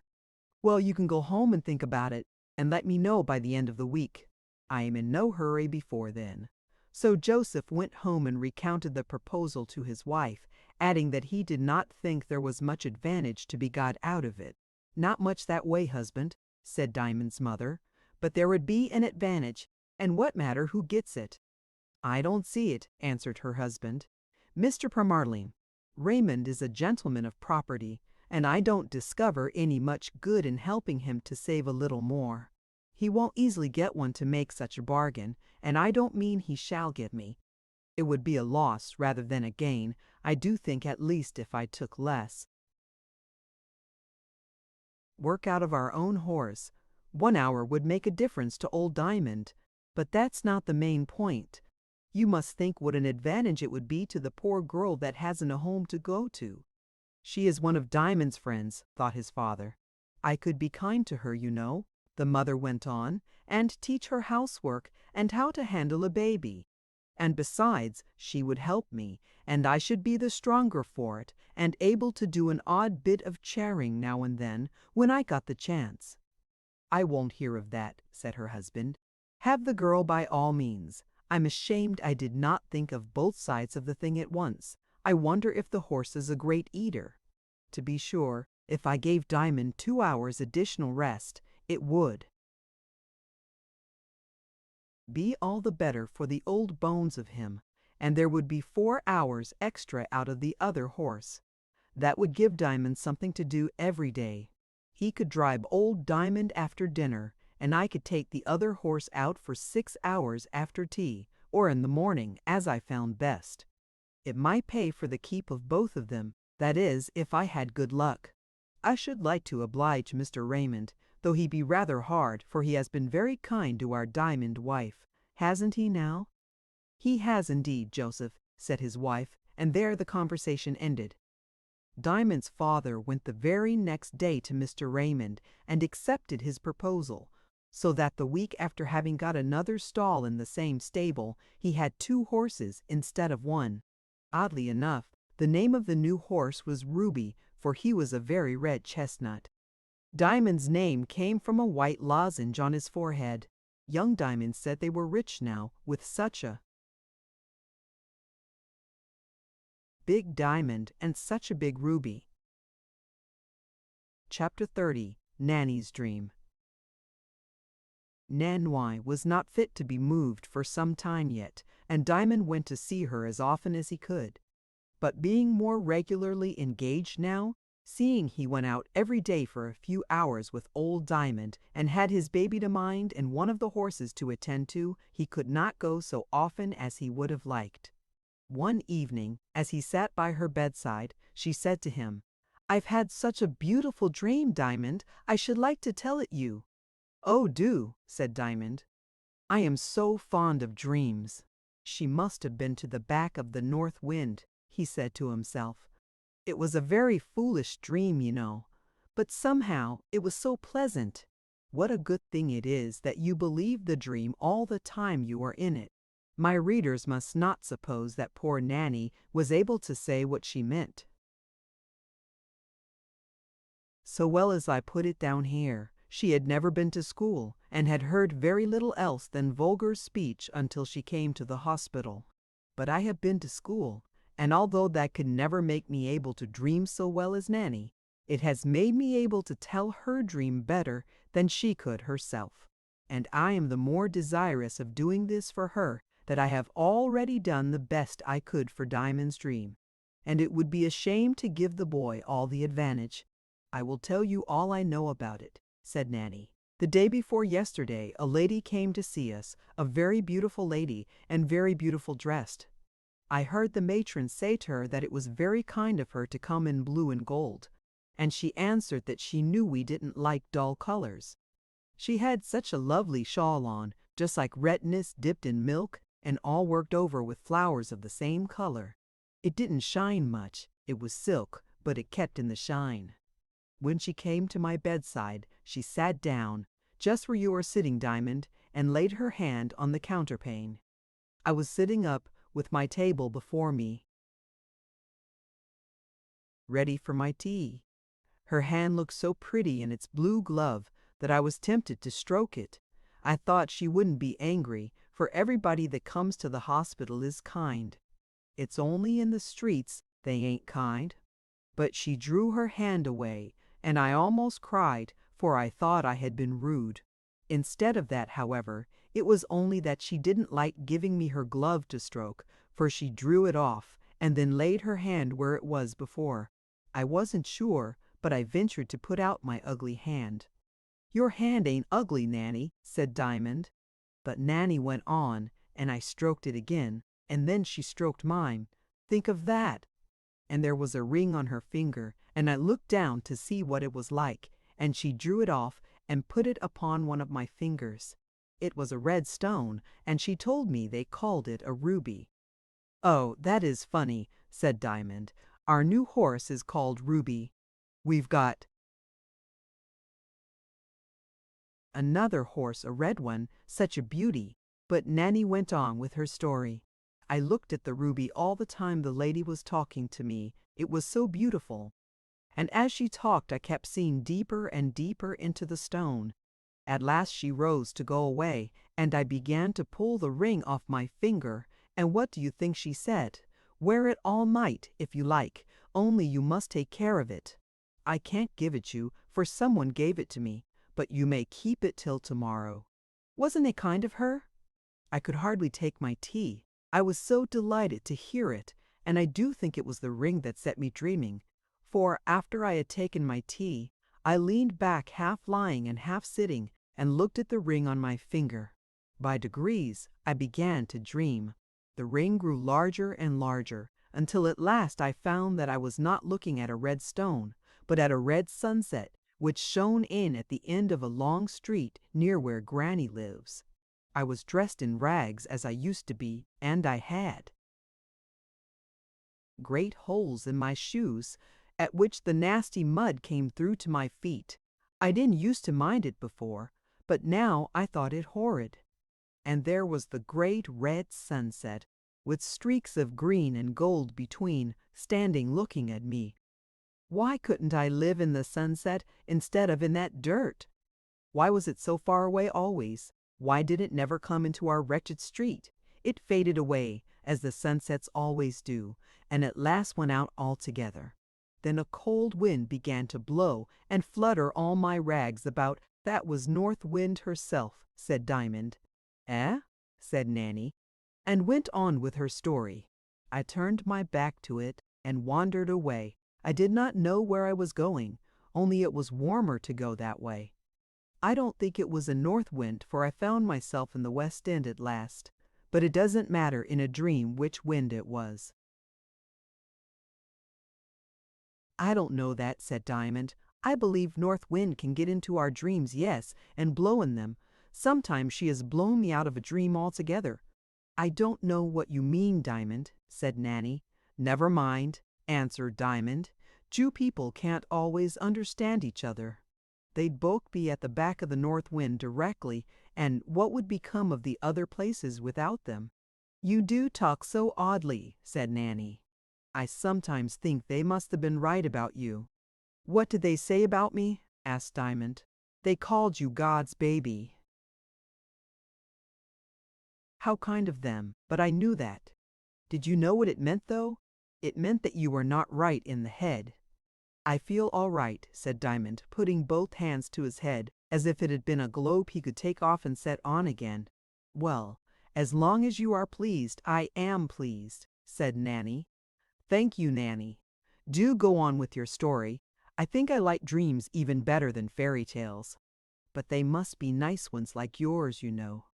Well, I went on, keeping my back to the wind, until I came to a fine street on the top of a hill. How it happened, I don't know, but the front door of one of the houses was open, and not only the front door, but the back door as well, so that I could see right through the house, and what do you think I saw? A garden place, with green grass and the moon shining upon it. Think of that! There was no moon in the street, but through the house there was the moon. I looked and there was nobody near. I would not do any harm, and the grass was so much nicer than the mud.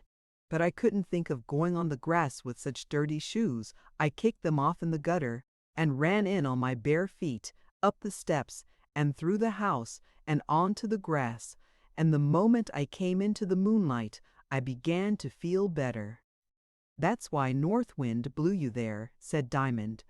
It came of Mr. Raymond's story about Princess Daylight, returned Nanny. Well, I lay down upon the grass in the moonlight, without thinking how I was to get out again. Somehow the moon suited me exactly. There was not a breath of the north wind you talk about. It was quite gone. You didn't want her any more just then. She never goes where she's not wanted, said Diamond, but she blew you into the moonlight anyhow. Well, we won't dispute about it, said Nanny. You've got a tile loose, you know. Suppose I have, returned Diamond. Don't you see it may let in the moonlight, or the sunlight, for that matter? Perhaps yes, perhaps no, said Nanny. And you've got your dreams too, Nanny. Yes, but I know they're dreams. So do I. But I know besides they are something more as well. Oh, do you? Rejoined Nanny. I don't. All right, said Diamond. Perhaps you will some day. Perhaps I won't, said Nanny. Diamond held his peace, and Nanny resumed her story. I lay a long time, and the moonlight got in at every tear in my clothes, and made me feel so happy. There, I tell you, said Diamond. What do you tell me? Returned Nanny. North Wind. It was the moonlight, I tell you, persisted Nanny. And again Diamond held his peace. All at once I felt that the moon was not shining so strong. I looked up, and there was a cloud, all crepey and fluffy, trying to drown the beautiful creature. But the moon was so round, just like a whole plate, that the cloud couldn't stick to her. She shook it off, and said there and shone out clearer and brighter than ever. But up came a thicker cloud, and you shan't, said the moon.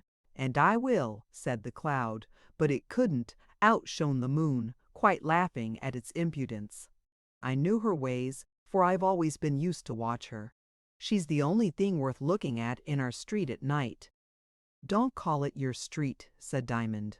You're not going back to it. You're coming to us, you know. That's too good to be true, said Nanny. "There are very few things good enough to be true," said Diamond, "but I hope this is. Too good to be true it can't be, isn't true good, and isn't good, and isn't good, and—"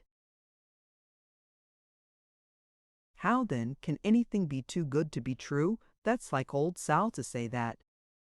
"Don't abuse Granny Diamond. She's a horrid old thing, she and her gin bottle, but she'll repent some day, and then you'll be glad not to have said anything against her." "Why?" said Diamond. "Because you'll be sorry for her. I am sorry for her now." "Very well. That's right.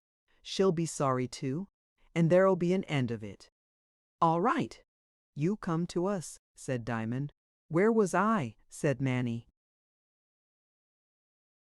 "Telling me how the moon served the clouds. Yes, but it wouldn't do all of it. Up came the clouds, and they came faster and faster until the moon was covered up. You couldn't expect her to throw off 100 of them at once, could you?" "Certainly not," said Diamond. "So it grew very dark, and a dog began to yelp in the house. I looked and saw that the door to the garden was shut. Presently it was opened, not to let me out, but to let the dog in yelping and bounding. I thought if he caught sight of me I was in for a biting first and the police after. So I jumped up and ran for a little summer house in the corner of the garden. The dog came after me, but I shut the door in his face. It was well it had a door, wasn't it?" "You dreamed of the door because you wanted it," said Diamond. "No, I didn't. It came of itself. It was there in the true dream." "There I've caught you," said Diamond. "I knew you believed in the dream as much as I do." "Oh, well, if you will lay traps for a body," said Nanny.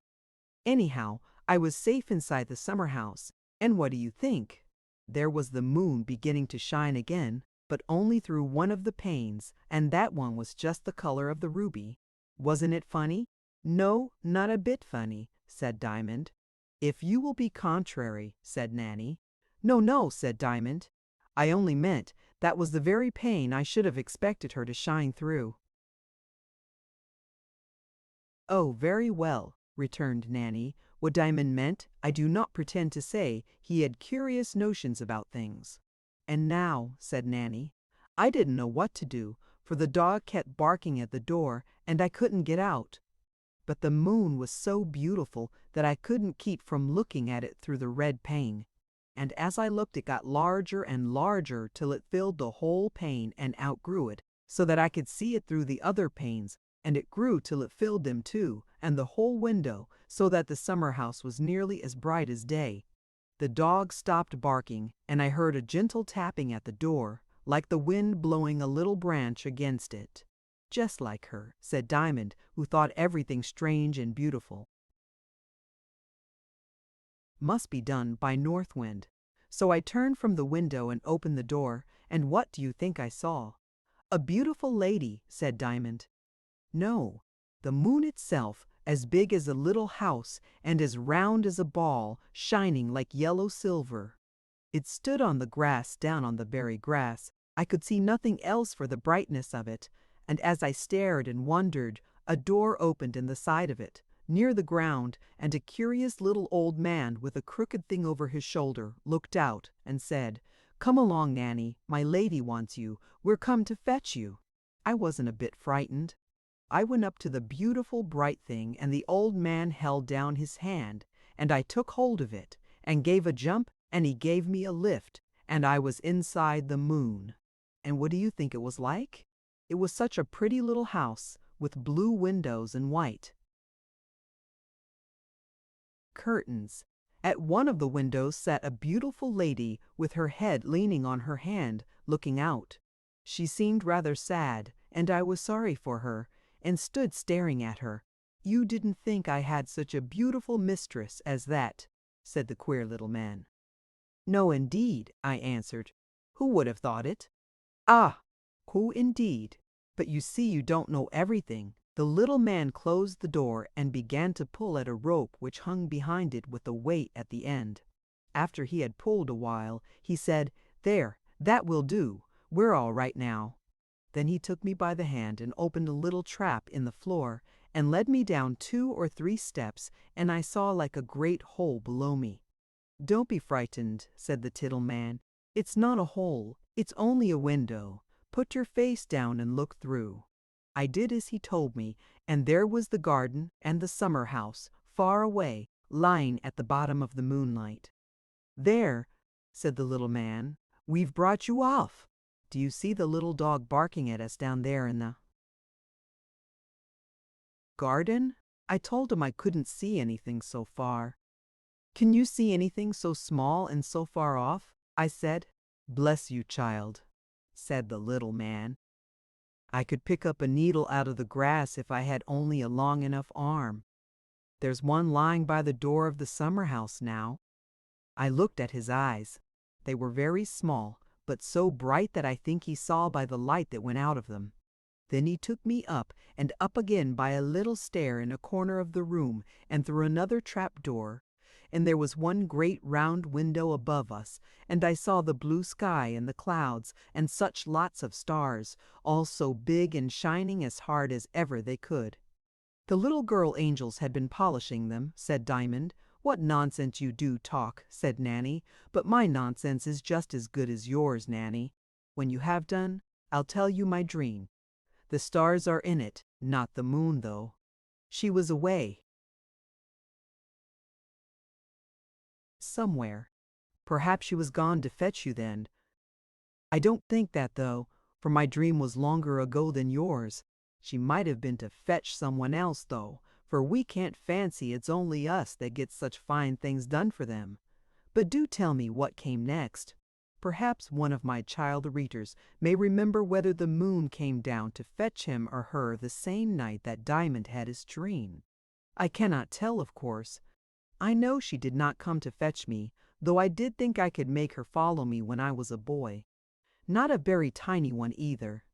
The little man took me all round the house and made me look out of every window. Oh, it was beautiful!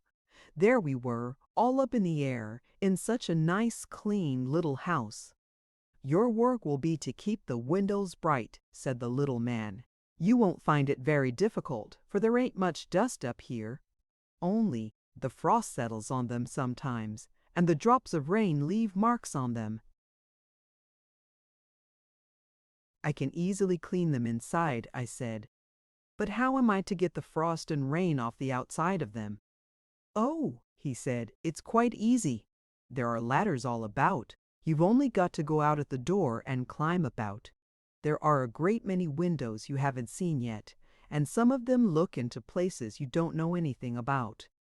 I used to clean them myself, but I'm getting rather old, you see.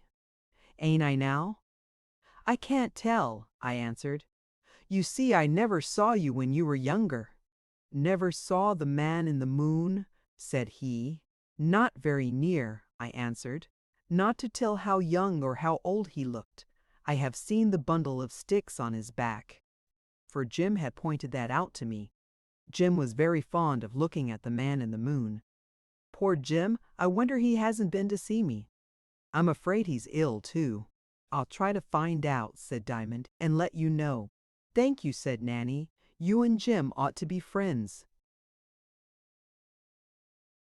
But what did the man in the moon say when you told him you had seen him with the bundle of sticks on his back? He laughed, but I thought he looked offended too. His little nose turned up sharper, and he drew the corners of his mouth down from the tips of his ears into his neck. But he didn't look cross, you know. "Didn't he say anything?" "Oh, yes," he said, "that's all nonsense. What you saw was my bundle of dusters. I was going to clean the windows. It takes a good many, you know. Really, what they do say of their superiors down there, it's only because they don't know better," I ventured to say. Of course," said the little man. "Nobody ever does know better." "Well, I forgive them, and that sets it all right, I hope. It's very good of you," I said. "No," said he, "it's not in the least good of me. I couldn't be comfortable otherwise." After this he said nothing for a while, and I laid myself on the floor of his garret and stared up and around at the great blue beautifulness. I had forgotten him almost, when at last he said, "Ain't you done yet?" "Done what?" I asked. "Done saying your prayers," says he. "I wasn't saying my prayers," I answered. "Oh yes, you were," said he, "though you didn't know it, and now I must show you something else." He took my hand and led me down the stair again, and through a narrow passage, and through another, and another, and another. I don't know how there could be room for so many passages in such a little house. The heart of it must be ever so much farther from the sides than they are from each other. How could it have an inside that was so independent of its outside? There's the point. It was funny, wasn't it, Diamond? No, said Diamond. He was going to say that that was very much the sort of thing at the back of the north wind, but he checked himself and only added, all. Right. I don't see it. I don't see why the inside should depend on the outside. It ain't so with the crabs. They creep out of their outsides and make new ones. Mr. Raymond told me so. I don't see what that has got to do with it, said Nanny. Then go on with your story, please, said Diamond. What did you come to after going through all those winding passages into the heart of the moon? I didn't say they were winding passages. I said they were long and narrow. They didn't wind, they went by corners. That's worth knowing, remarked Diamond, for who knows how soon he may have to go there. But the main thing is, what did you come to at last? We came to a small box against the wall of a tiny room. The little man told me to put my ear against it. I did so, and heard a noise, something like the purring of a cat, only not so loud and much sweeter. What is it? I asked. Don't you know the sound? Returned the little man. No, I answered. Don't you know the sound of bees? He said. I had never heard bees, and could not know the sound of them. Those are my lady's bees, he went on. I had heard that bees gather honey from the flowers. But where are the flowers for them? I asked. My lady's bees gather their honey from the sun and the stars, said the little man. Do let me see them, I said. No, I daren't do that, he answered. I have no business with them. I don't understand them. Besides, they are so bright that if one were to fly into your eye, it would blind you altogether. Then you have seen them? Oh yes, once or twice, I think. But I don't quite know. They are so very bright, like buttons of lightning. Now I've showed you all I can tonight, and we'll go back to the room. I followed him, and he made me sit down under a lamp that hung from the roof, and gave me some bread and honey. The lady had never moved. She sat with her forehead leaning on her hand, gazing out of the little window, hung like the rest with white cloudy curtains. From where I was sitting, I looked out of it too, but I could see nothing. Her face was very beautiful, and very white, and very still, and her hand was as white as the forehead that leaned on it. I did not see her whole face, only the side of it, for she never moved to turn it full upon me, or even to look at me. How long I sat after I had eaten my bread and honey, I don't know. The little man was busy about the room, pulling a string here and the string there, but chiefly the string at the back of the door. I was thinking with some uneasiness that he would soon be wanting me to go out and clean the windows, and I didn't fancy the job. At last he came up to me with a great armful of dusters. It's time you set about the windows, he said, for there's rain coming, and if they're quite clean before, then the rain can't spoil them. I got up at once. You needn't be afraid, he said. You won't tumble off, only you must be careful. Always hold on with one hand while you rub with the other. As he spoke, he opened the door. I started back in a terrible fright, for there was nothing but blue air to be seen under me, like a great water without a bottom at all. But what must be, must, and to live up here was so much nicer than down in the mud with holes in my shoes that I never thought of not doing as I was told. The little man showed me how and where to lay hold while I put my foot round the edge of the door onto the first round of a ladder. Once you're up, he said, you'll see how you have to go well enough. I did as he told me and crept out very carefully.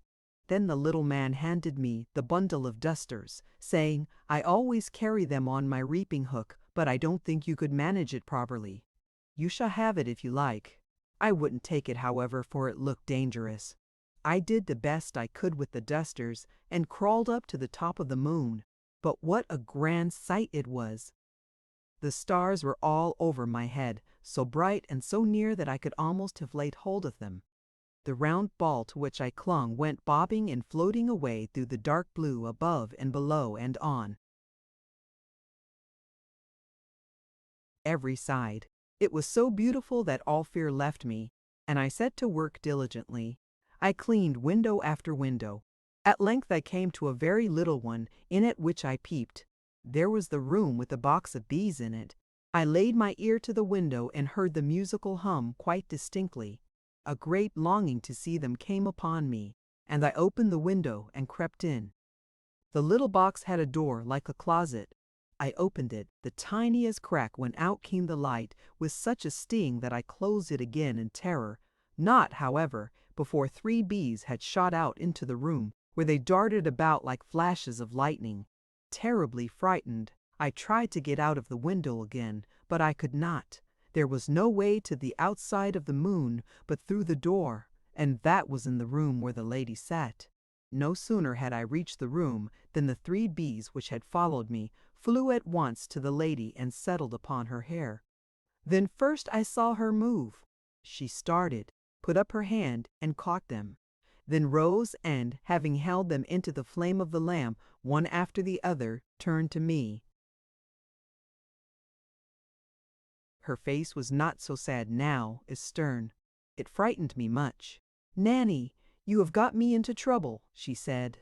"You have been letting out my bees, which it is all I can do to manage. You have forced me to burn them. It is a great loss, and there will be a storm."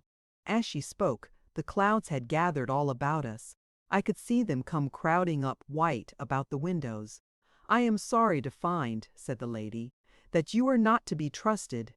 You must go home again. You won't do for us." Then came a great clap of thunder, and the moon rocked and swayed. All grew dark about me, and I fell on the floor and lay half stunned. I could hear everything but could see nothing. "Shall I throw her out at the door, my lady?" said the little man. "No," she answered, "she's not quite bad enough for that. I don't think there's much harm in her, only she'll never do for us. She would make dreadful mischief up here. She's only fit for the mud. It's a great pity. I am sorry for her. Just take that ring off her finger. I am sadly afraid she has stolen it." The little man caught hold of my hand, and I felt him tugging at the ring. I tried to speak what was true about it, but, after a terrible effort, only gave a groan. Other things began to come into my head. Somebody else had a hold of me. The little man wasn't there. I opened my eyes at last and saw the nurse. I had cried out in my sleep, and she had come and waked me. But Diamond, for all it was only a dream, I cannot help being ashamed of myself yet for opening the lady's box of bees. "You wouldn't do it again, would you, if she were to take you back?" said Diamond. "No, I don't think anything would ever make me do it again. But where's the good? I shall never have the chance." "I don't know that," said Diamond. "You silly baby, it was only a dream," said Nanny. "I know that, Nanny dear, but how can you tell you mayn't dream it again? That's not a bit likely." "I don't know that," said Diamond. "You're always saying that," said Nanny. "I don't like it. Then I won't say it again if I don't forget," said Diamond. "But it was such a beautiful dream, wasn't it, Nanny? What a pity you opened that door and let the bees out. You might have had such a long dream, and such nice talks with the moon lady. Do try to go again, Nanny. I do so want to hear more." But now the nurse came and told him it was time to go, and Diamond went, saying to himself, "I can't help thinking that North Wind had something to do with that dream. It would be tiresome to lie there all day and all night too without dreaming. Perhaps if she hadn't done that, the moon might have." carried her to the back of the north wind who knows. Chapter 31. The North Wind Doth Blow. It was a great delight to Diamond when at length Nanny was well enough to leave the hospital and go home to their house. She was not very strong yet, but Diamond's mother was very considerate of her and took care that she should have nothing to do she was not quite fit for. If Nanny had been taken straight from the street, it is very probable she would not have been so pleasant in a decent household, or so easy to teach. But after the refining influences of her illness and the kind treatment she had had in the hospital, she moved about the house just like some rather sad pleasure haunting the mind. As she got better, and the color came back to her cheeks, her step grew lighter and quicker, her smile shone out more readily, and it became certain that she would soon be a treasure of help. It was great fun to see Diamond teaching her how to hold the baby and wash and dress him, and often they laughed together over her awkwardness. But she had not many such lessons before she was able to perform those duties quite as well as Diamond himself. Things, however, did not go well with Joseph from the very arrival of Ruby. It almost seemed as if the red beast had brought ill luck with him. The fares were fewer and the pay less.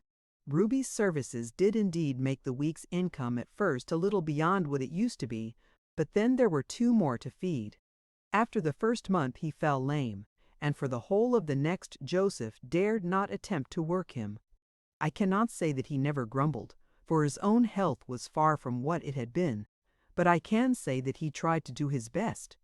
During all that month they lived on very short commons indeed, seldom tasting meat except on Sundays, and poor old Diamond, who worked hardest of all, not even then, so that at the end of it he was as thin as a clothes horse, while Ruby was as plump and sleek as a bishop's cob. Nor was it much better after Ruby was able to work again, for it was a season of great depression in business, and that is very soon felt amongst the cabmen. City men look more after their shillings, and their wives and daughters have less to spend. It was besides a wet autumn, and bread rose greatly in price. When I add to this that Diamond's mother was but poorly, for a new baby was coming, you will see that these were not very jolly times for our friends in the Mews. Notwithstanding the depressing influences around him, Joseph was able to keep a little hope alive in his heart, and when he came home at night would get Diamond to read to him, and would also make Nanny produce her book that he might see how she was getting on. For Diamond had taken her education in hand, and as she was a clever child, she was very soon able to put letters and words together. Thus the 3 months passed away, but Mr. Raymond did not return. Joseph had been looking anxiously for him, chiefly with the desire of getting rid of Ruby. Not that he was absolutely of no use to him, but that he was a constant weight upon his mind.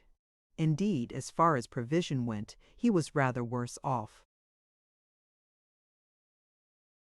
with Ruby and Nanny than he had been before, but on the other hand, Nanny was a great help in the house, and it was a comfort to him to think that when the new baby did come, Nanny would be with his wife. Of God's gifts, a baby is of the greatest, therefore it is no wonder that when this one came, she was as heartily welcomed by the little household as if she had brought plenty with her. Of course, she made a great difference in the work to be done, far more difference than her size warranted. But Nanny was no end of help, and Diamond was as much of a sunbeam as ever, and began to sing to the new baby the first moment he got her in his arms. But he did not sing the same songs to her that he had sung to his brother, for, he said, she was a new baby, and must have new songs.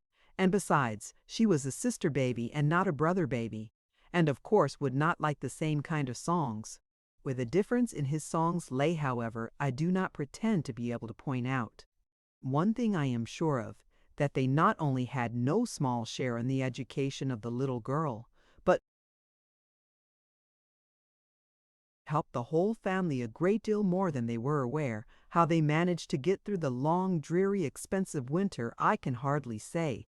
Sometimes things were better, sometimes worse, but at last the spring came, and the winter was over and gone, and that was much. Still, Mr. Raymond did not return, And although the mother would have been able to manage without Nanny now, they could not look for a place for her so long as they had Ruby, and they were not altogether sorry for this. 1 week at last was worse than they had yet had. They were almost without bread before it was over. But the sadder he saw his father and mother looking, the more Diamond set himself to sing to the two babies. One thing which had increased their expenses was that they had been forced to hire another little room for Nanny. When the second baby came, Diamond gave up his room that Nanny might be at hand to help his mother and went to hers, which, although a fine place to what she had been accustomed to, was not very nice in his eyes. He did not mind the change, though, for was not his mother the more comfortable for it? And was not Nanny more comfortable too? And indeed was not Diamond himself more comfortable that other people were more comfortable? And if there was more comfort every way, the change was a happy one. Chapter 32. Diamond and Ruby. It was Friday night, and Diamond, like the rest of the household, had had very little to eat that day. The mother would always pay the week's rent before she laid out anything even on food. His father had been very gloomy, so gloomy that he had actually been cross to his wife. It is a strange thing how pain of seeing the suffering of those we love will sometimes make us add to their suffering by being cross with them. This comes of not having faith enough in God, and shows how necessary this faith is. For when we lose it, we lose even the kindness which alone can soothe the suffering. Diamond, in consequence, had gone to bed very quiet and thoughtful, a little troubled indeed. It had been a very stormy winter, and even now that the spring had come, the north wind often blew. When Diamond went to his bed, which was in a tiny room in the roof, he heard it like the sea moaning, and when he fell asleep, he still heard the moaning. All at once he said to himself, "Am I awake, or am I asleep?" But he had no time to answer the question, for there was North Wind calling him. His heart beat very fast. It was such a long time since he had heard that voice. He jumped out of bed and looked everywhere, but could not see her. "Diamond, come here," she said again and again. But where the here was he could not tell. To be sure, the room was all but quite dark, and she might be close beside him. "Dear North Wind," said Diamond, "I want so much to go to you, but I can't tell where." "Come here, Diamond," was all her answer. Diamond opened the door and went out of the room and down the stair and into the yard. His little heart was in a flutter, for he had long given up all thought of seeing her again. Neither now was he to see her. When he got out, a great puff of wind came against him, and in obedience to it, he turned his back and went as it blew.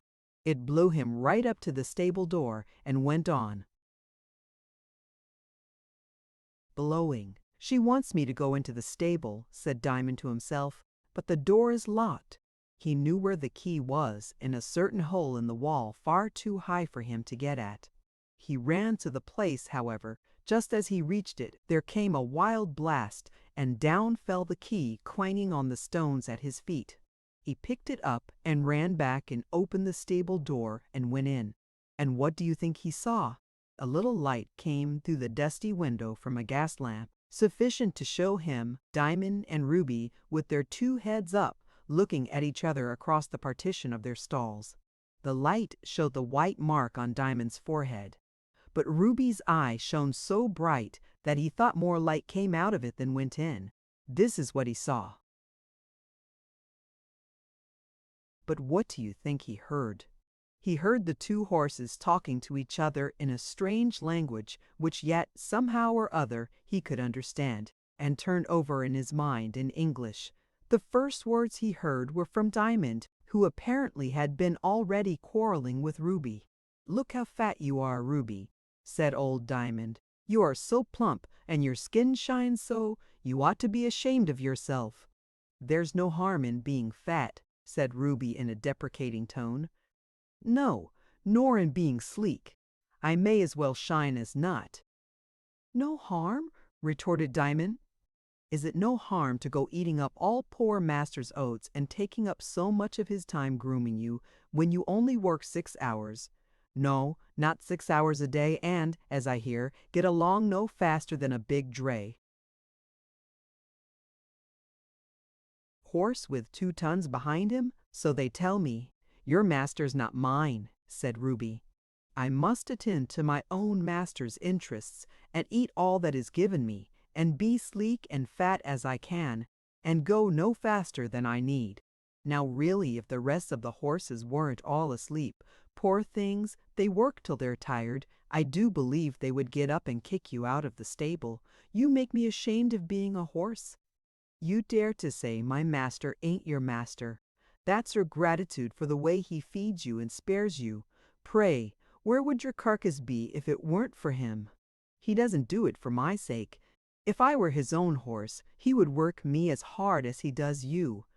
And I'm proud to be so worked. I wouldn't be as fat as you, not for all your worth. You're a disgrace to the stable. Look at the horse next you.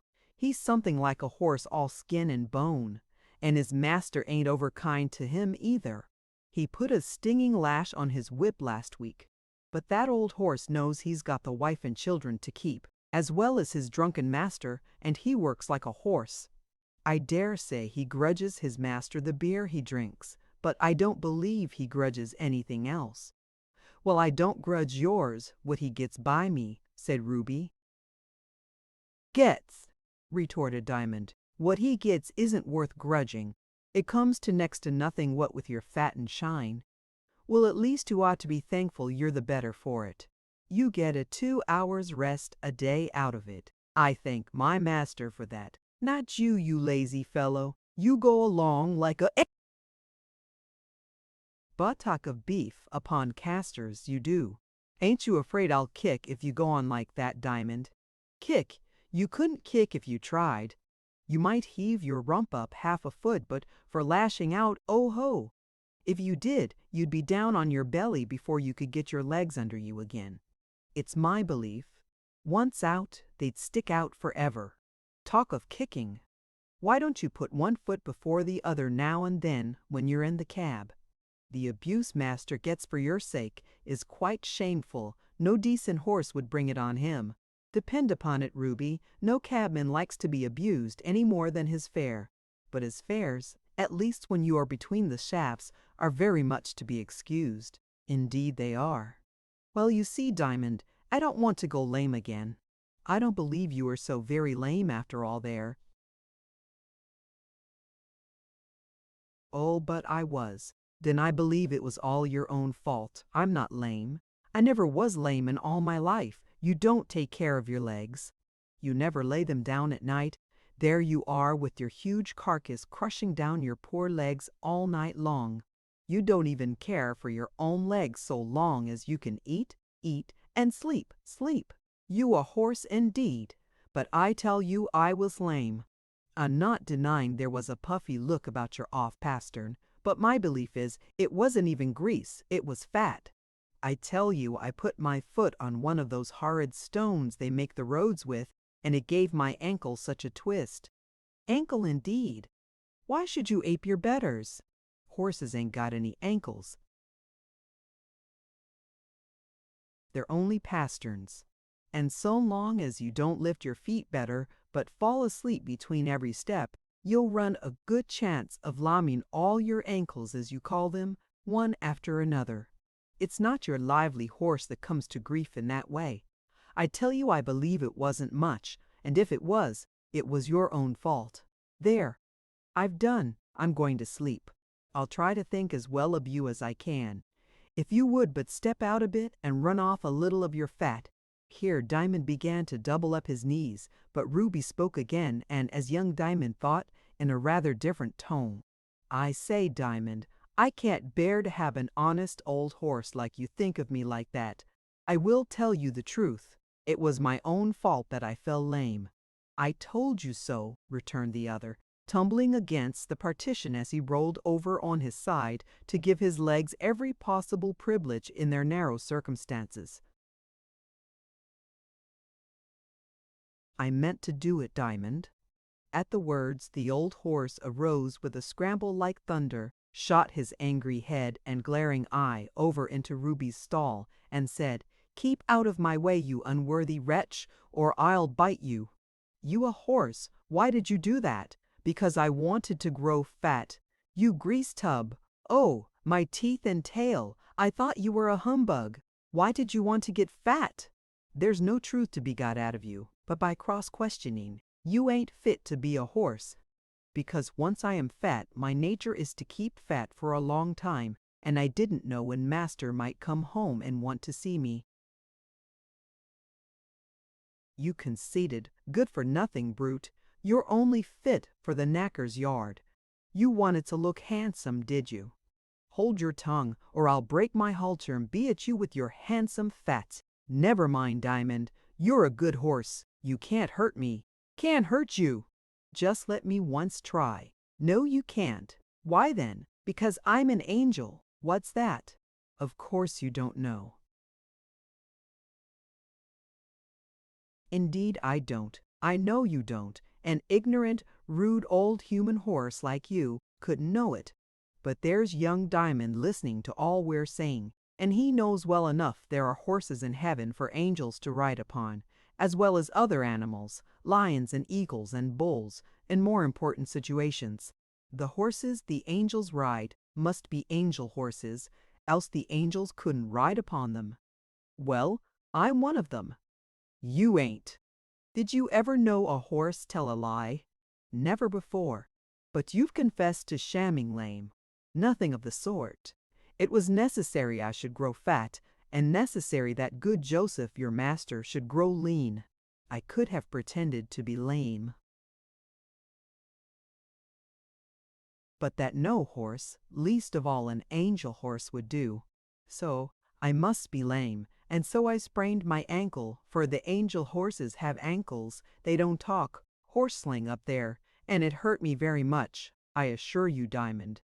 Though you mayn't be good enough to be able to believe it." Old Diamond made no reply.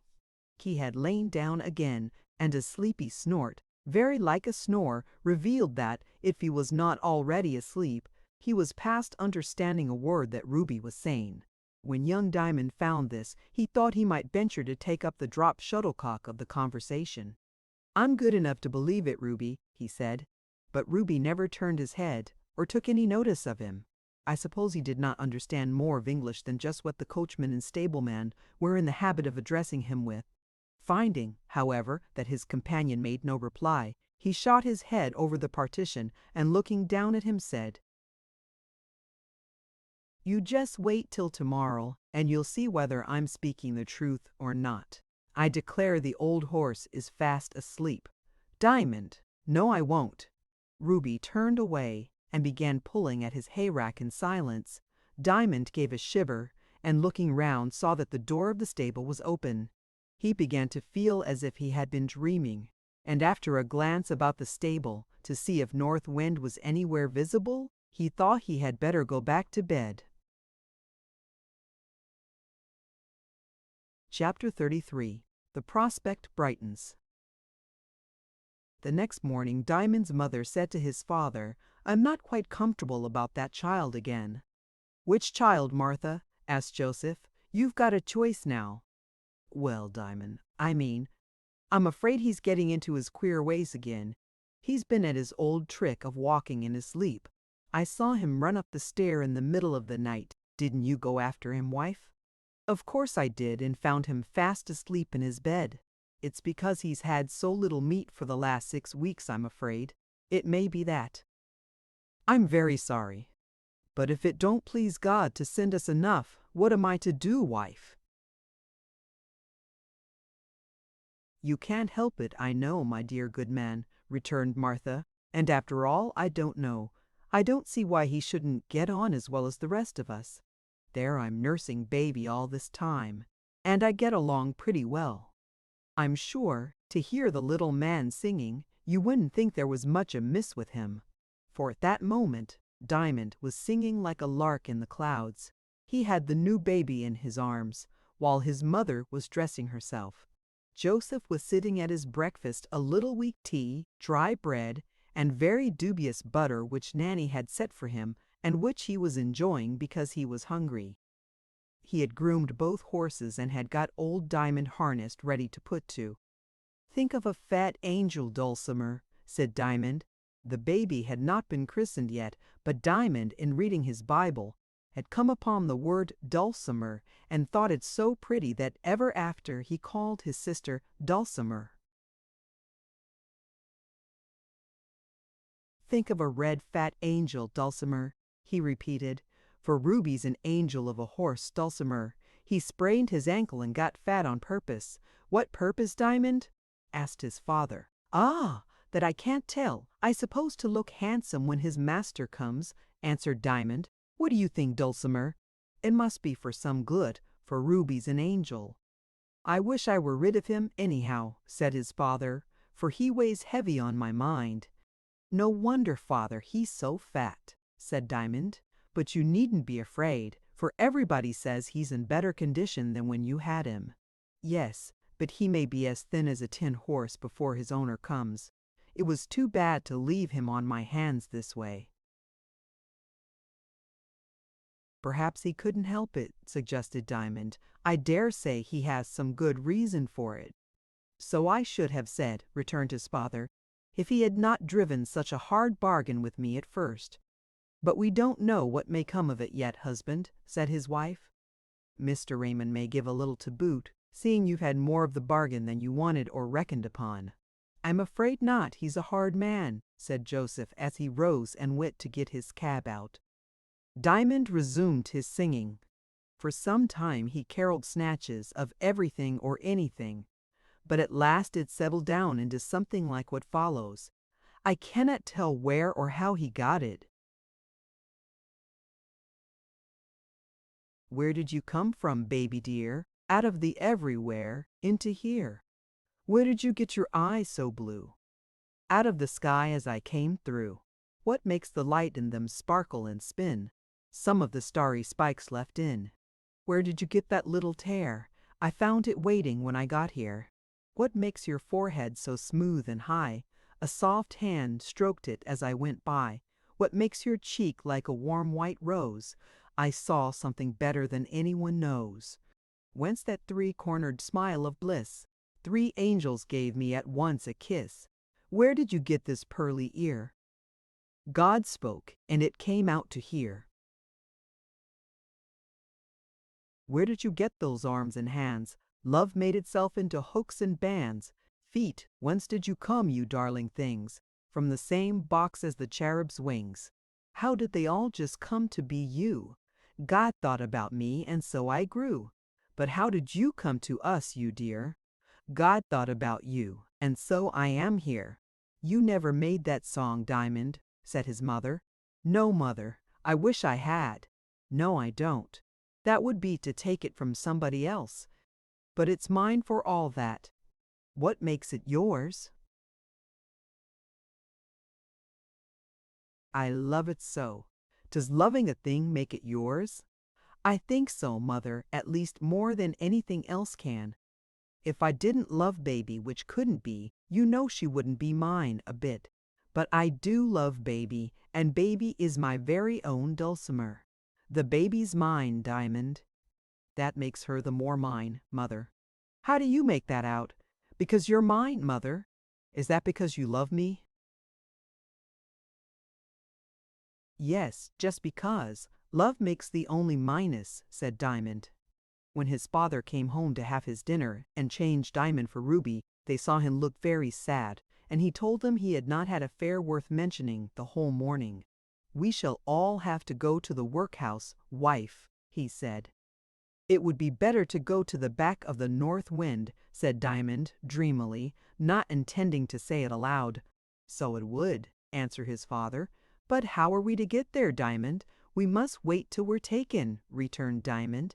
Before his father could speak again, a knock came to the door, and in walked Mr. Raymond with a smile on his face. Joseph got up and received him respectfully, but not very cordially. Martha set a chair for him, but he would not sit down. "You are not very glad to see me," he said to Joseph. "You don't want to part with the old horse. Indeed, sir, you are mistaken there. What with anxiety about him and bad luck, I've wished I were rid of him 1,000 times. It was only to be for 3 months, and here it's 8 or 9. I'm sorry to hear such a statement," said Mr. Raymond. "Hasn't he been of service to you?" "Not much, not with his lameness." "Ah," said Mr. Raymond hastily, "you've been laming him, have you? That accounts for it. I see, I see. It wasn't my fault, and he's all right now." "I don't know how it happened, but he did it on purpose," said Diamond. "He put his foot on a stone just to twist his ankle." "How do you know that, Diamond?" said his father, turning to him. "I never said so, for I could not think how it came."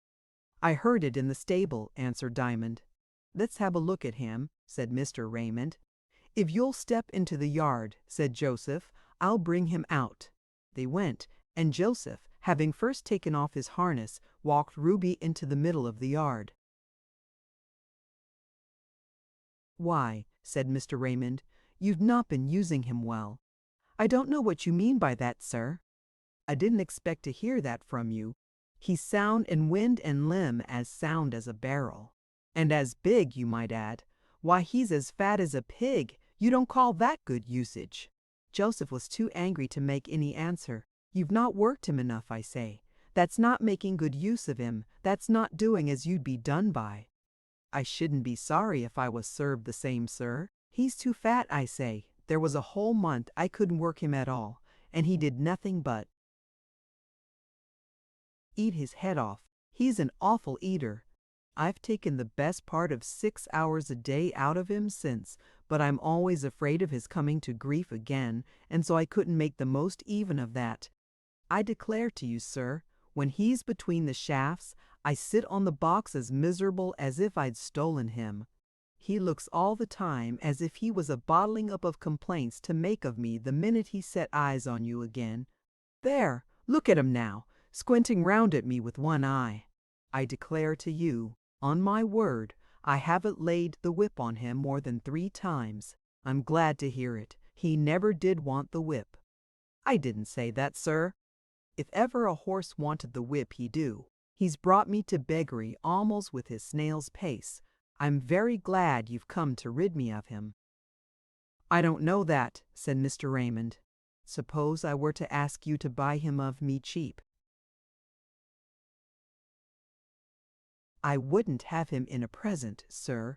I don't like him, and I wouldn't drive a horse that I didn't like, no, not for gold. It can't come to good where there's no love between 'em. Just bring out your own horse, and let me see what sort of a pair they'd make." Joseph laughed rather bitterly as he went to fetch Diamond. When the two were placed side by side, Mr. Raymond could hardly keep his countenance, but from a mingling of feelings. Beside the great red round barrel, Ruby, all body, and no legs, Diamond looked like a clothes horse with the skin thrown over it. There was hardly a spot of him where you could not descry some sign of a bone underneath. Gaunt and grim and weary he stood, kissing his master, and heeding no one else. "You haven't been using him well," said Mr. Raymond. "I must say," returned Joseph, throwing an arm round his horse's neck, "that the remark had better have been spared, sir. The horse is worth 3 of the other now." "I don't think so. I think they make a very nice pair. If the one's too fat, the other's too lean, so that's all right. And if you won't buy my Ruby, I must buy your Diamond." "Thank you, sir," said Joseph, in a tone implying anything but thanks. "You don't seem to like the proposal," said Mr. Raymond. "I don't," returned Joseph. "I wouldn't part with my old Diamond for his skin as full of nuggets as it is of bones. Who said anything about parting with him?" "You did now, sir." "No, I didn't. I only spoke of buying him to make a pair with Ruby. We could pair Ruby and patch Diamond a bit. And for height, they are as near a match as I care about. Of course you would be the coachman, if only you would consent to be reconciled to Ruby." Joseph stood bewildered, unable to answer. "I've bought a small place in Kent," continued Mr. Raymond, and I must have a pair to my carriage, for the roads are hilly thereabouts. I don't want to make a show with a pair of high steppers. I think these will just do. Suppose for a week or two you set yourself to take Ruby down and bring Diamond up. If we could only lay a pipe from Ruby's sides into Diamond's, it would be the work of a moment, but I fear that wouldn't answer. A strong inclination to laugh intruded upon Joseph's inclination to cry, and made speech still harder than before. "I beg your pardon, sir," he said at length. "I've been so miserable, and for so long, that I never thought you was only a chaffing of me when you said I hadn't used the horses well. I did grumble at you, sir, many's the time in my trouble, but whenever I said anything, my little Diamond would look at me with a smile, as much as to say, 'I know him better than you, father,' and upon my word, I always thought the boy must be right. Will you sell me old Diamond, then?" "I will, sir, on one condition, that if ever you want to part with him or me, you give me the option of buying him." "I could not part with him, sir." "As to who calls him his, that's nothing, for, as Diamond says, it's only loving a thing that can make it yours, and I do love old Diamond, sir, dearly." "Well, there's a check for £20, which I wrote to offer you for him, in case I should find you had done the handsome thing by Ruby. Will that be enough?" "It's too much, sir. His body ain't worth it, shoes and all. It's only his heart, sir, that's worth millions. But his heart'll be mine all the same. So it's too much, sir." "I don't think so. It won't be, at least, by the time we've got him fed up again. You take it and welcome. Just go on with your cabbing for another month. Only take it out of Ruby and let Diamond rest, and by that time I shall be ready for you to go down into the country." "Thank you, sir, thank you. Diamond set you down for a friend, sir, the moment he saw you. I do believe that child of mine knows more than other people." "I think so too," said Mr. Raymond as he walked away. He had meant to test Joseph when he made the bargain about Ruby, but had no intention of so greatly prolonging the trial. He had been taken ill in Switzerland, and had been quite unable to return sooner. He went away now, highly gratified at finding that he had stood the test and was a true man. Joseph rushed into his wife, who had been standing at the window anxiously waiting the result of the long colloquy. When she heard that the horses were to go together in double harness, she burst forth into an immoderate fit of laughter. Diamond came up with the baby in his arms and made big anxious eyes at her, saying, "What is the matter with you, mother dear? Do cry a little. It will do you good. When father takes ever so small a drop of spirits, he puts water to it." "You silly darling," said his mother. "How could I but laugh at the notion of that great fat Ruby going side by side with our poor old Diamond? But why not, mother? With a month's oats and nothing to do, Diamond'll be nearer Ruby's size than you will father's. I think it's very good for different sorts to go together. Now Ruby will have a chance of teaching Diamond better manners." "How dare you say such a thing, Diamond?" said his father angrily. "To compare the two for manners, there's no comparison possible. Our Diamond's a gentleman. I don't mean to say he isn't, father, for I dare say some gentlemen judge their neighbors unjustly. That's all I mean. Diamond shouldn't have thought such bad things of Ruby. He didn't try to make the best of him." "How do you know that, pray? I heard them talking about it one night." "Who? Why Diamond and Ruby? Ruby's an angel." Joseph stared and said no more. For all his new gladness, he was very gloomy as he reharnessed the angel, for he thought his darling Diamond was going out of his mind. He could not help thinking rather differently, however, when he found the change that had come over Ruby. Considering his fat, he exerted himself amazingly and got over the ground with incredible speed. So willing, even anxious, was he to go now, that Joseph had to hold him quite tight.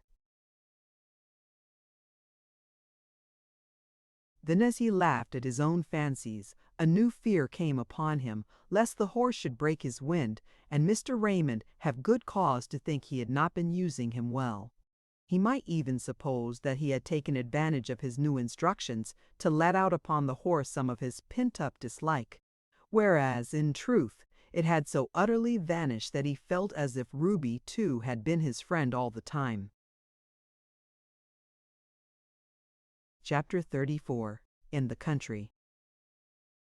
Before the end of the month, Ruby had got respectably thin, and Diamond respectably stout.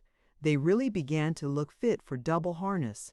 Joseph and his wife got their affairs in order, and everything ready for migrating at the shortest notice, and they felt so peaceful and happy that they judged all the trouble they had gone through well worth enduring. As for Nanny, she had been so happy ever since she left the hospital that she expected nothing better and saw nothing attractive in the notion of the country. At the same time, she had not the least idea of what the word country meant, for she had never seen anything about her but streets and gas lamps. Besides, she was more attached to Jim than to Diamond. Jim was a reasonable being, Diamond in her eyes at best only an amiable, overgrown baby whom no amount of expostulation would ever bring to talk sense, not to say think it. Now that she could manage the baby as well as he, she judged herself altogether his superior. Towards his father and mother she was all they could wish. Diamond had taken a great deal of pains and trouble to find Jim, and had at last succeeded through the help of the tall policeman, who was glad to renew his acquaintance with the strange child. Jim had moved his quarters, and had not heard of Nanny's illness till some time after she was taken to the hospital, where he was too shy to go and inquire about her. But when at length she went to live with Diamond's family, Jim was willing enough to go and see her. It was after one of his visits, during which they had been talking of her new prospects, that Nanny expressed to Diamond her opinion of the country. "There ain't nothing in it but the sun and moon, Diamond." "There's trees and flowers," said Diamond. "Well, they ain't no count," returned Nanny. "Ain't they?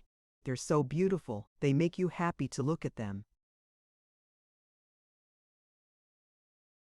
"That's because you're such a silly." Diamond smiled with a faraway look, as if he were gazing through clouds of green leaves, and the vision contented him.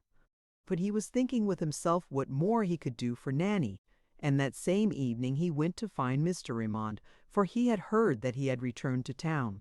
"Oh, how do you do, Diamond?" said Mr. Raymond. "I am glad to see you." And he was indeed, for he had grown very fond of him. His opinion of him was very different from Nanny's. "What do you want now, my child?" he asked. "I'm always wanting something, sir," answered Diamond. "Well, that's quite right, so long as what you want is right. Everybody is always wanting something, only we don't mention it in the right place often enough. What is it now?" "There's a friend of Nanny's, a lame boy called Jim." "I've heard of him," said Mr. Raymond. "Well, Nanny doesn't care much about going to the country, sir." "Well, what has that to do with Jim?" "You couldn't find a corner for Jim to work in, could you, sir?" "I don't know that I couldn't.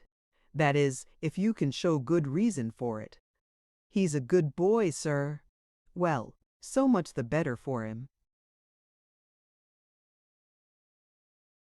"I know he can shine boots, sir. So much the better for us." "You want your boots shined in the country, don't you, sir?" "Yes, to be sure. It wouldn't be nice to walk over the flowers with dirty boots, would it, sir?" "No, indeed." "They wouldn't like it, would they?" "No, they wouldn't." "Then Nanny would be better pleased to go, sir. If the flowers didn't like dirty boots to walk over them, Nanny wouldn't mind." "Going to the country? Is that it? I don't quite see it." "No, sir. I didn't mean that. I meant if you would take Jim with you to clean your boots and do odd jobs, you know, sir, then Nanny would like it better. She's so fond of Jim." "Now you come to the point, Diamond." "I see what you mean exactly. I will turn it over in my mind." "Could you bring Jim to see me?" "I'll try, sir, but they don't mind me much." "They think I'm silly," added Diamond, with one of his sweetest smiles. What Mr. Raymond thought, I dare hardly attempt to put down here. But one part of it was that the highest wisdom must ever appear folly to those who do not possess it. I think he would come, though, after dark, you know, Diamond continued. He does well at shining boots. People's kind to lame boys, you know, sir, but after dark there ain't so much doing. Diamond succeeded in bringing Jim to Mr. Raymond, and the consequence was that he resolved to give the boy a chance. He provided new clothes for both him and Nanny, and upon a certain day Joseph took his wife and 3 children and Nanny and Jim by train to a certain station in the county of Kent, where they found a cart waiting to carry them and their luggage to the Mound, which was the name of Mr. Raymond's new residence. I will not describe the varied feelings of the party as they went or when they arrived. All I will say is that Diamond, who is my only care, was full of quiet delight, a gladness too deep to talk about. Joseph returned to town the same night, and the next morning drove Ruby and Diamond down, with the carriage behind them, and Mr. Raymond, and a lady in the carriage. For Mr. Raymond was an old bachelor no longer, he was bringing his wife with him to live at the Mound. The moment Nanny saw her, she recognized her as the lady who had lent her the ruby ring. That ring had been given her by Mr. Raymond. The weather was very hot, and the woods very shadowy. There were not a great many wild flowers, for it was getting well towards autumn, and the most of the wild flowers rise early to be before the leaves, because if they did not, they would never get a glimpse of the sun for them. So they have their fun over, and are ready to go to bed again by the time the trees are dressed. But there was plenty of the loveliest grass and daisies about the house, and Diamond's chief pleasure seemed to be to lie amongst them and breathe the pure air. But all the time he was dreaming of the country at the back of the north wind, and trying to recall the songs the river used to sing, for this was more like being at the back of the north wind than anything he had known since he left it. Sometimes he would have his little brother, sometimes his little sister, and sometimes both of them in the grass with him, and then he felt just like a cat with her first kittens, he said, only he couldn't purr, all he could do was to sing. These were very different times from those when he used to drive the cab, but you must not suppose that Diamond was idle. He did not do so much for his mother now, because Nanny occupied his former place. But he helped his father still, both in the stable and the harness room, and generally went with him on the box that he might learn to drive a pair and be ready to open the carriage door. Mr. Raymond advised his father to give him plenty of liberty. A boy like that, he said, ought not to be pushed. Joseph assented heartily, smiling to himself at the idea of pushing Diamond. After doing everything that fell to his share, the boy had a wealth of time at his disposal. And a happy, sometimes a merry time it was. Only for 2 months or so, he neither saw nor heard anything of North Wind. Chapter 35. I Make Diamond's Acquaintance. M.R. Raymond's house was called the Mound because it stood upon a little steep knoll, so smooth and symmetrical that it showed itself at once to be artificial. It had, beyond doubt, been built for Queen Elizabeth as a hunting tower, a place, namely, from the top of which you could see the country for miles on all sides, and so be able to follow with your eyes the flying deer and the pursuing hounds and horsemen. The mound had been cast up to give a good basement advantage over the neighboring heights and woods. There was a great quarry hole not far off, brimful of water, from which, as the current legend stated, the materials forming the heart of the mound, a kind of stone unfit for building, had been dug. The house itself was of brick, and they said the foundations were first laid in the natural level, and then the stones and earth of the mound were heaped about and between them, so that its great height should be well buttressed. Joseph and his wife lived in a little cottage a short way from the house. It was a real cottage with a roof of thick thatch, which in June and July the wind sprinkled with the red and white petals. It shook from the loose topmost sprays of the rose trees climbing the walls. At first Diamond had a nest under this thatch, a pretty little room with white muslin curtains. But afterwards Mr. and Mrs. Raymond wanted to have him for a page in the house, and his father and mother were quite pleased to have him employed without his leaving them. So he was dressed in a suit of blue, from which his pale face and fair hair came out like the loveliest blossom, and took up his abode in the house. "Would you be afraid to sleep alone, Diamond?" asked his mistress. "I don't know what you mean, ma'am," said Diamond. "I never was afraid of anything that I can recollect, not much at least." "There's a little room at the top of the house all alone," she returned. "Perhaps you would not mind sleeping there." "I can sleep anywhere, and I like best to be high up. Should I be able to see out?" "I will show you the place," she answered, and taking him by the hand, she led him up and up the oval winding stair in one of the two towers. Near the top they entered a tiny little room, with two windows from which you could see over the whole country. Diamond clapped his hands with delight. "You would like this room then, Diamond?" said his mistress. "It's the grandest room in the house," he answered. "I shall be near the stars and yet not far from the tops of the trees. That's just what I like." I dare say he thought, also, that it would be a nice place for North Wind to call it in passing. But he said nothing of that sort. Below him spread a lake of green leaves, with glimpses of grass here and there at the bottom of it. As he looked down he saw a squirrel appear suddenly, and as suddenly vanish amongst the topmost branches. "Aha, little squirrel," he cried, "my nest is built higher than yours." "You can be up here with your books as much as you like," said his mistress.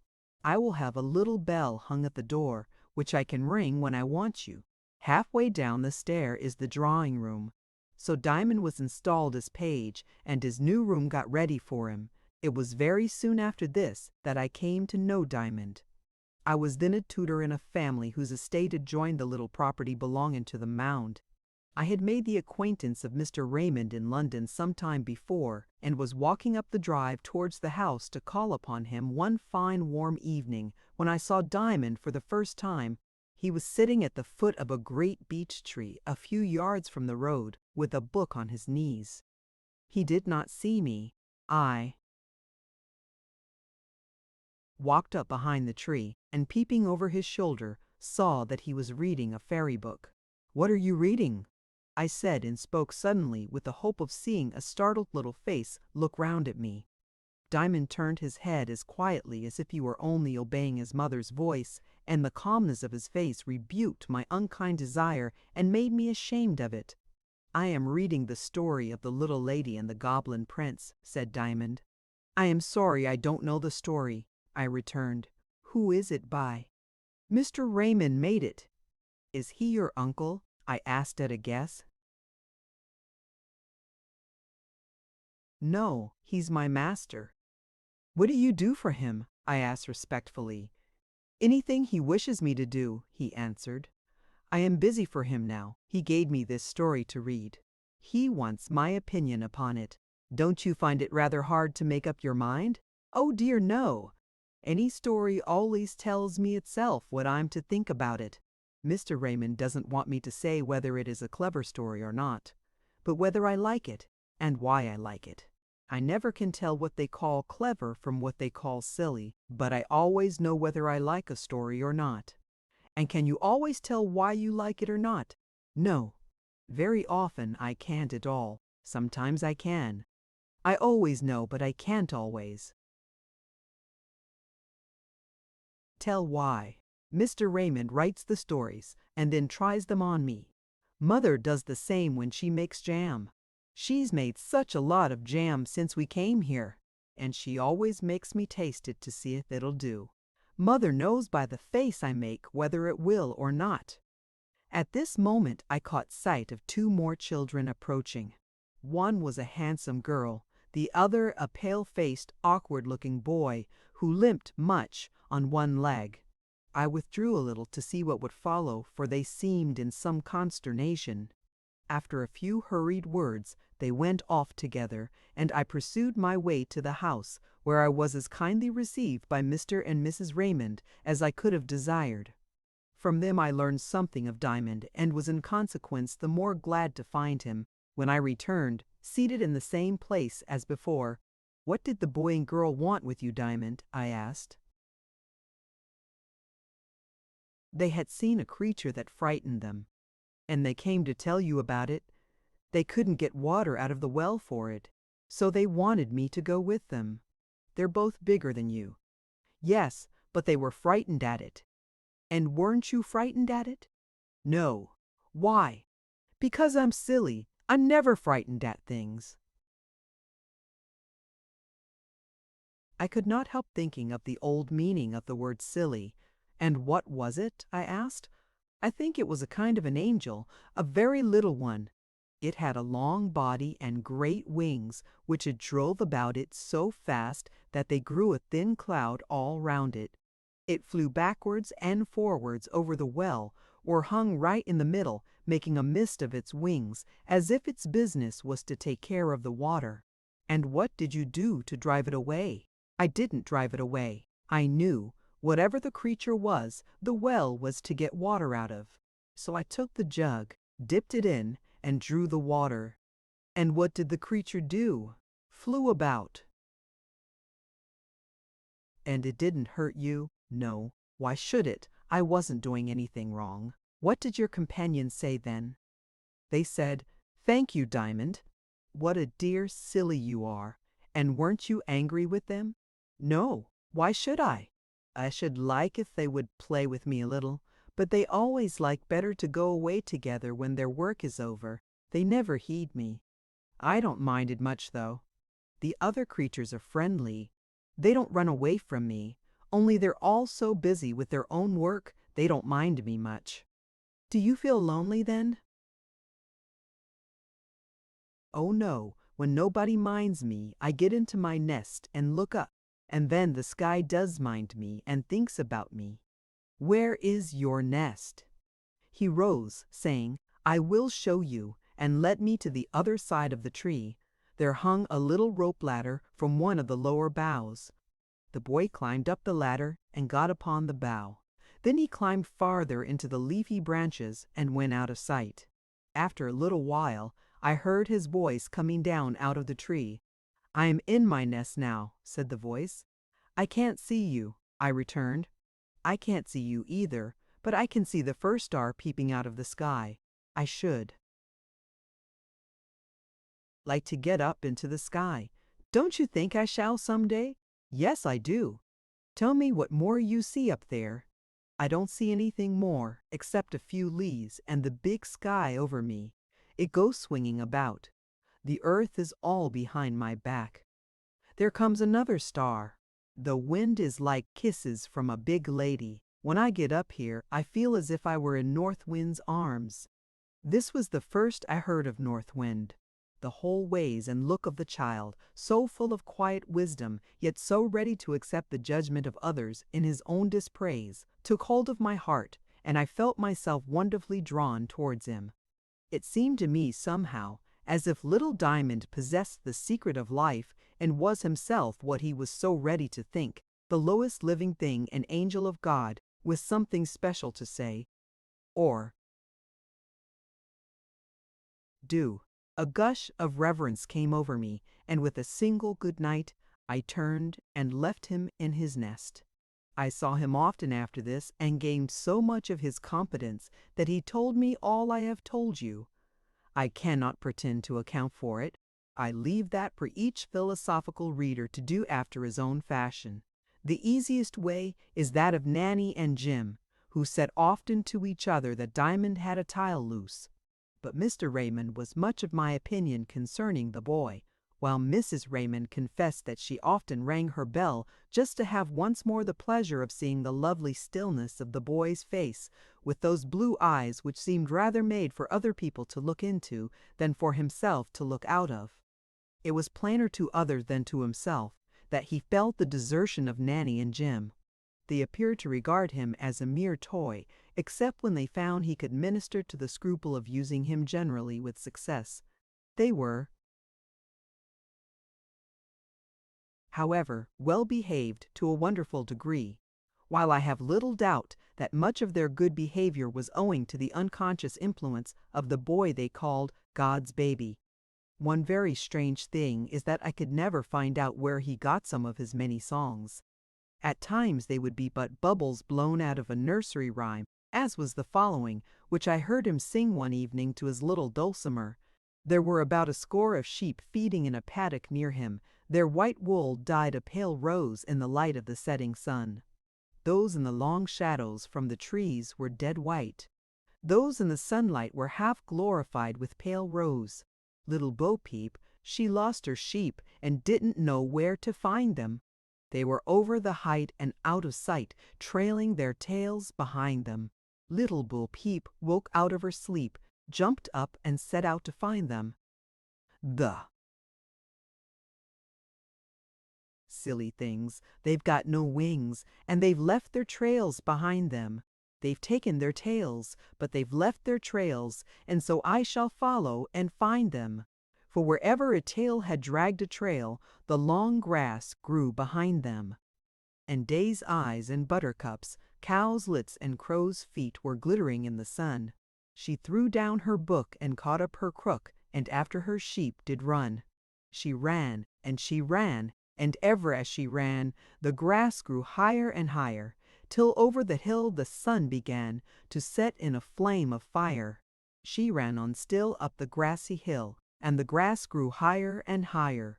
When she reached its crown, the sun was down and had left a trail of fire. The sheep and their tails were gone, all gone, and no more trail behind them. Yes, yes, they were there, long-tailed and fair, but, alas, she could not find them. Purple and gold, and rosy and blue, with their tails all white behind them, her sheep they did run in the trail of the sun. She saw them, but could not find them. After the sun, like clouds, they did run, but she knew they were her sheep. She sat down to cry and look up at the sky, but she cried herself asleep. And as she slept the dew fell fast, and the wind blew from the sky, and strange things took place that shunned the day's face, because they are sweet and shy. Nibble, nibble, crop. She heard as she woke 100 little lambs did pluck and eat the grass so sweet that grew in the trails of their dams. Little Bo Peep caught up her crook and wiped the tears that did blind her, and nibble, nibble, crop without a stop. The lambs came eating behind her. Home, home she came, both tired and lame, with 3 times as many sheep. In a month or more, they'll be as big as before, and then she'll laugh in her sleep. But what would you say if one fine day, when they've got their bushiest tails, their grown-up game should be just the same, and she have to follow their trails? Never weep, Bo Peep, though you lose your sheep, and do not know where to find them. 'Tis after the sun the mothers have run, and there are their lambs behind them. I confess again to having touched up a little, but it loses far more in Diamond's sweet voice singing it than it gains by a rhyme here and there. Some of them were out of books Mr. Raymond had given him. These he always knew, but about the others he could seldom tell. Sometimes he would say, "I made that one," but generally he would say, "I don't know, I found it somewhere," or "I got it at the back of the north wind." One evening I found him sitting on the grassy slope under the house with his dulcimer in his arms and his little brother rolling on the grass beside them. He was chanting in his usual way, more like the sound of a brook than anything else I can think of. When I went up to them, he ceased his chant. "Do go on, Diamond." "Don't mind me," I said. He began again at once. While he sang, Nanny and Jim sat a little way off, one hemming a pocket handkerchief and the other reading a story to her, but they never heeded Diamond. This is as near what he sang as I can recollect, or reproduce rather. What would you see if I took you up to my little nest in the air? You would see the sky like a clear blue cup turned upside downwards there. What would you do if I took you there, to my little nest in the tree? My child with cries would trouble the air to get what she could but see. What would you get in the top of the tree for all your crying and grief? Not a star would you clutch of all you see, you could only gather a leaf. But when you had lost your greedy grief, content to see from afar, you would find in your hand a withering leaf, in your heart a shining star. As Diamond went on singing, it grew very dark, and just as he ceased there came a great flash of lightning that blinded us all for a moment. Dulcimer crowed with pleasure, but when the roar of thunder came after it, the little brother gave a loud cry of terror. Nanny and Jim came running up to us, pale with fear. Diamond's face, too, was paler than usual, but with delight. Some of the glories seemed to have clung to it and remained shiny. "You're not frightened, are you, Diamond?" I said. "No. Why should I be?" He answered with his usual question, looking up in my face with calm, shining eyes. "He ain't got sense to be frightened," said Nanny, going up to him and giving him a pitying hug. "Perhaps there's more sense in not being frightened, Nanny," I returned. "Do you think the lightning can do as it likes?" "It might kill you," said Jim. "Oh no, it mightn't," said Diamond. As he spoke, there came another great flash and a tearing crack. "There's a tree struck," I said, and when we looked round after the blinding of the flash had left our eyes, we saw a huge bough of the beech tree in which was Diamond's nest hanging to the ground like the broken wing of a bird. "There," cried Nanny, "I told you so. If you had been up there, you see what would have happened, you little silly." "No, I don't," said Diamond, and began to sing to Dulcimer. All I could hear of the song, for the other children were going on with their chatter, was, "The clock struck 1, and the mouse came down. Dickory, dickory, dock." Then there came a blast of wind, and the rain followed in straight pouring lines, as if out of a watering pot. Diamond jumped up with his little Dulcimer in his arms, and Nanny caught up the little boy, and they ran for the cottage. Jim vanished with a double shuffle, and I went into the house.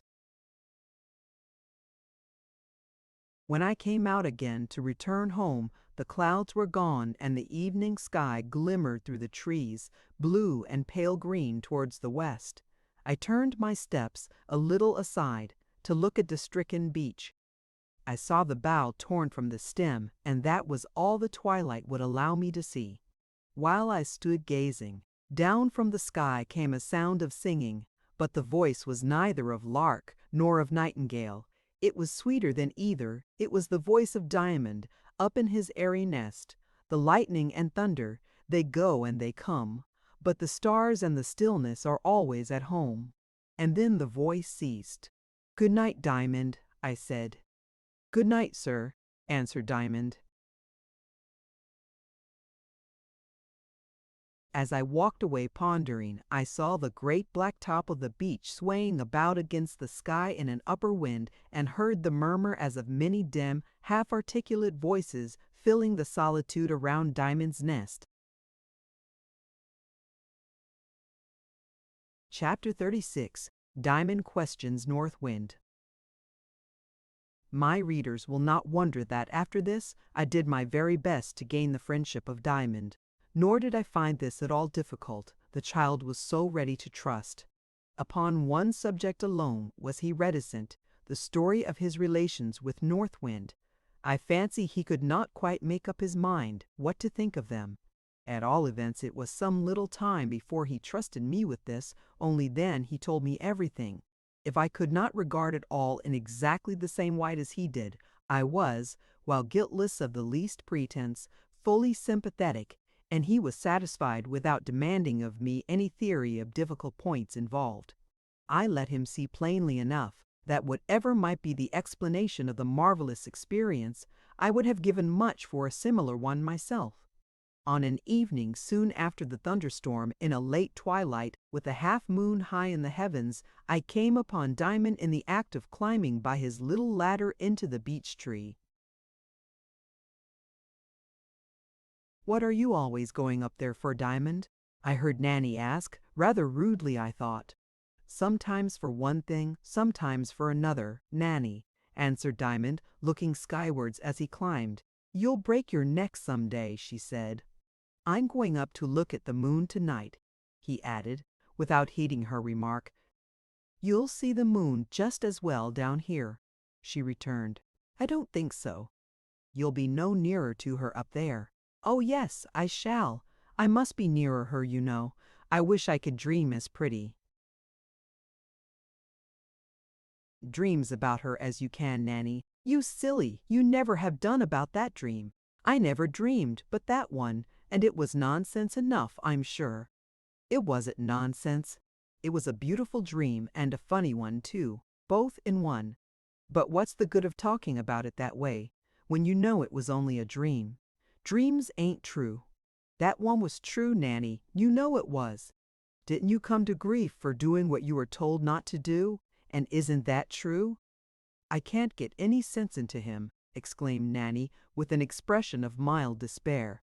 Do you really believe, Diamond, that there's a house in the moon with a beautiful lady and a crooked old man and dusters in it? If there isn't, there's something better, he answered, and vanished in the leaves over our heads. I went into the house where I visited often in the evenings. When I came out, there was a little wind blowing, very pleasant after the heat of the day. For although it was late summer now, it was still hot. The treetops were swinging about in it. I took my way past the beech and called up to see if Diamond were still in his nest in its rocking head. Are you there, Diamond? I said. Yes, sir, came his clear voice in reply. Isn't it growing too dark for you to get down safely? Oh, no, sir, if I take time to it. I know my way so well and never let go with one hand till I've a good hold with the other. Do be careful, I insisted foolishly, seeing the boy was as careful as he could be already. I'm coming, he returned. I've got all the moon I want tonight. I heard a rustling and a rustling drawing nearer and nearer. 3 or 4 minutes elapsed, and he appeared at length creeping down his little ladder. I took him in my arms and set him on the ground. Thank you, sir, he said. That's the north wind blowing, isn't it, sir? I can't tell, I answered. It feels cool and kind, and I think it may be, but I couldn't be sure except it were stronger, for a gentle wind might turn any way amongst the trunks of the trees. I shall know when I get up to my own room, said Diamond. I think I hear my mistress's bell. Good night, sir. He ran to the house, and I went home. His mistress had rung for him only to send him to bed, for she was very careful over him, and I dare say thought he was not looking well. When he reached his own room, he opened both his windows, one of which looked to the north and the other to the east, to find how the wind blew. It blew right in at the northern window. Diamond was very glad, for he thought perhaps North Wind herself would come now. A real north wind had never blown all the time since he left London. But as she always came of herself, and never when he was looking for her, and indeed almost never when he was thinking of her, he shut the east window and went to bed. Perhaps some of my readers may wonder that he could go to sleep with such an expectation, and indeed, if I had not known him, I should have wondered at it myself. But it was one of his peculiarities, and seemed nothing strange in him.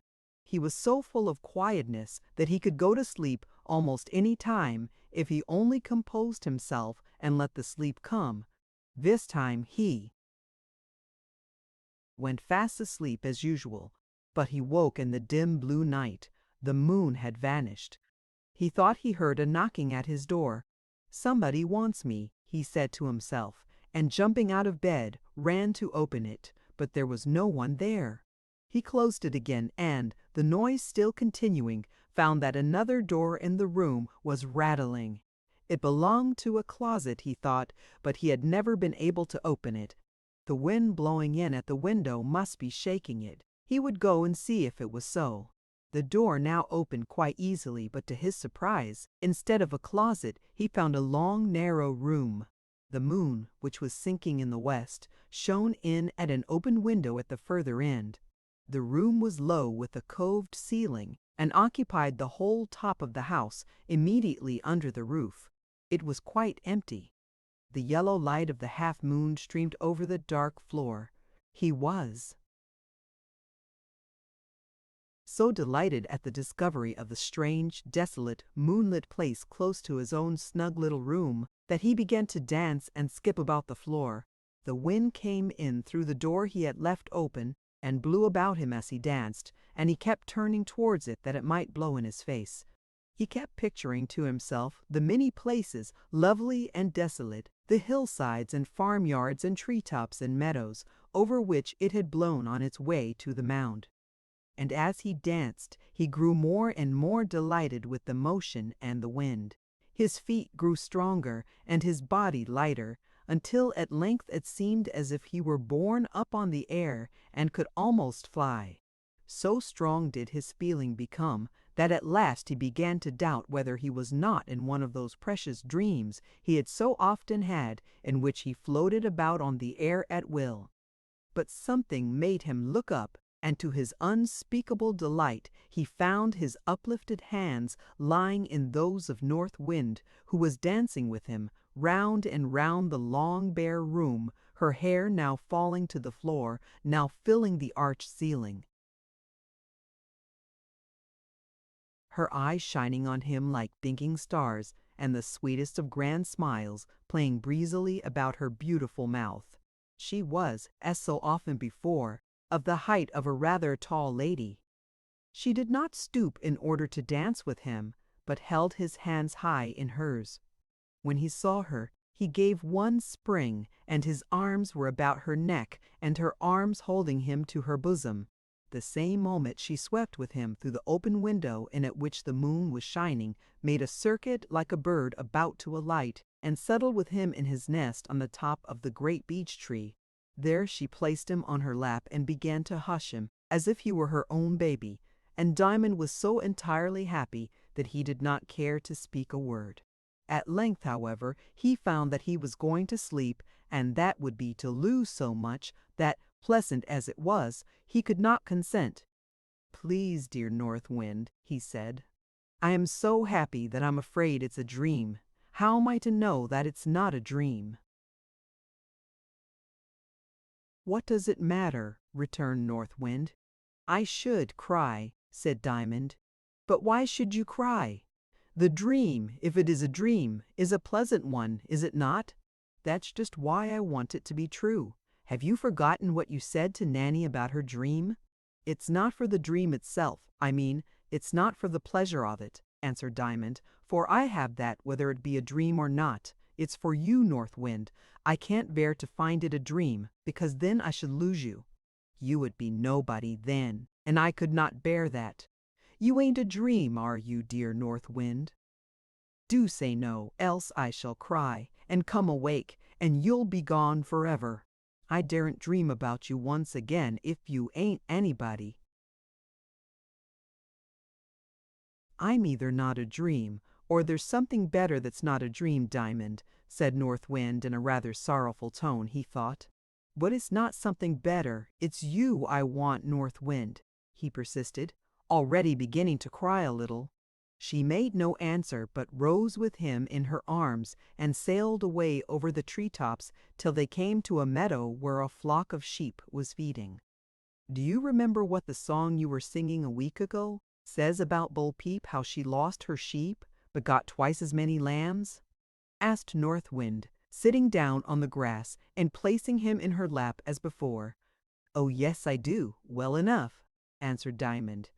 "But I never just quite liked that rhyme." "Why not, child?"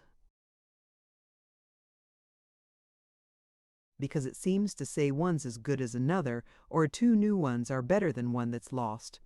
I've been thinking about it a great deal, and it seems to me that although anyone's sixpence is as good as any other sixpence, not 20 lambs would you instead of one sheep whose face you knew. Somehow, when once you've looked into anybody's eyes, right deep down into them, nobody will do for that one any more. Nobody, ever so beautiful or so good, will make up for that one going out of sight. So you see, North Wind, I can't help being frightened to think that perhaps I am only dreaming, and you are nowhere at all. Do tell me that you are my own, real, beautiful North Wind." Again she rose and shot herself into the air, as if uneasy because she could not answer him, and Diamond lay quiet in her arms, waiting for what she would say. He tried to see up into her face, for he was dreadfully afraid she was not answering him, because she could not say that she was not a dream, but she had let her hair fall all over her face, so that he could not see it. This frightened him still more. "Do speak, North Wind," he said at last. "I never speak when I have nothing to say," she replied. "Then I do think you must be a real North Wind, and no dream," said Diamond. "But I'm looking for something to say all the time. But I don't want you to say what's hard to find. If you were to say one word to comfort me that wasn't true, then I should know you must be a dream, for a great beautiful lady like you could never tell a lie. But she might know how to say what she had to say, so that a little boy like you would understand it," said North Wind. "Here, let us get down again, and I will try to tell you what I think. You mustn't suppose I am able to answer all your questions, though. There are a great many things I don't understand more than you do." She descended on a grassy hillock in the midst of a wild furzy common. There was a rabbit warren underneath, and some of the rabbits came out of their holes in the moonlight looking very sober and wise, just like patriarchs standing in their tent doors and looking about them before going to bed. When they saw North Wind, instead of turning round and vanishing again with a thump of their heels, they cantered slowly up to her and snuffled all about her with their long upper lips, which moved every way at once. That was their way of kissing her, and as she talked to Diamond, she would every now and then stroke down their furry backs or lift and play with their long ears. They would, Diamond thought, have leaped upon her lap, but that he was there already. "I think," said she, after they had been sitting silent for a while, "that if I were only a dream, you would not have been able to love me so. You love me when you are not with me, don't you?" "Indeed I do," answered Diamond, stroking her hand. I see. How could I be able to love you as I do if you weren't there at all, you know? Besides, I couldn't be able to dream anything half so beautiful all out of my own head. Or if I did, I couldn't love a fancy of my own like that, could I? I think not. You might have loved me in a dream, dreamily, and forgotten me when you woke, I dare say, but not loved me like a real being as you love me. Even then, I don't think you could dream anything that hadn't something real like it somewhere. But you've seen me in many shapes, Diamond. You remember I was a wolf once, don't you? Oh yes, a good wolf that frightened a naughty drunken nurse. Well, suppose I were to turn ugly, would you rather I weren't a dream then? Yes, for I should know that you were beautiful inside all the same. You would love me, and I should love you all the same. I shouldn't like you to look ugly, you know. But I shouldn't believe it a bit. Not if you saw it? No, not if I saw it ever so plain. There's my Diamond. I will tell you all I know about it then. I don't think I am just what you fancy me to be. I have to shape myself various ways to various people. But the heart of me is true. People call me by dreadful names and think they know all about me. But they don't. Sometimes they call me bad fortune, sometimes evil chance, sometimes ruin, and they have another name for me which they think the most dreadful of all. What is that? Asked Diamond, smiling up in her face. I won't tell you that name. Do you remember having to go through me to get into the country at my back? Oh yes, I do. How cold you were, North Wind, and so white, all but your lovely eyes. My heart grew like a lump of ice, and then I forgot for a while. You were very near knowing what they call me then. Would you be afraid of me if you had to go through me again? No. Why should I? Indeed, I should be glad enough if it was only to get another peep of the country at your back. You've never seen it yet. Haven't I, North Wind? Oh? I'm so sorry. I thought I had. What did I see? Then, only a picture of it. The real country at my real back is ever so much more beautiful than that. You shall see it one day, perhaps before very long. Do they sing songs there? Don't you remember the dream you had about the little boys that dug for the stars? Yes, that I do. I thought you must have had something to do with that dream. It was so beautiful. Yes, I gave you that dream. Oh, thank you. Did you give Nanny her dream too about the moon and the bees? Yes, I was the lady that sat at the window of the moon. Oh, thank you. I was almost sure you had something to do with that too. And did you tell Mr. Raymond the story about the Princess Daylight? I believe I had something to do with it. At all events, he thought about it one night when he couldn't sleep. But I want to ask you whether you remember the song the boy angel sang in that dream of yours. No. I couldn't keep it, do what I would, and I did try. That was my fault. How could that be, North Wind? Because I didn't know it properly myself, and so I couldn't teach it to you. I could only make a rough guess at something like what it would be, and so I wasn't able to make you dream it hard enough to remember it. Nor would I have done so if I could, for it was not correct. I made you dream pictures of it, though, but you will hear the very song itself when you do get to the back of my own dear North Wind, said Diamond, finishing the sentence for her and kissing the arm that held him leaning against her. And now we've settled all this for the time at least, said North Wind. But I can't feel quite sure yet, said Diamond. You must wait a while for that. Meantime, you may be hopeful, and content not to be quite sure. Come now, I will take you home again, for it won't do to tire you too much. Oh, no, no. I'm not the least tired, pleaded Diamond. It is better, though. Very well, if you wish it, yielded Diamond with a sigh. You are a dear good boy, said North Wind. I will come for you again tomorrow night and take you out for a longer time. We shall make a little journey together. In fact, we shall start earlier, and as the moon will be later, we shall have a little moonlight all the way. She rose and swept over the meadow and the trees. In a few moments the mound appeared below them. She sank a little and floated in at the window of Diamond's room. There she laid him on his bed, covered him over, and in a moment he was lapped in a dreamless sleep. The end. Thank you for listening to this story. I hope you enjoyed the journey, the characters, and the world they carried with them. If you enjoyed this audiobook, please subscribe to the channel and leave a comment below. Your support helps keep these stories alive and allows more timeless books to be shared with listeners around the world. Until next time, thank you for listening.